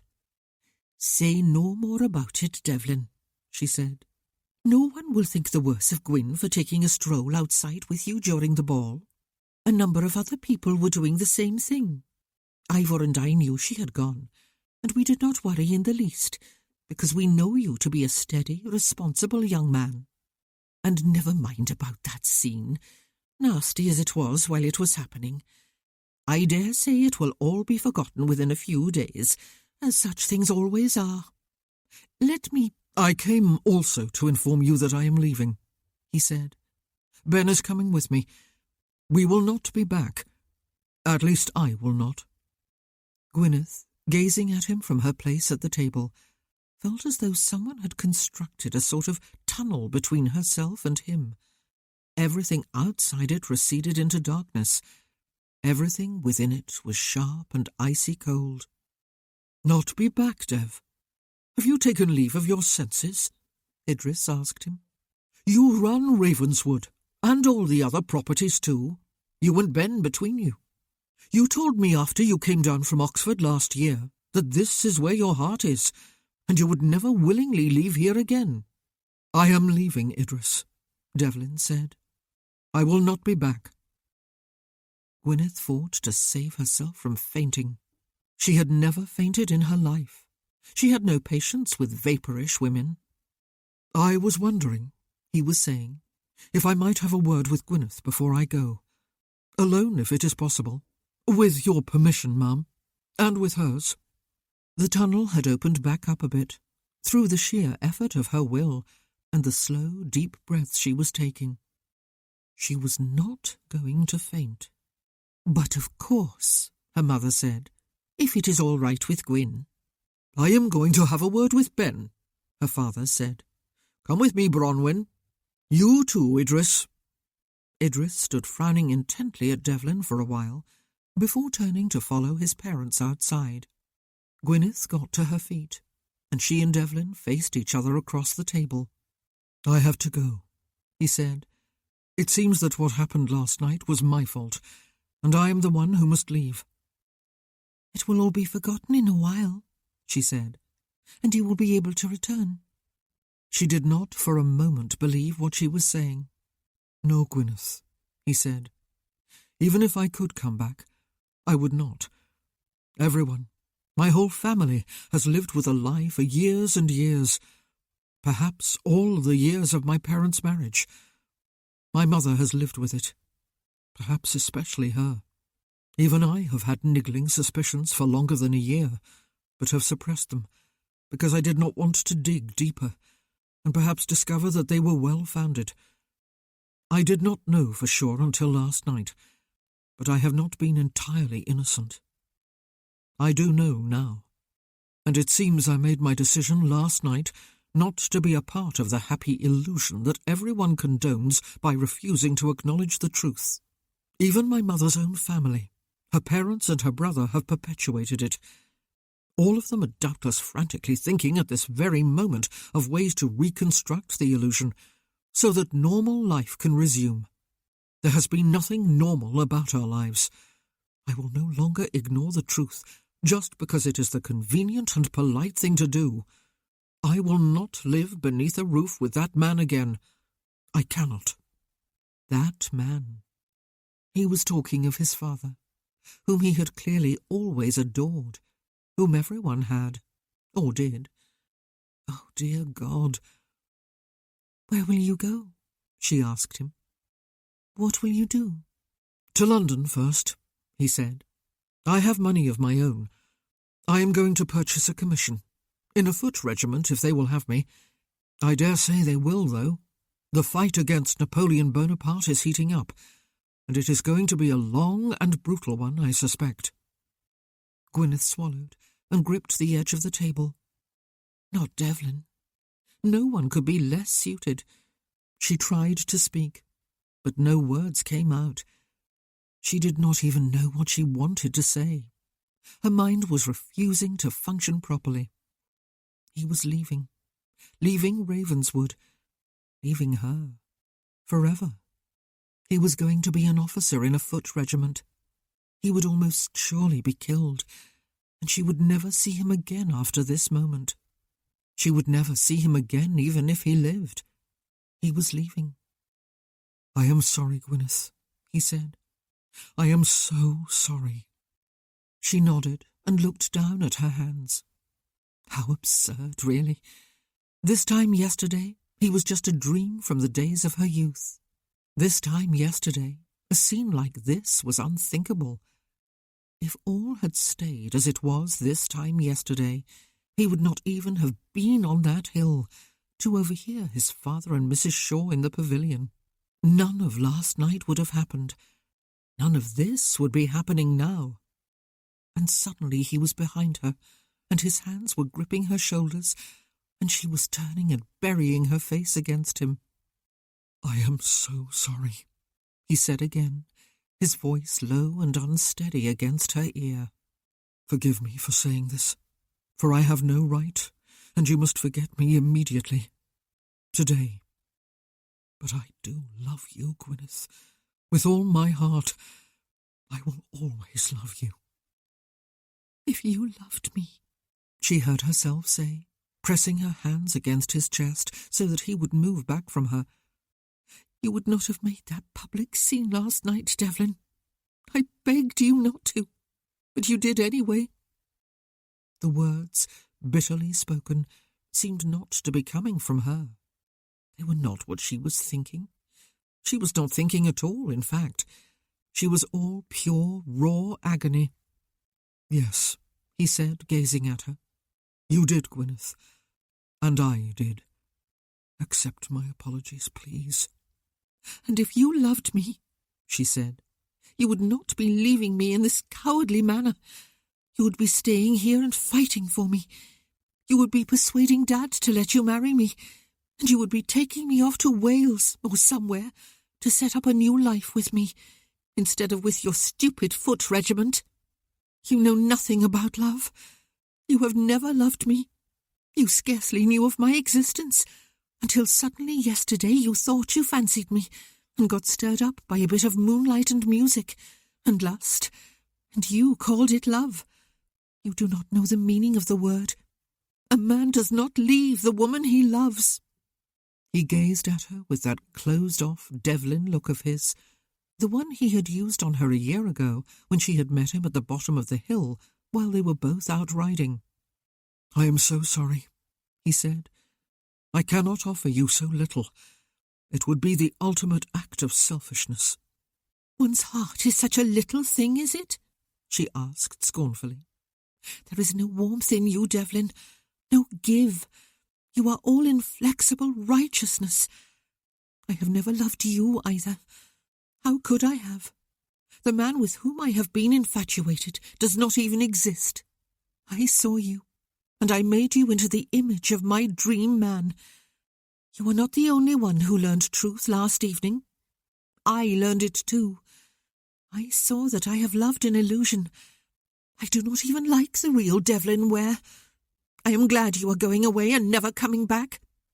"Gwyneth," he said, and reached out a hand for her.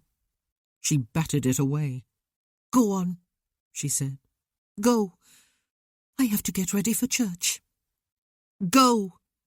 And he dropped his hand to his side, made her a formal bow, and strode from the room without another word. By the time the sound of horses' hooves and carriage wheels came from outside, Gwyneth was on her knees on the floor, her head bowed forward, the heels of her hands pressed to her eyes.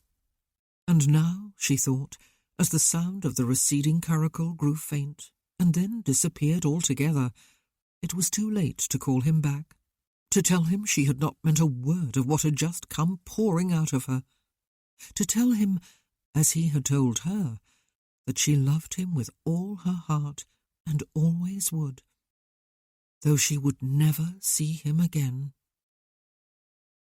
It must have been close to noon when they made their first stop to change the horses and have something to eat, though Devlin ate less than half of his meat pasty, and noticed that Ben ate very little more of his own.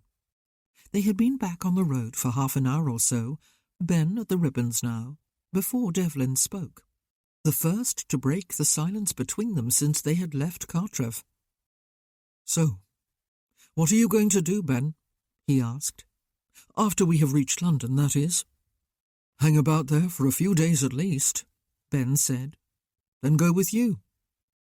Devlin turned his head sharply and looked at him.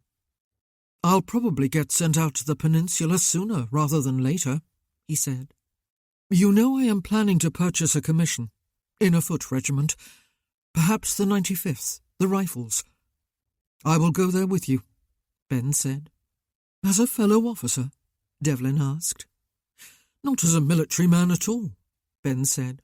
"I have money. I suppose you are aware that our Father settled a tidy sum on me right after my mother died. It was in trust until I turned 25, which I did earlier this year. It has grown into something of a fortune over the years, and then there has been my salary, which has been largely unspent. I will not spend any of what I have on a commission, though. I do not believe in killing people against whom I have no grudge. I could do it in self-defence, perhaps, if there was no alternative, or in defence of someone dear to me, but not just because I was ordered to do it in some senseless battle. Then why would you come with me? Devlin asked. His brother did not answer for a while. Finally he said, Because I think you might need me, Dev. You are a bit of a dangerous innocent. You see everything in terms of good and evil, right and wrong, truth and lies, with nothing in between. Yet in this world we live in, almost everyone fits somewhere between those extremes. We all have to compromise, Devlin asked. I suppose you agreed with everyone last night and saw me as the big villain, the one who would not condone the big lie. Why the devil did you come with me today, then? I told you why, Ben said. My mother may be dead, but she was and is and always will be my mother. And you were the only one of all of us who was right, Dev. That does not necessarily make what you did right, but you made me see the truth, that I suppose I have always known and have pretended not to know, that my mother was no more to my father than a cheap whore, or maybe not so cheap. I will never know, but I hope for her sake she demanded and got an exorbitant price. She meant so little to him that he went and married your mother even though there was me. And then he kept on whoring while keeping up that pretty image of devoted husband and father and friend and neighbour. The perfect aristocratic family in the perfect setting. Even I was somehow folded into the image without tarnishing it. You were the only one who ultimately could not be folded in. You need looking after, Dev. I don't know how you will manage otherwise. The army probably does not allow brothers to accompany its officers to war, Devlin said. Then I will go as your servant, Ben said, shrugging. As your valet. I believe they are called batmen in the military, Devlin said. You really want to go with me to play nursemaid and polish my boots and clean my weapons, do you? I'll probably tell you to do them yourself, and mine too, while you are at it, Ben said. But yes, I am going with you. Another half-hour or so passed before they spoke again. Ben, Devlin said, I always knew your story. I knew that though you were older than me, you could never inherit the title or Ravenswood. I knew you were sent to a different school from the one Nick and I attended, and now Owen. And all because you are not aware, though your father is. But I can honestly say, for what it is worth, that I have never thought of you as somehow inferior to the rest of us. You have always been my brother, as important to me as the others. I swear this is true. Yes, Ben said, after drawing the curricle farther to the side of the road as they passed a stagecoach coming in the opposite direction. Yes, I know. You did not come with me just because you thought I would need you, did you? Devlin asked him. You came at least partly because what happened last night made you feel very alone. It made you feel you did not belong at Ravenswood after all. You need me as much as I need you. You talk too much, his brother said, which was a funny thing to say when they had been travelling side by side for hours in almost complete silence. Well, that makes two of us, Devlin said. Not talking too much, I mean. All alone, not belonging. The difference being that you are still the heir, Ben told him. You cannot not belong, Dev. Sooner or later you will have to go back, whether you want to or not. Would to God it were not so, Devlin said. I envy you your freedom from all that nonsense, Ben. But you will never be entirely alone, you know. Not as long as I am alive. Part 2. 1814. 6 years later. Chapter 11. Leaving home forever was not possible, of course, when one happened to be the heir to an earldom and everything that went with it. In the case of Devlin Ware, forever lasted for 6 years and 1 month. At the end of that time, he was on his way back home, or, more accurately, on his way back to Ravenswood, which was not quite the same thing. Not nearly the same thing, in fact. Ben Ellis was with him. Devlin had indeed purchased a commission in the 95th Regiment of Foot, the Rifles. He had not purchased any of his later promotions. He had earned them on the battlefield. It had not been impossibly difficult. The mortality rate of British officers during the Peninsular War had been shockingly high, and vacancies had to be filled, if not by purchase, then by merit and seniority. He had arrived on the Peninsula in time to be part of the brutal winter retreat of the British forces under the command of Sir John Moore from Spain to Corunna in Portugal. He had been there for the Battle of Corunna. After that, he had fought in so many engagements, ranging from minor skirmishes to sieges to massive all-out battles, that they tended to blur together in his mind, so that he could not always remember whether a particular incident had happened at the Battle of Talavera, or at Busaco, or Almeida, or perhaps Vitoria, or Roncesvalles. He had been there for all of them and more. He did remember the Battle of Toulouse, however, fought in the south of France on April the 10th of 1814, because it was the final battle of the war. Over several years, British regiments had gradually trudged and fought their way out of Portugal and across Spain and over the Pyrenees into France, where they fought again, and finally it was all over. Napoleon Bonaparte abdicated as emperor. Marshal Soult agreed to an armistice with the Duke of Wellington, and Bonaparte was sent into exile on the island of Elba. Captain Devlin Ware, the only name by which he would allow anyone to address him, had had enough. The war was all over for him too.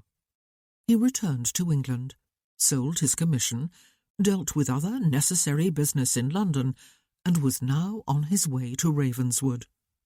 It was 2 years since he had been summoned to return there, but he had ignored the summons at the time and remained with his regiment to lead his men to the bitter end of the fighting. 2 years ago, his father had dropped to the floor of the tap-room at the village inn. He had been dead before he reached it. Devlin Ware, 7th Earl of Stratton, peer of the realm, owner of Ravenswood Hall and a number of other properties, and a vast fortune besides, had been summoned home by his father's solicitor, now his own. He had been summoned, too, by a brief formal note from the Countess, his mother. He neither answered nor responded to either one. Ben had done so, he suspected, but they had not talked about it. They did not talk of what had once been their home, or about any of the other people who had lived there, and presumably still did. He believed Ben had kept up some sort of correspondence with some of them, but Devlin never asked, and Ben almost never volunteered information or comment. Devlin had not corresponded with any of them, even the total innocents, the children. He had always thought it would be best if they considered him dead. Sometimes he almost wished he were. He had not been killed in 6 years of relentless, ferocious warfare, however. He had arrived back in England relatively intact. He had all his limbs and both eyes, and surprisingly few scars. The worst of those he did have was unfortunately visible. It slashed across his forehead and through his eyebrow, and across the top half of his cheek, but the sabre that had done the damage had missed his eye by some miracle that defied understanding. It had also failed to separate the top half of his head from the rest of his body. If there were other inner scars, he did not know of them or care about them. He was a battle-hardened warrior, with a battle-hardened mind, and that suited him fine. He had been known in his regiment as a hard and ruthless officer, demanding a great deal of his men, but never more than he demanded of himself. He had held them to a high standard of conduct and achievement, but he had had one quirk of nature that had prevented many of his men from outright hating him, and had even inspired a few to devotion and the determination to protect him from hostile fire. A number of enemy skirmishers died from rifle fire as they tried to pick off Captain Ware, conspicuous with his red officer's sash and sword. Unlike almost every other officer of any rank, he gave second chances, except when they were impossible to give, as in a deliberate murder, for example. If one of his men ran in panic from battle, his recapture meant instant execution, except with Captain Ware, who stood the offender up in shirt and breeches, and nothing else, before a punishment parade of his peers, all standing rigidly to attention, and gave the man the choice between an ignominious death by hanging and a position at the very centre of the front line in the next battle. All, without exception, had chosen the front line, and some had died an honourable death there in the next battle. A few had distinguished themselves with extraordinary bravery. Captain Ware gave a second chance, but never a third. Most men did not need a third. His own courage could never be called into question. He volunteered a number of times to lead a forlorn hope, an advance force of elite volunteers who led the charge against a seemingly impregnable position and were almost certain to die, so that the regular forces behind them could smash through to victory. On one of those occasions, he had been chosen, and led his fellow volunteers to what was a successful siege, but at the terrible cost of the deaths of 9 out of every 10 of them. Lieutenant Ware was careless of death himself, but it did not find him on that day or any other. He was awarded his captaincy as a result of that forlorn hope.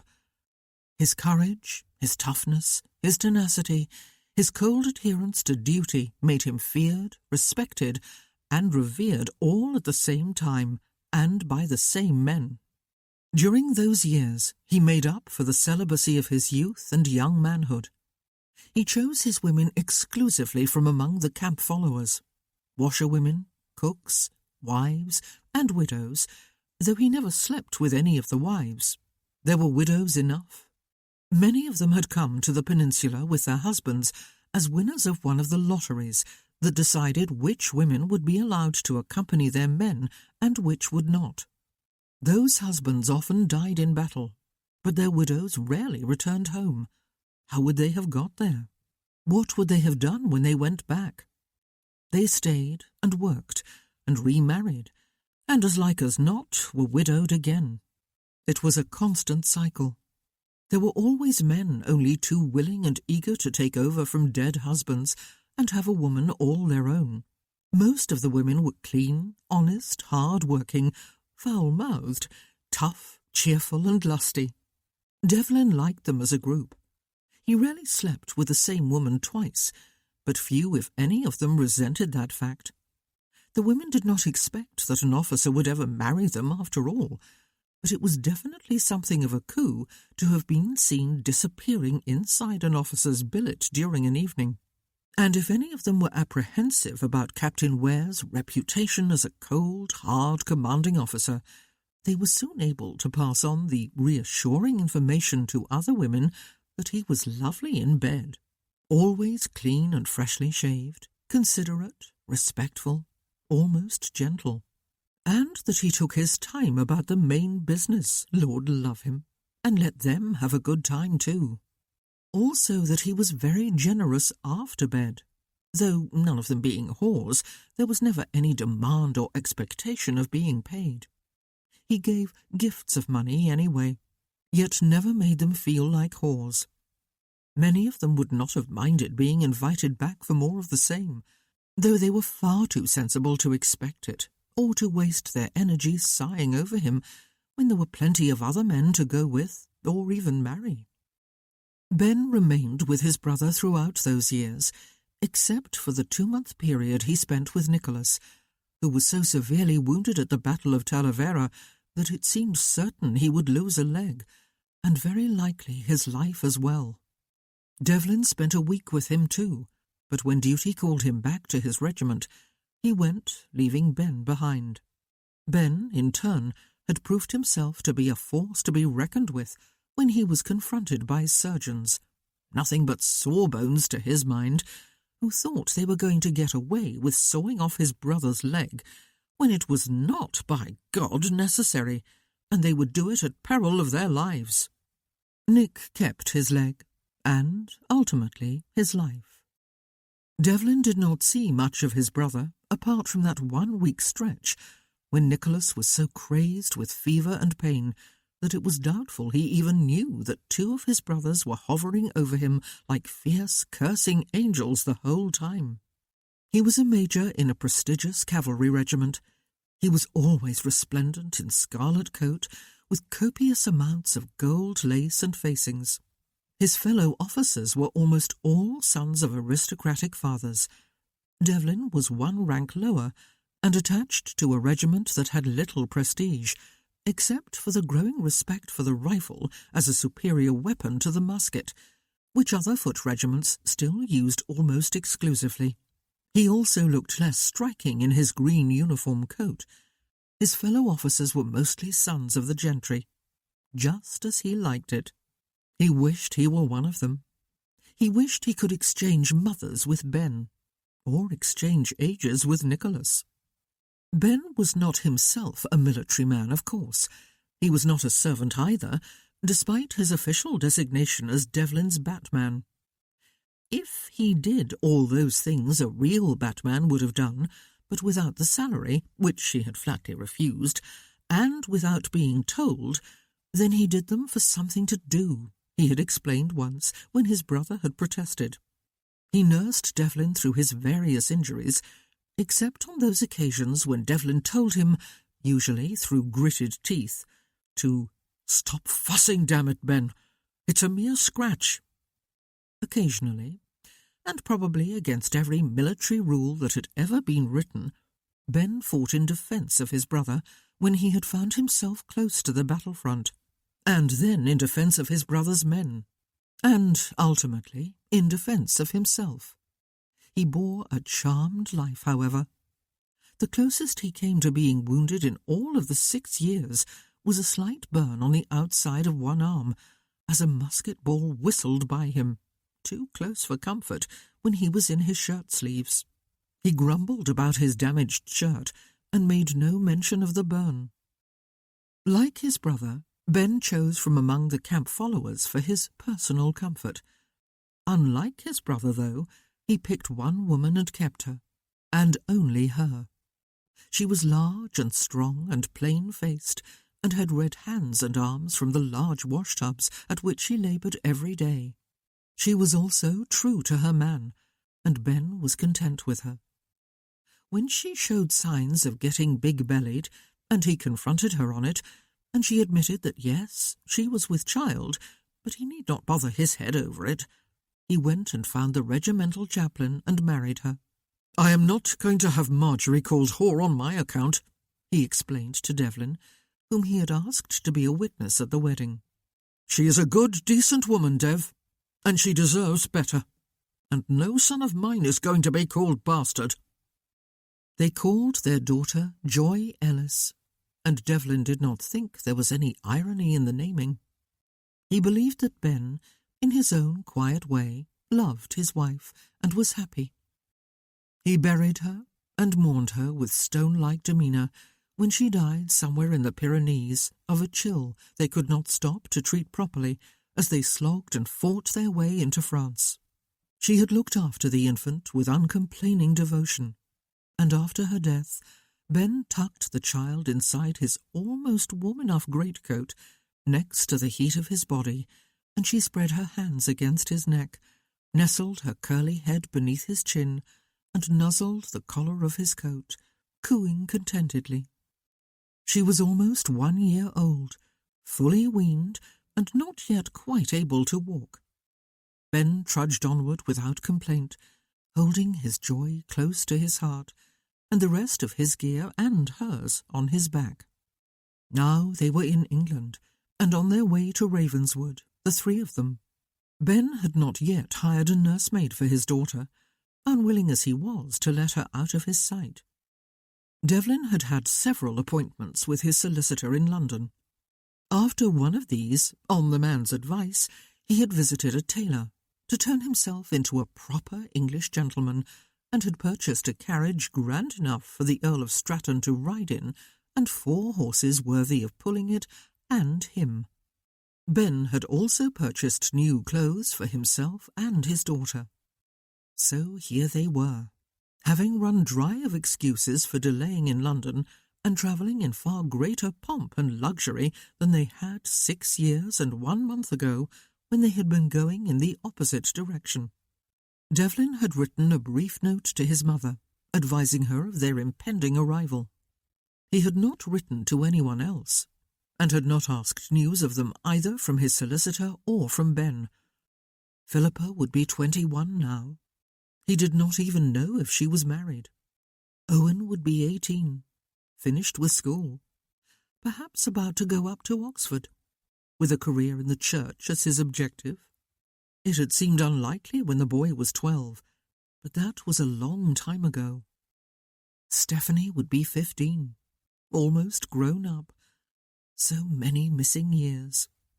He ought perhaps to have maintained contact with them, but his very survival, or the survival of his sanity anyway, had seemed to depend upon his cutting all ties, all news, all knowledge of what he had left behind, and all memories too. It was impossible to stop oneself from thinking, of course. Thought happened whether one wanted it to or not, but he had stopped himself from thinking of what had once been home. He had done it with a ruthless effort of will, filling his mind with his new life. He had chosen a military career quite deliberately. There would be much upon which to focus his attention, he had thought, and he had been right. Fortunately, he had always devoted himself to duty.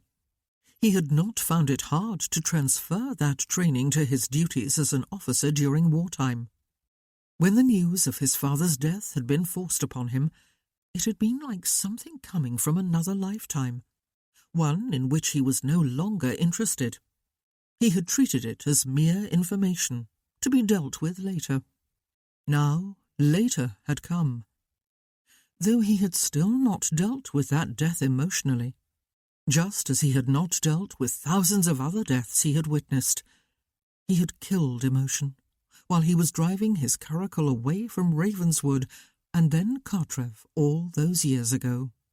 He had not thought of Cartrev or any of the people living there since. It was impossible to know what sort of welcome he would receive at Ravenswood, or what he would have to offer in return. They were all strangers to him now, the people living there, as he would be to them. People he had once loved. But what was love? He no longer knew or wanted to know.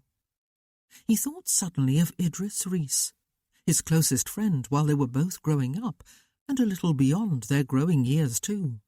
If Idris had written to him after he left, it was Ben who would have opened the letter and perhaps replied to it, though it was doubtful Idris had written. He had not been happy during their final encounter, and his very words came back, as though they had been spoken yesterday. "Dev," he had said, just before Devlin climbed to the seat of his curricle beside Ben on that final morning, "you have broken her heart, and it will go hard with her. Don't do it, man. Find some other course of action. There is bound to be something. Dad will help you. I will help you. Just don't be an idiot. It always has to be all or nothing with you, though, doesn't it? You have broken her heart." And just like that, his thoughts landed where they had always least wanted to go, upon Gwyneth Rees. She would be 24 now, undoubtedly married, but not to someone local, he hoped. He would rather not see her again. Perhaps she had married someone from Wales, where she had gone each year with her parents and Idris to visit relatives, or where they had used to go. Who knew what changes might have happened in the past 6 years? And it will go hard with her. If she had allowed her heart to be broken after a one-day courtship and one inexpert kiss, then the more fool she. He did not think Gwyneth was a fool, though. She would have shaken him off, like dust from her bare feet, and run laughing into the wind, her dark hair streaming out behind her. Then she would have found someone else. Not Nick, though. His brother had left home soon after he had, and, unlike Devlin, he had not sold out when the wars ended. He was probably in Paris with his regiment at this moment. The carriage brought them inexorably closer to Ravenswood, and Devlin thought for the 1000th time that he really did not want to be doing this. But he no longer had any choice. The wars were done. He was no longer Captain Ware of the 95th, and duty was calling him in another direction. He was the Earl of Stratton. He could not even think of Ravenswood as his. He could not imagine his mother as she might be now, 46 years old and widowed. He could not picture his brother and sisters, the younger ones, who would all have grown up since he left.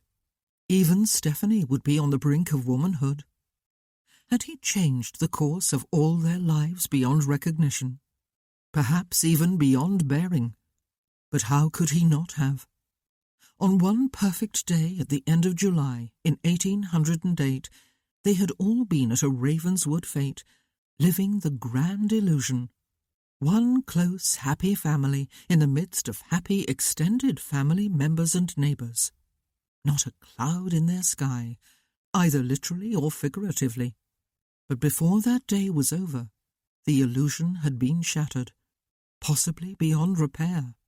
And the very next day, the two oldest sons, one the heir to the earldom, the other the steady, competent steward of the estate, had been gone, never to return. Not for 6 long years, anyway. How could everything not have changed drastically from that day on, even before the death of the Earl, and certainly after it? And had he, Devlin, been solely responsible for it all? Or had that been on his father? Devlin still did not know the answer. Perhaps because in 6 years he had not asked, nor had he seen the effects of what had happened on that fateful evening, or heard about them, by his own choice. A man of extremes, Ben had once called him, with no tolerance for what went on in the middle, between the two extremes, where most people did their living. Was he still that man of extremes? He did not even know. He glanced at the child asleep on Ben's lap beside him, her cheeks flushed, her mouth partly open, her cocked thumb fallen out of it. She was now almost 1.5 years old. Ben had played with her, with what seemed to Devlin like infinite patience, after their stop for luncheon, until she succumbed to the motion of the carriage. Ben loved that child with all the quiet passion of his steadfast heart. For a moment, Devlin felt the soreness of unshed tears at the back of his throat, because he had not loved for a long, long time. He had lusted and enjoyed, liked and respected, but he had not loved. He did not believe he ever could again. He had not died on the peninsula, but something in him had. Ben must have felt his brother's eyes on him.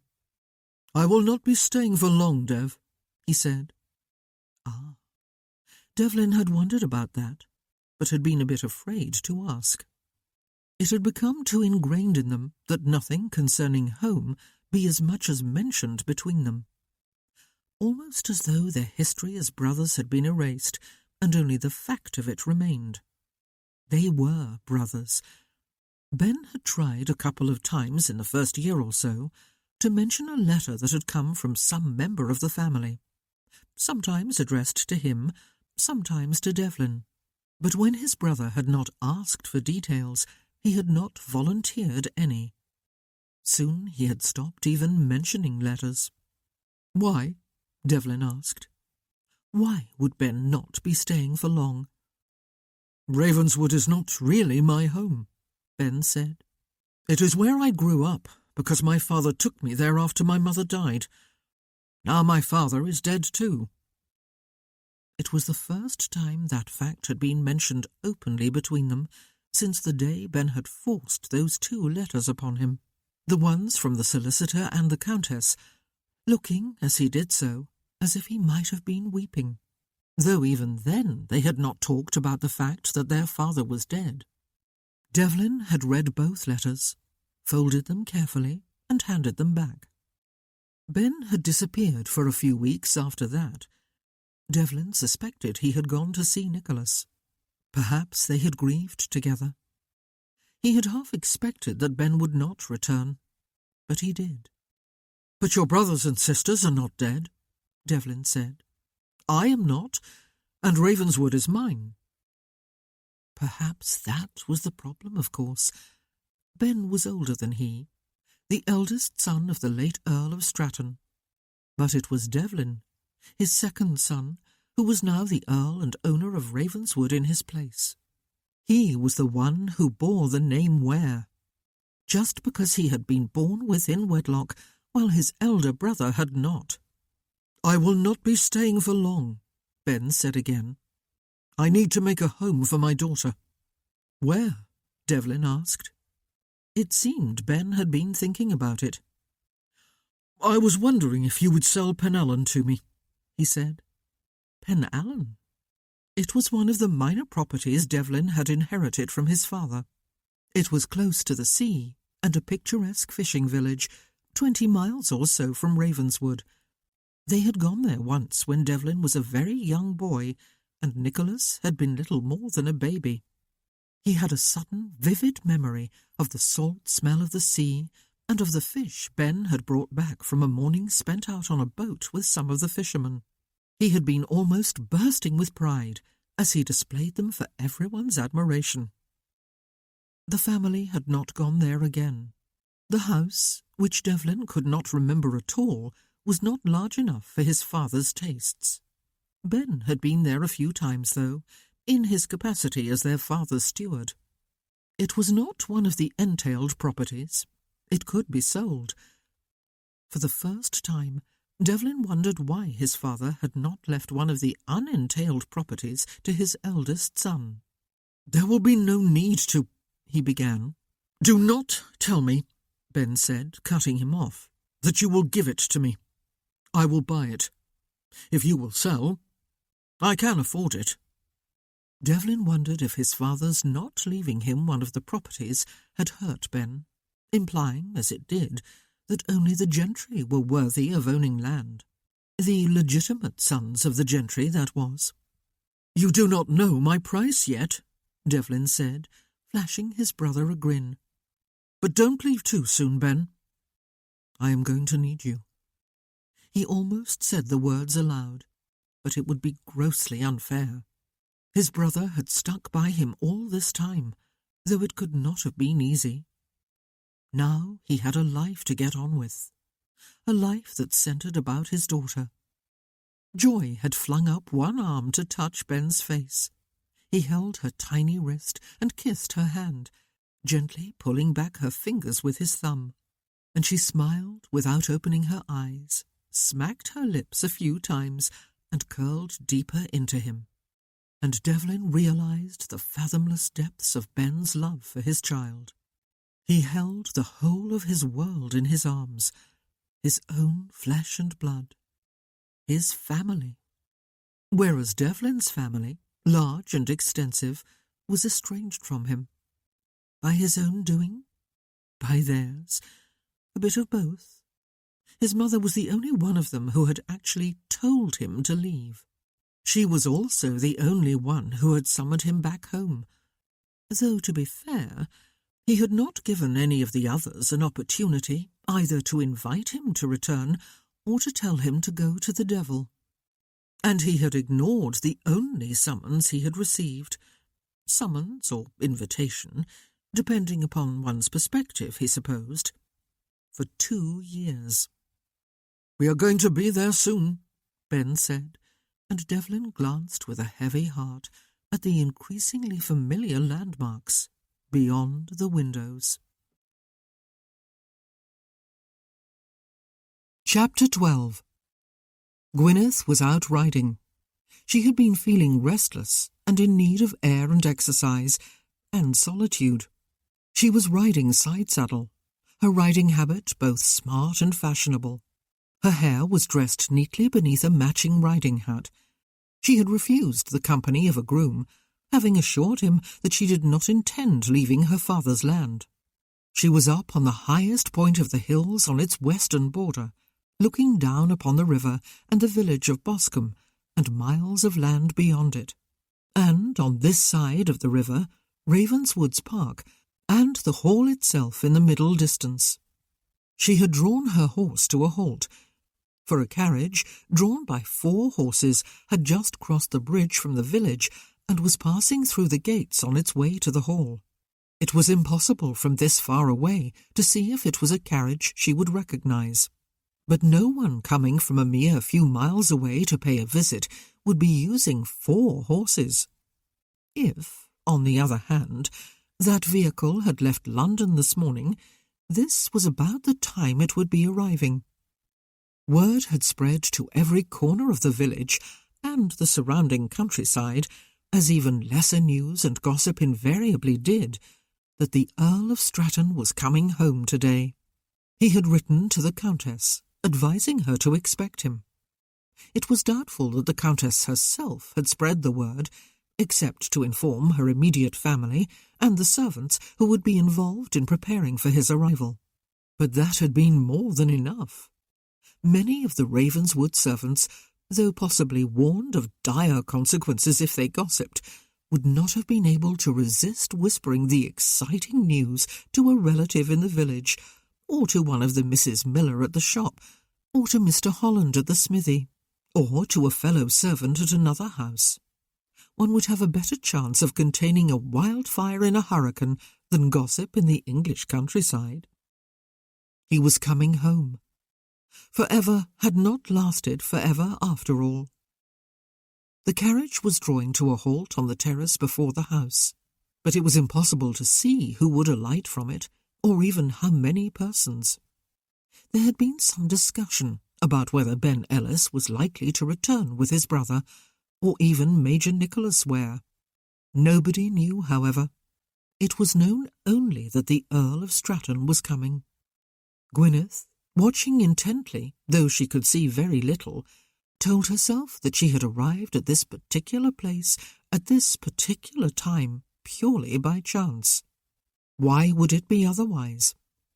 Once upon a time, she had fixed both her 12-year-old eyes and her girlhood dreams upon a seeming impossibility.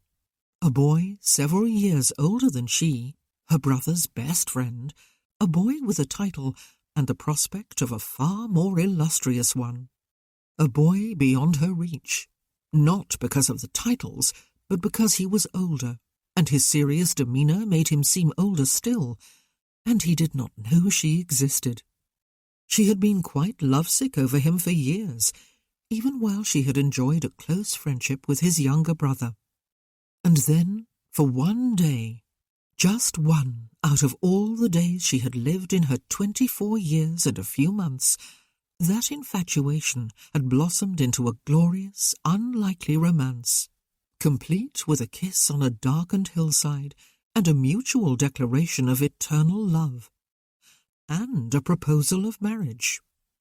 The very next day he was gone. Such a grand, sad tragedy. One day, a long time ago. There was no reason for the news of his impending return to have brought her up here on the chance that she would witness it. And what was she seeing anyway? A carriage and horses that might have brought him from London. So what? What did it have to do with her? Perhaps Nicholas had come with him. She tried to pin her thoughts upon that possibility, for Nick had once been her dearest friend, and she had wept bitterly the day he left Ravenswood to join his regiment. She had died a number of little deaths over the following years, as this corner of the world had received news of deadly battles fought and won or lost, weeks, even months before. Sometimes word of wounds Nicholas had sustained and somehow survived had seeped out of the hall by the usual means. It had been heart-sickening to know that every bit of news was old by the time she heard it, to know that perhaps he had been wounded again, or worse, he might be dead, and no one here knew it yet. There was never any news of him, except that he became Earl of Stratton upon his father's death 2 years ago, so he must at least have been still alive then. Now he was coming home. He had survived the wars. The carriage was moving off from the front of the hall, and Gwyneth's horse snorted and pawed the ground, eager to be moving again. She held it still. Whoever had descended from the carriage had gone inside, and she was none the wiser. She thought of him as the Earl of Stratton, Nick's elder brother, who had succeeded to the title 2 years ago. She did not think of him by any other name. A girlhood infatuation, a one-day flaring of exuberant, passionate romance when she was 18 and on the cusp of womanhood. What, after all, had it left behind that was of any significance, except a few memories she might draw out and dust off when she was old and grey and rocking in her chair before the fire, and smile over a little sadly for the pain she had allowed herself to suffer just because she was young? At present, the memories were safely packed away, somewhere deep inside herself, where they caused no pain at all. She had moved on from that brief, seemingly unbearable agony, that girl who had been herself. She had gone to Wales with her family a couple of weeks after, and been caught up within the warm affection of the larger family there with all their friends, who lived boisterous, passionate, laughter-filled and music-centred lives, or so it had always seemed to her, though doubtless they experienced their own upsets and tragedies and disappointments. They had been a balm to her shattered dreams that year, and she had almost got herself betrothed to a pleasant young man she had known most of her life. Almost, but not quite. She had found herself saying no to his stammered marriage proposal when she had fully expected to say yes. Then she had watched his expression change, not to one of anguish, but to one of relief. It had suggested to her that he had offered out of pity more than romantic love.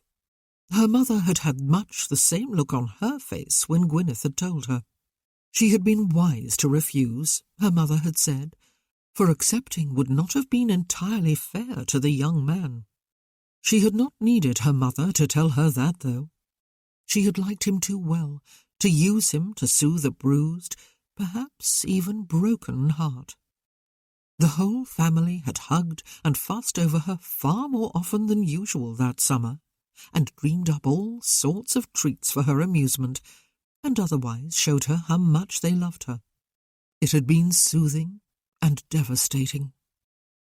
They had gone to London the following spring. Her father had leased a house in a fashionable part of Mayfair, and he and Gwyneth's mother had used connections she had not even realised they had to secure introductions to influential people. Gwyneth had even been taken to one of the Queen's drawing rooms to make her curtsy to Her Majesty. After that, she had been caught up in a dizzying round of social entertainments, balls and routs, theatre performances and Venetian breakfasts, strolls and rides in Hyde Park, and drives to Kew Gardens, dinners, and one dazzling evening at Vauxhall Gardens, listening to music, dancing, and watching the fireworks. She and her mother had been sent vouchers to Almack's, a coveted mark of distinction indeed. She had received 2 very eligible marriage offers, one from a baron, and had given serious consideration to both before declining. Since then, she had attended several house parties, to which she had been invited by friends she had made in London. She had attended part of another season 2 years ago with one of those friends, and had received and rejected another marriage offer. She was very much in danger, she had begun to think, after that particular occasion, of ending up on the shelf, a spinster with nothing to do but care for her mother and father, if they should ever grow old enough and infirm enough to need her care. There was no sign of either affliction yet.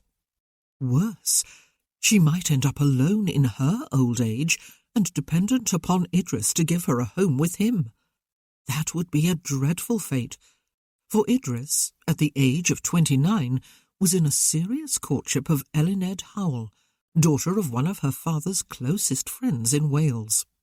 Gwyneth loved her dearly, but she did not fancy being an unmarried sister-in-law in her household. No doubt Elined would not fancy it either. Gwyneth did not believe she was going to end up alone, however, for Idris had stayed on in Wales after she and her parents came home from there a few weeks ago, and he had just let them know that he was coming in a few days' time and was bringing Aled Morgan with him. Gwyneth had met Aled last year when she was competing in the harp contest at one of the Eisteddfodau, or arts festivals for which Wales was famous. She had won the contest. Her father had undertaken the Herculean task of taking the youth choir there too, and Gwyneth had accompanied them with her harp. They had placed third, one position higher than they had 2 years before. Aled Morgan had not been an entrant in any competition himself, but he was a well-known musician and conductor. He had conducted orchestras and choral works in London and Edinburgh, as well as in Bristol and Cardiff and Swansea. The Prince Regent had shaken his hand after one performance, though it was not Aled himself who had told Gwyneth that. He was not a boastful man.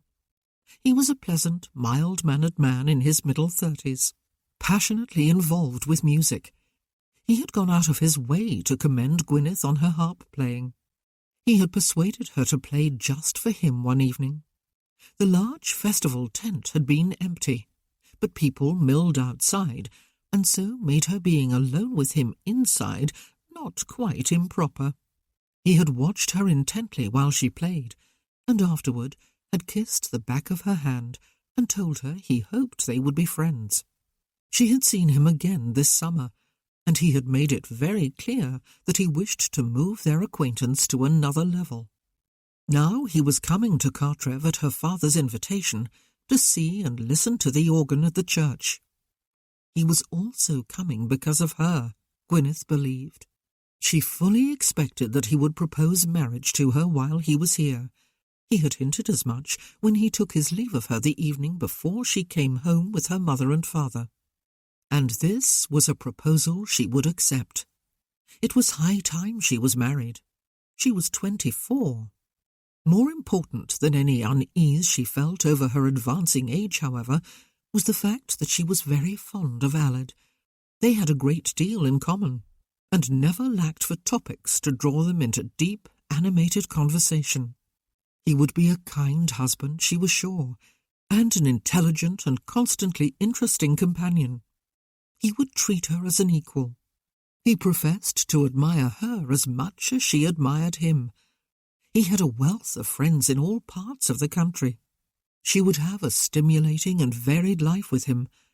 He was not a vastly wealthy man, she believed, but he could undoubtedly offer her a comfortable and secure life.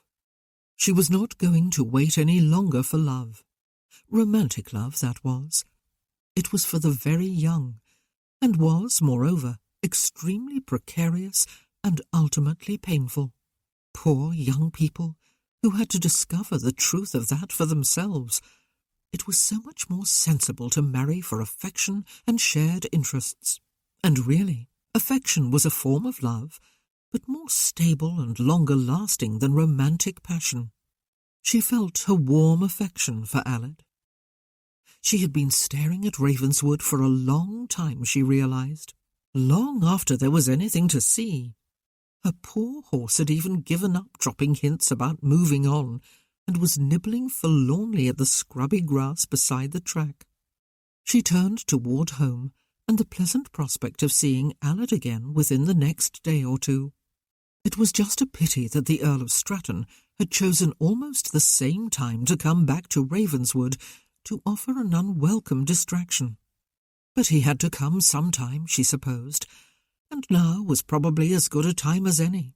Now that the wars were over, the harvest was in, and the winter had not yet descended upon them. It did not really matter to her anyway. While the neighbourhood for miles around buzzed with the news that he was back, she would have something and someone else to hold her attention. She so looked forward to Allard's coming here, to her own home and her own neighbourhood this time. She wanted to be seen with him. He was a distinguished, good-looking man. She wanted her neighbours and friends to see that she had indeed, and at long last, moved on in life, that the return of the Earl of Stratton meant nothing whatsoever to her. It would be lovely if she did not have to see him at all, though she supposed that was not a realistic wish. Well, then, when she did see him, she hoped she would have Allard by her side. It had been one day, just one, more than 6 years ago. Their approach had been noted. It had probably been watched for all day, in fact. The main street through the village and the village green had been unusually busy with people, all apparently just going innocently about their business, though all had stopped and fixed their gaze upon the carriage as it passed on its way toward the bridge. And now, at Ravenswood itself, the butler and a number of footmen and grooms, all smartly dressed as though for a special occasion, were out on the terrace, the butler waiting to open the carriage door and set down the steps, lest the coachman Devlin had hired in London be incapable of doing so himself. The footmen ready to carry what they must be expecting to be a great mountain of baggage inside and up to their relevant chambers, the grooms to lead away the carriage and horses. "And so it begins," Devlin murmured. Ben was busy with Joy, who was making grumbling noises at having her sleep disturbed. "Welcome home, my lord," the butler said, bowing importantly from the waist as Devlin descended the steps. "Welcome home, Mr. Ellis, and Miss Ellis." Devlin had not been sure if anyone here knew of the existence of Ben's daughter. Apparently they did. "Thank you, Richards," he said. Everything outdoors was immaculate. Even the sheep below the ha-ha had looked as though they might have been washed for the occasion, though it seemed unlikely. Poor sheep if they had been. The butler preceded them up the steps to the open front doors and bowed them inside the great hall.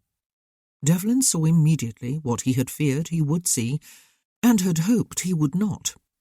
The servants were all there, lined up on either side of the entrance, the women on one side, the men on the other, as though they were about to perform some stately dance. All of them were in their best uniforms, clean and freshly starched and ironed. But even as the women all curtsied at a signal from the housekeeper and the men all bowed, Devlin became aware that he was not to escape the full flowering of this homecoming farce.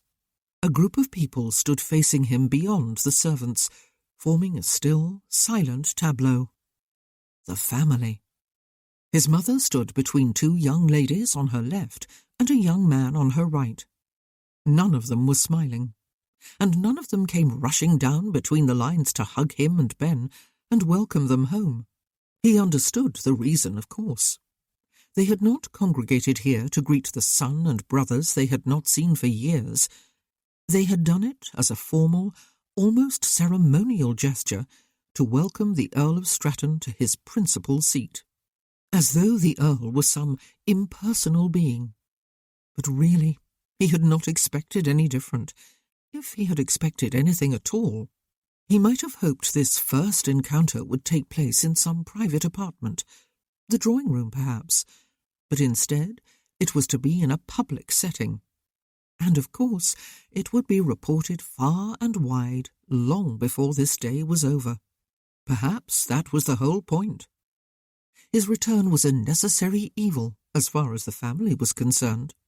"Mrs. Paget," he said, acknowledging first the housekeeper and then each of the 2 lines of servants with an inclination of his head.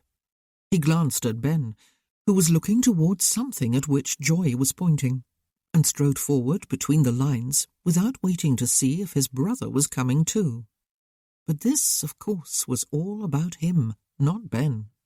He could hear his boot heels ringing on the marble tiles as he went, the only sound in the hall, except the slightly softer thud of Ben's boots as he came along behind him. Well, let them have their moment. He had inspected silent ranks of soldiers more times than he could count. This would not disconcert him. His mother, he observed as he drew closer, had changed. Not so much in outer appearance. She was as elegant and poised as she had ever been. There still appeared to be no grey in her dark hair. She was perhaps a bit thinner. Her cheeks were more hollowed than he remembered, but her face was unlined, and she was still beautiful. The change in her was something indefinable.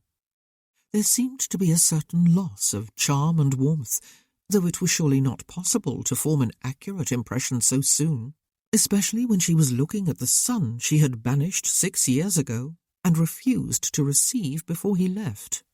She just somehow did not seem like his mother. Perhaps he did not seem like her son. The light appeared to have gone out within her, whatever the devil that meant. But that was it, of course. That was what had changed. They stood and looked at each other for several wordless moments after he halted a few feet away, neither of them flinching or smiling. Mother. He held out his hand, and when she set her own within it, he bowed over it and made the quick decision not to raise it to his lips. It was icy cold and lay limp in his clasp. He had never called her mother. He had not planned to do so now. But how could he call her mamma? He could not. I trust I find you well. Stratton, she said. Thank you. You do. Welcome back to Ravenswood. She looked beyond his shoulder as her hand slid free of his. Welcome home, Ben. And this is Joy. Stratton and Ravenswood to him, Ben and home to his brother. She had chosen her words with deliberate care, Devlin thought. The child had burrowed her head as far inside Ben's coat as it would go. She can be a bit on the shy side, Ben said. Thank you, Mother. It is good to be here. He had always called her Mother in order to distinguish her from his mamma, whom he could barely remember, he had once told Devlin. Devlin turned to the elder of his 2 sisters, Philippa. She was no longer the girl he remembered. She was a young woman, whose looks had lived up to all the promise of her youth. Honey blonde hair, a delicate complexion, blue eyes, with long lashes a shade or 2 darker than her hair, a slender build. Even to a brother's eyes she was a rare beauty. But where were the sparkling eyes, the rose-petal cheeks, and the bright animation he remembered? Perhaps it was only this difficult moment that had banished them. The difficult moment, or the whole fact of his return. She had not hated him when he left, but could he blame her if she did now? He had not done anything in all that time to retain her love, or even discover if she lived or was dead, or married. Philippa. He extended a hand for hers, and she gave it to him after a small hesitation. It was limp and cold, like their mother's. There was no sign that she was married, he thought, with a glance down at her left hand. Why was she not? How had her life changed after the age of 15? He had absolutely no idea. Stratton, she said. Her eyes did not quite meet his. Hello, Ben. And Joy. Stephanie had grown a great deal, as was to be expected between the ages of 9 and 15. She was slightly taller than Pippa, but otherwise she still looked much the same, was just a larger version of herself. Her flaxen hair, in heavy plaits, was wound over the top of her head like a double halo. Her face was round and shiny. She had not lost any of her baby fat. Poor Steph. The only real difference, apart from height, was the paleness of her face and the dullness of her eyes. "Steph," he said, and held out both hands, perhaps a little recklessly, as any rejection on her part would be avidly noted and reported upon by the silent lines behind him. "Devlin."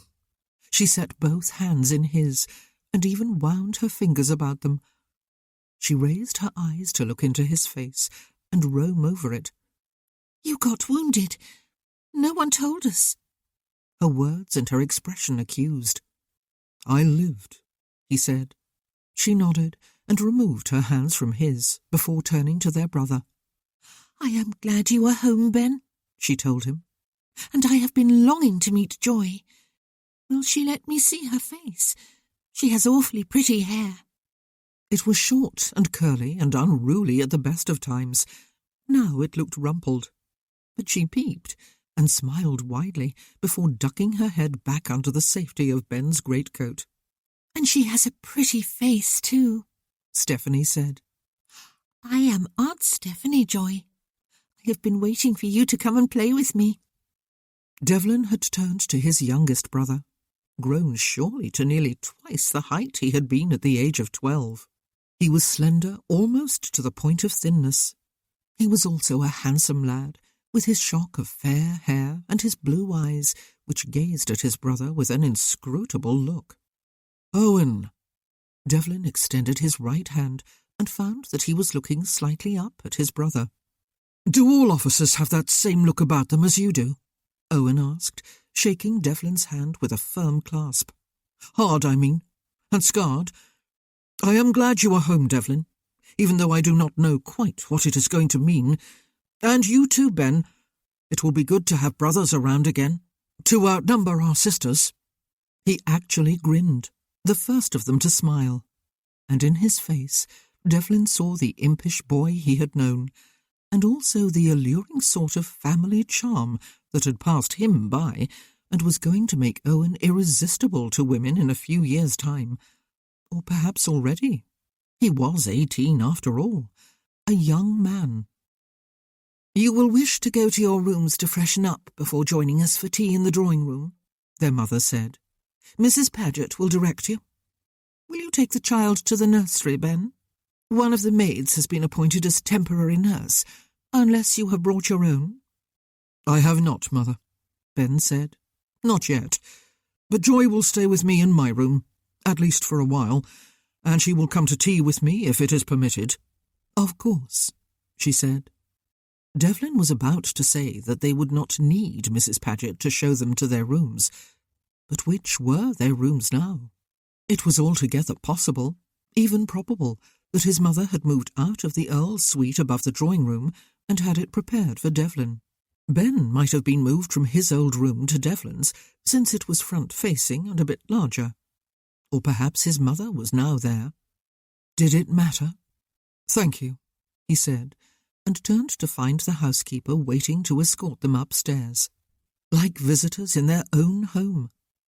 He felt more like a stranger than a visitor, actually, an unwelcome stranger to all, except perhaps Owen, who on the last Saturday of July 6 years ago had had 3 older brothers at home, just one the following day, and none a couple of months later, and no father either 4 years after that.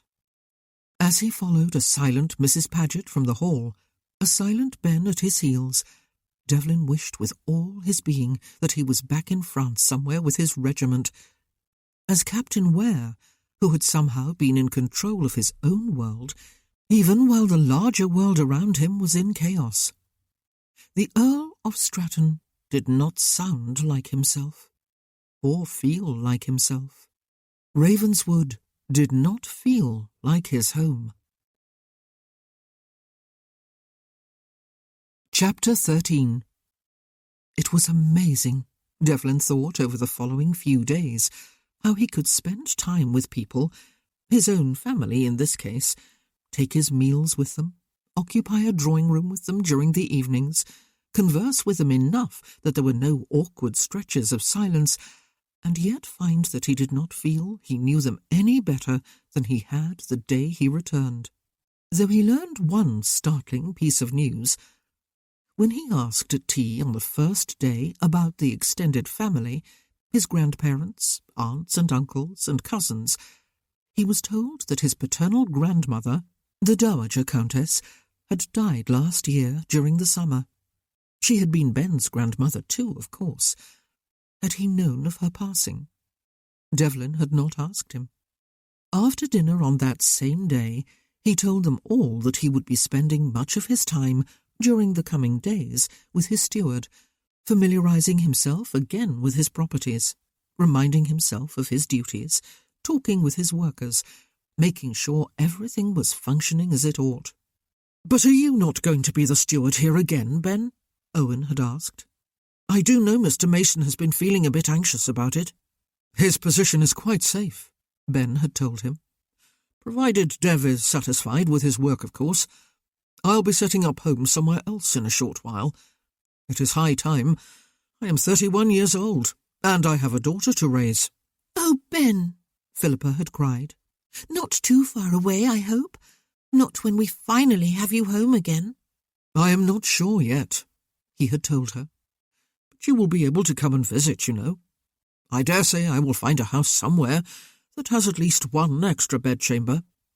Devlin had also told them that he would be establishing himself in the neighbourhood in the coming weeks by calling upon his extended family and neighbours.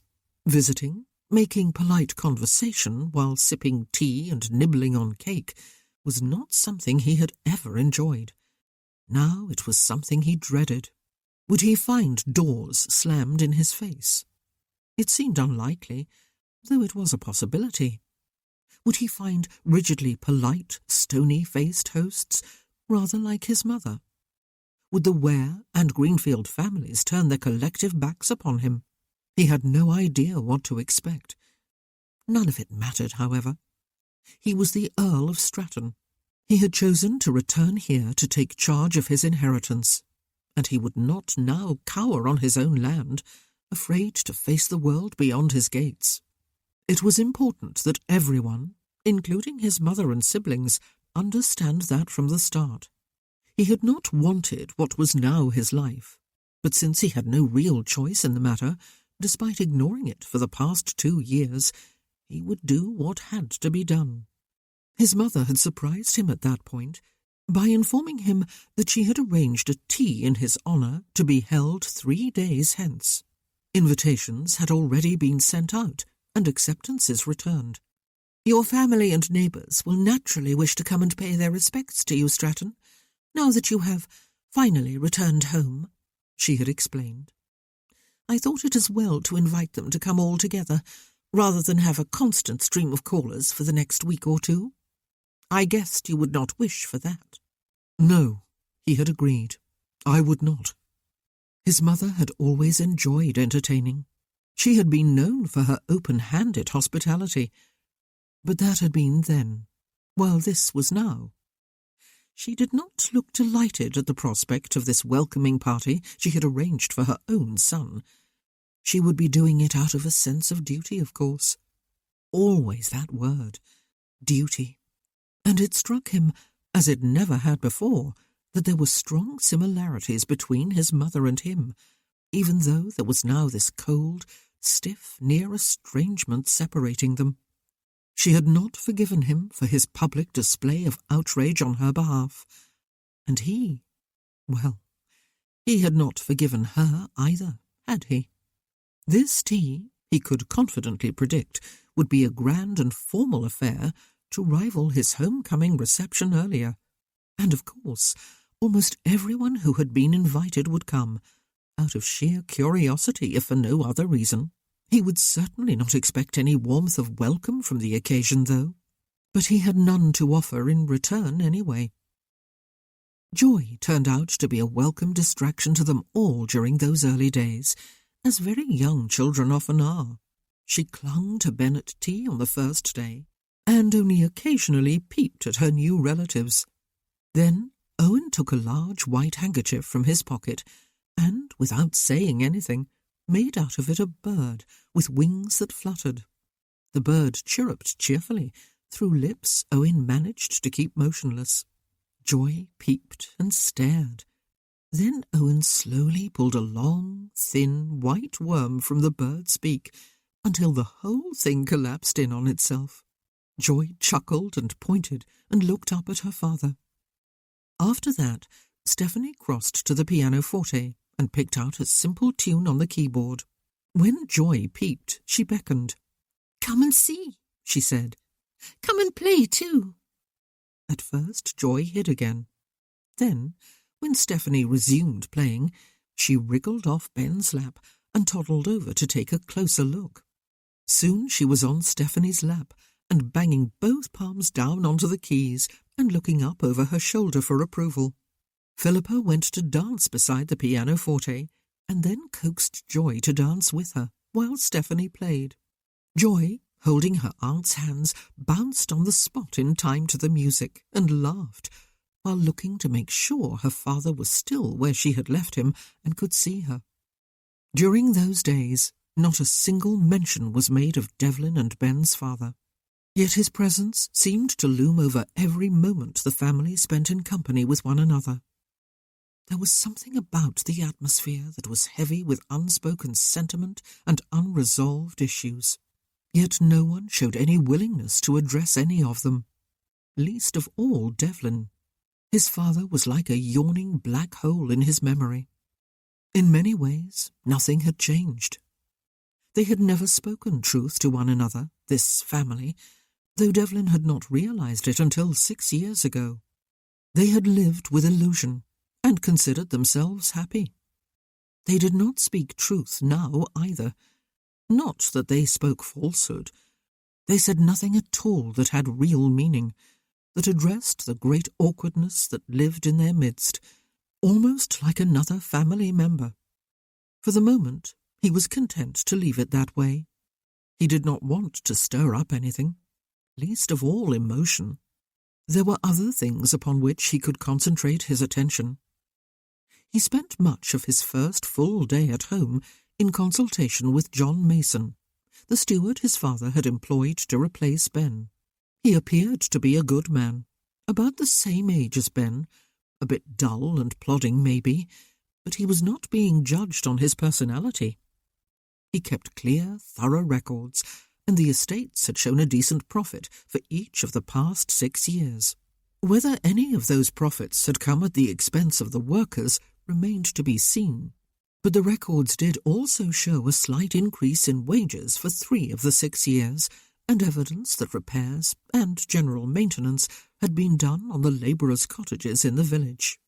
Ben had declined Devlin's invitation to join them. He had insisted upon behaving like a guest, happy enough to be here, but not involved in any of the workings of the home where he had grown up. Now, this morning, on their second full day at home, a beautiful blue-skied early autumn day, Ben had taken Joy out in the gig for a drive about the park. Stephanie, after appealing to Miss Field for time off from her lessons, had gone with them. Devlin wandered outside for a while, noticing how a few of the leaves on the trees were beginning to change colour, and feeling unexpectedly cheered by the prospect of witnessing the whole glory of an English autumn this year, and winter after it. Winters on the peninsula had been brutal. They had been responsible for the deaths of far too many of his men. He had not seen much of the park yet, but what he had seen was encouraging.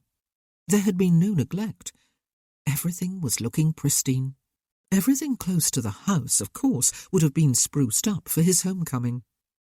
He would see the more distant parts of the park in the next few days, though probably not tomorrow. That was the day of the infernal tea. He turned when he heard the front doors opening. Owen was running lightly down the steps. It was still a bit of a shock to see him as a man.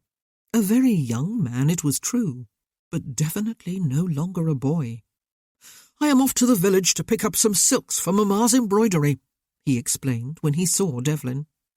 "I'll call on Brad, too, while I am there. Mamma is in no particular hurry for the silks." "Brad?" Devlin raised his eyebrows. "Bradley Danver," Owen said. "The vicar's son. We have always been friends, remember?" I lent him a book about a month ago. Have you noticed how people never return books unless you prod them? I am going to do a bit of prodding. I like that book. I'll come with you if I may, Devlin said on impulse. The thought of walking into the village for the first time was a bit daunting, but it had to be done. Now was as good a time as any. Brilliant, Owen said cheerfully, and they fell into step beside each other. Once they were clear of the house and alone, Owen turned to him. It was the first time Devlin had been alone with any of his siblings, besides Ben, of course. Tell me what happened, Dev.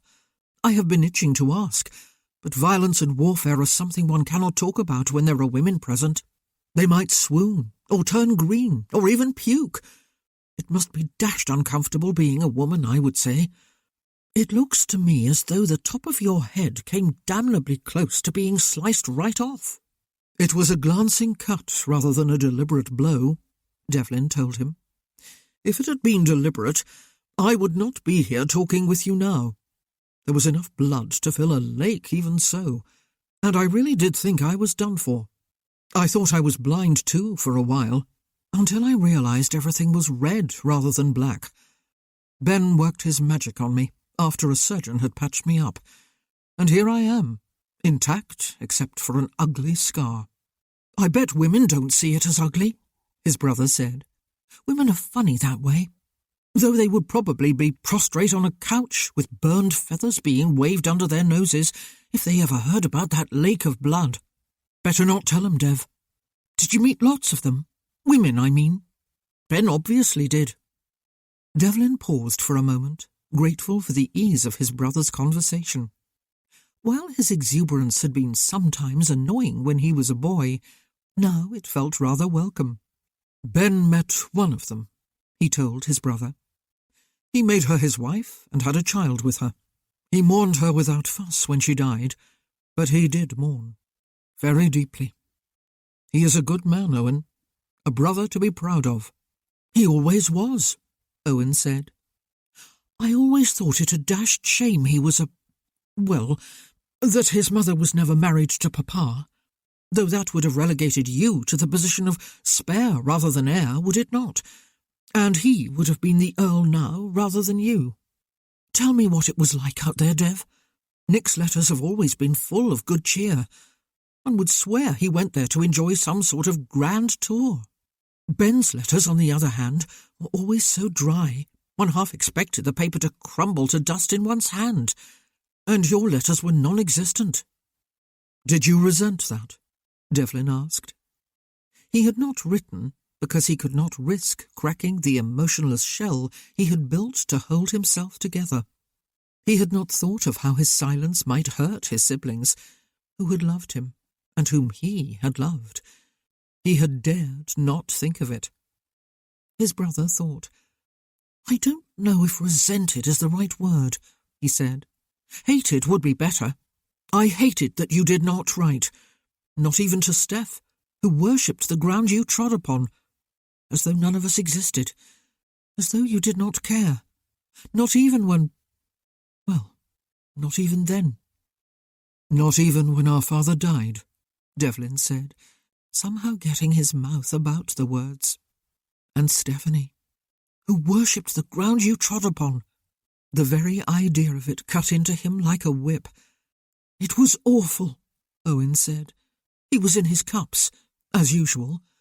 He fell and hit his head against the corner of the counter in the tap room at the inn. Good God.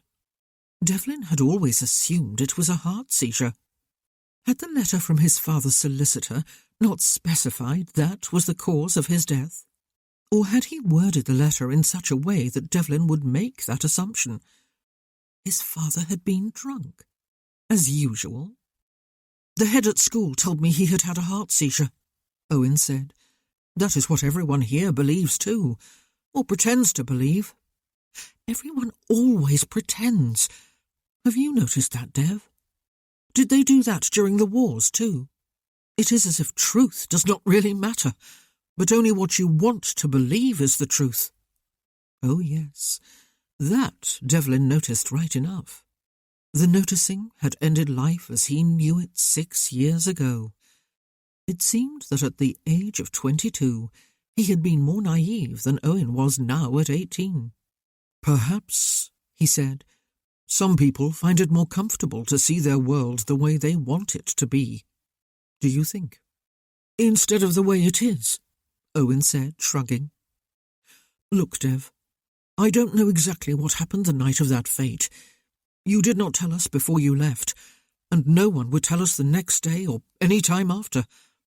But it must have been drastic for everything to change as it did. Not just everything, but everybody. I worked it out, of course. 12-year-olds are not stupid, and they have ears. I think I am almost certainly right, but I do not know, and it irks me now that I am grown up. Anyway, you will tell me one of these days, and you will tell me what it was like out on the peninsula. But here we are coming up on the shop.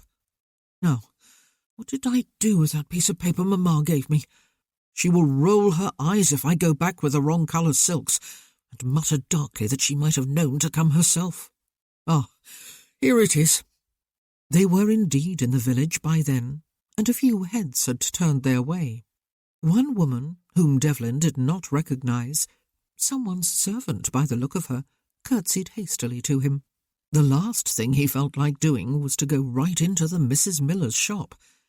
He would have preferred a bit more time alone with his brother, getting to know him, sharing thoughts, and even perhaps some memories. But Owen plunged on inside, and Devlin followed. He was greeted by the sisters, and their 2 customers, with surprised curtsies and obsequiousness. No, perhaps that was unfair. He was addressed at least 4 times as Lord Stratton, and a few more times as my lord. He tried to recall if that was what everyone had always called his father, and supposed it was. How else would they have addressed him? He went as far as the rectory with his brother, and stood at the gate, watching him dash inside to join his friend after the vicar and his wife both came to the door to invite him in, and to greet him as Lord Stratton. "I will not come in, thank you," Devlin told them. "But I hope I will see you both at Ravenswood tomorrow afternoon." He would indeed, they assured him. "Is that Sir Ivor Rees playing the organ in the church?" he asked. "It is," the vicar told him. "He has a famous conductor with him, Mr. Aled Morgan. He is a guest out at Cartreff. The Prince of Wales shook his hand after an orchestral performance in London a year or 2 ago. They have been in the church for an hour or more." "Perhaps I will step inside then, and listen for a while," Devlin said. "I will try not to disturb them." The church would be somewhere to hide for a while, since he did not fancy strolling about the green alone, but did not want to go back home so soon either. More important, though, he had always loved the sound of the organ in this church, when Sir Ivor was playing it anyway. It was not just music that came from the instrument when he played. It was sheer emotion, sheer beauty. He opened the church door quietly and slipped through. He closed it softly behind him and was engulfed in familiarity.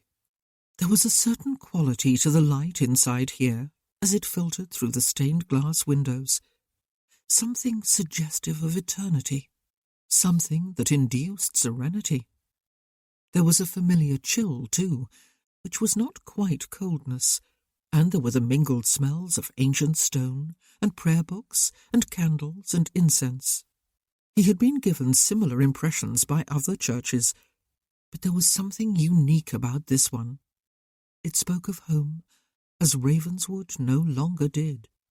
He felt a sharp stabbing of nostalgia, pain and regret, and a wish that history could be changed, and a knowledge that it could not. Not if one was honest with oneself about what was real, that was, and what was merely wishful thinking, like his father having died of a heart seizure. Somewhere, if he allowed it in, there was terrible pain in knowing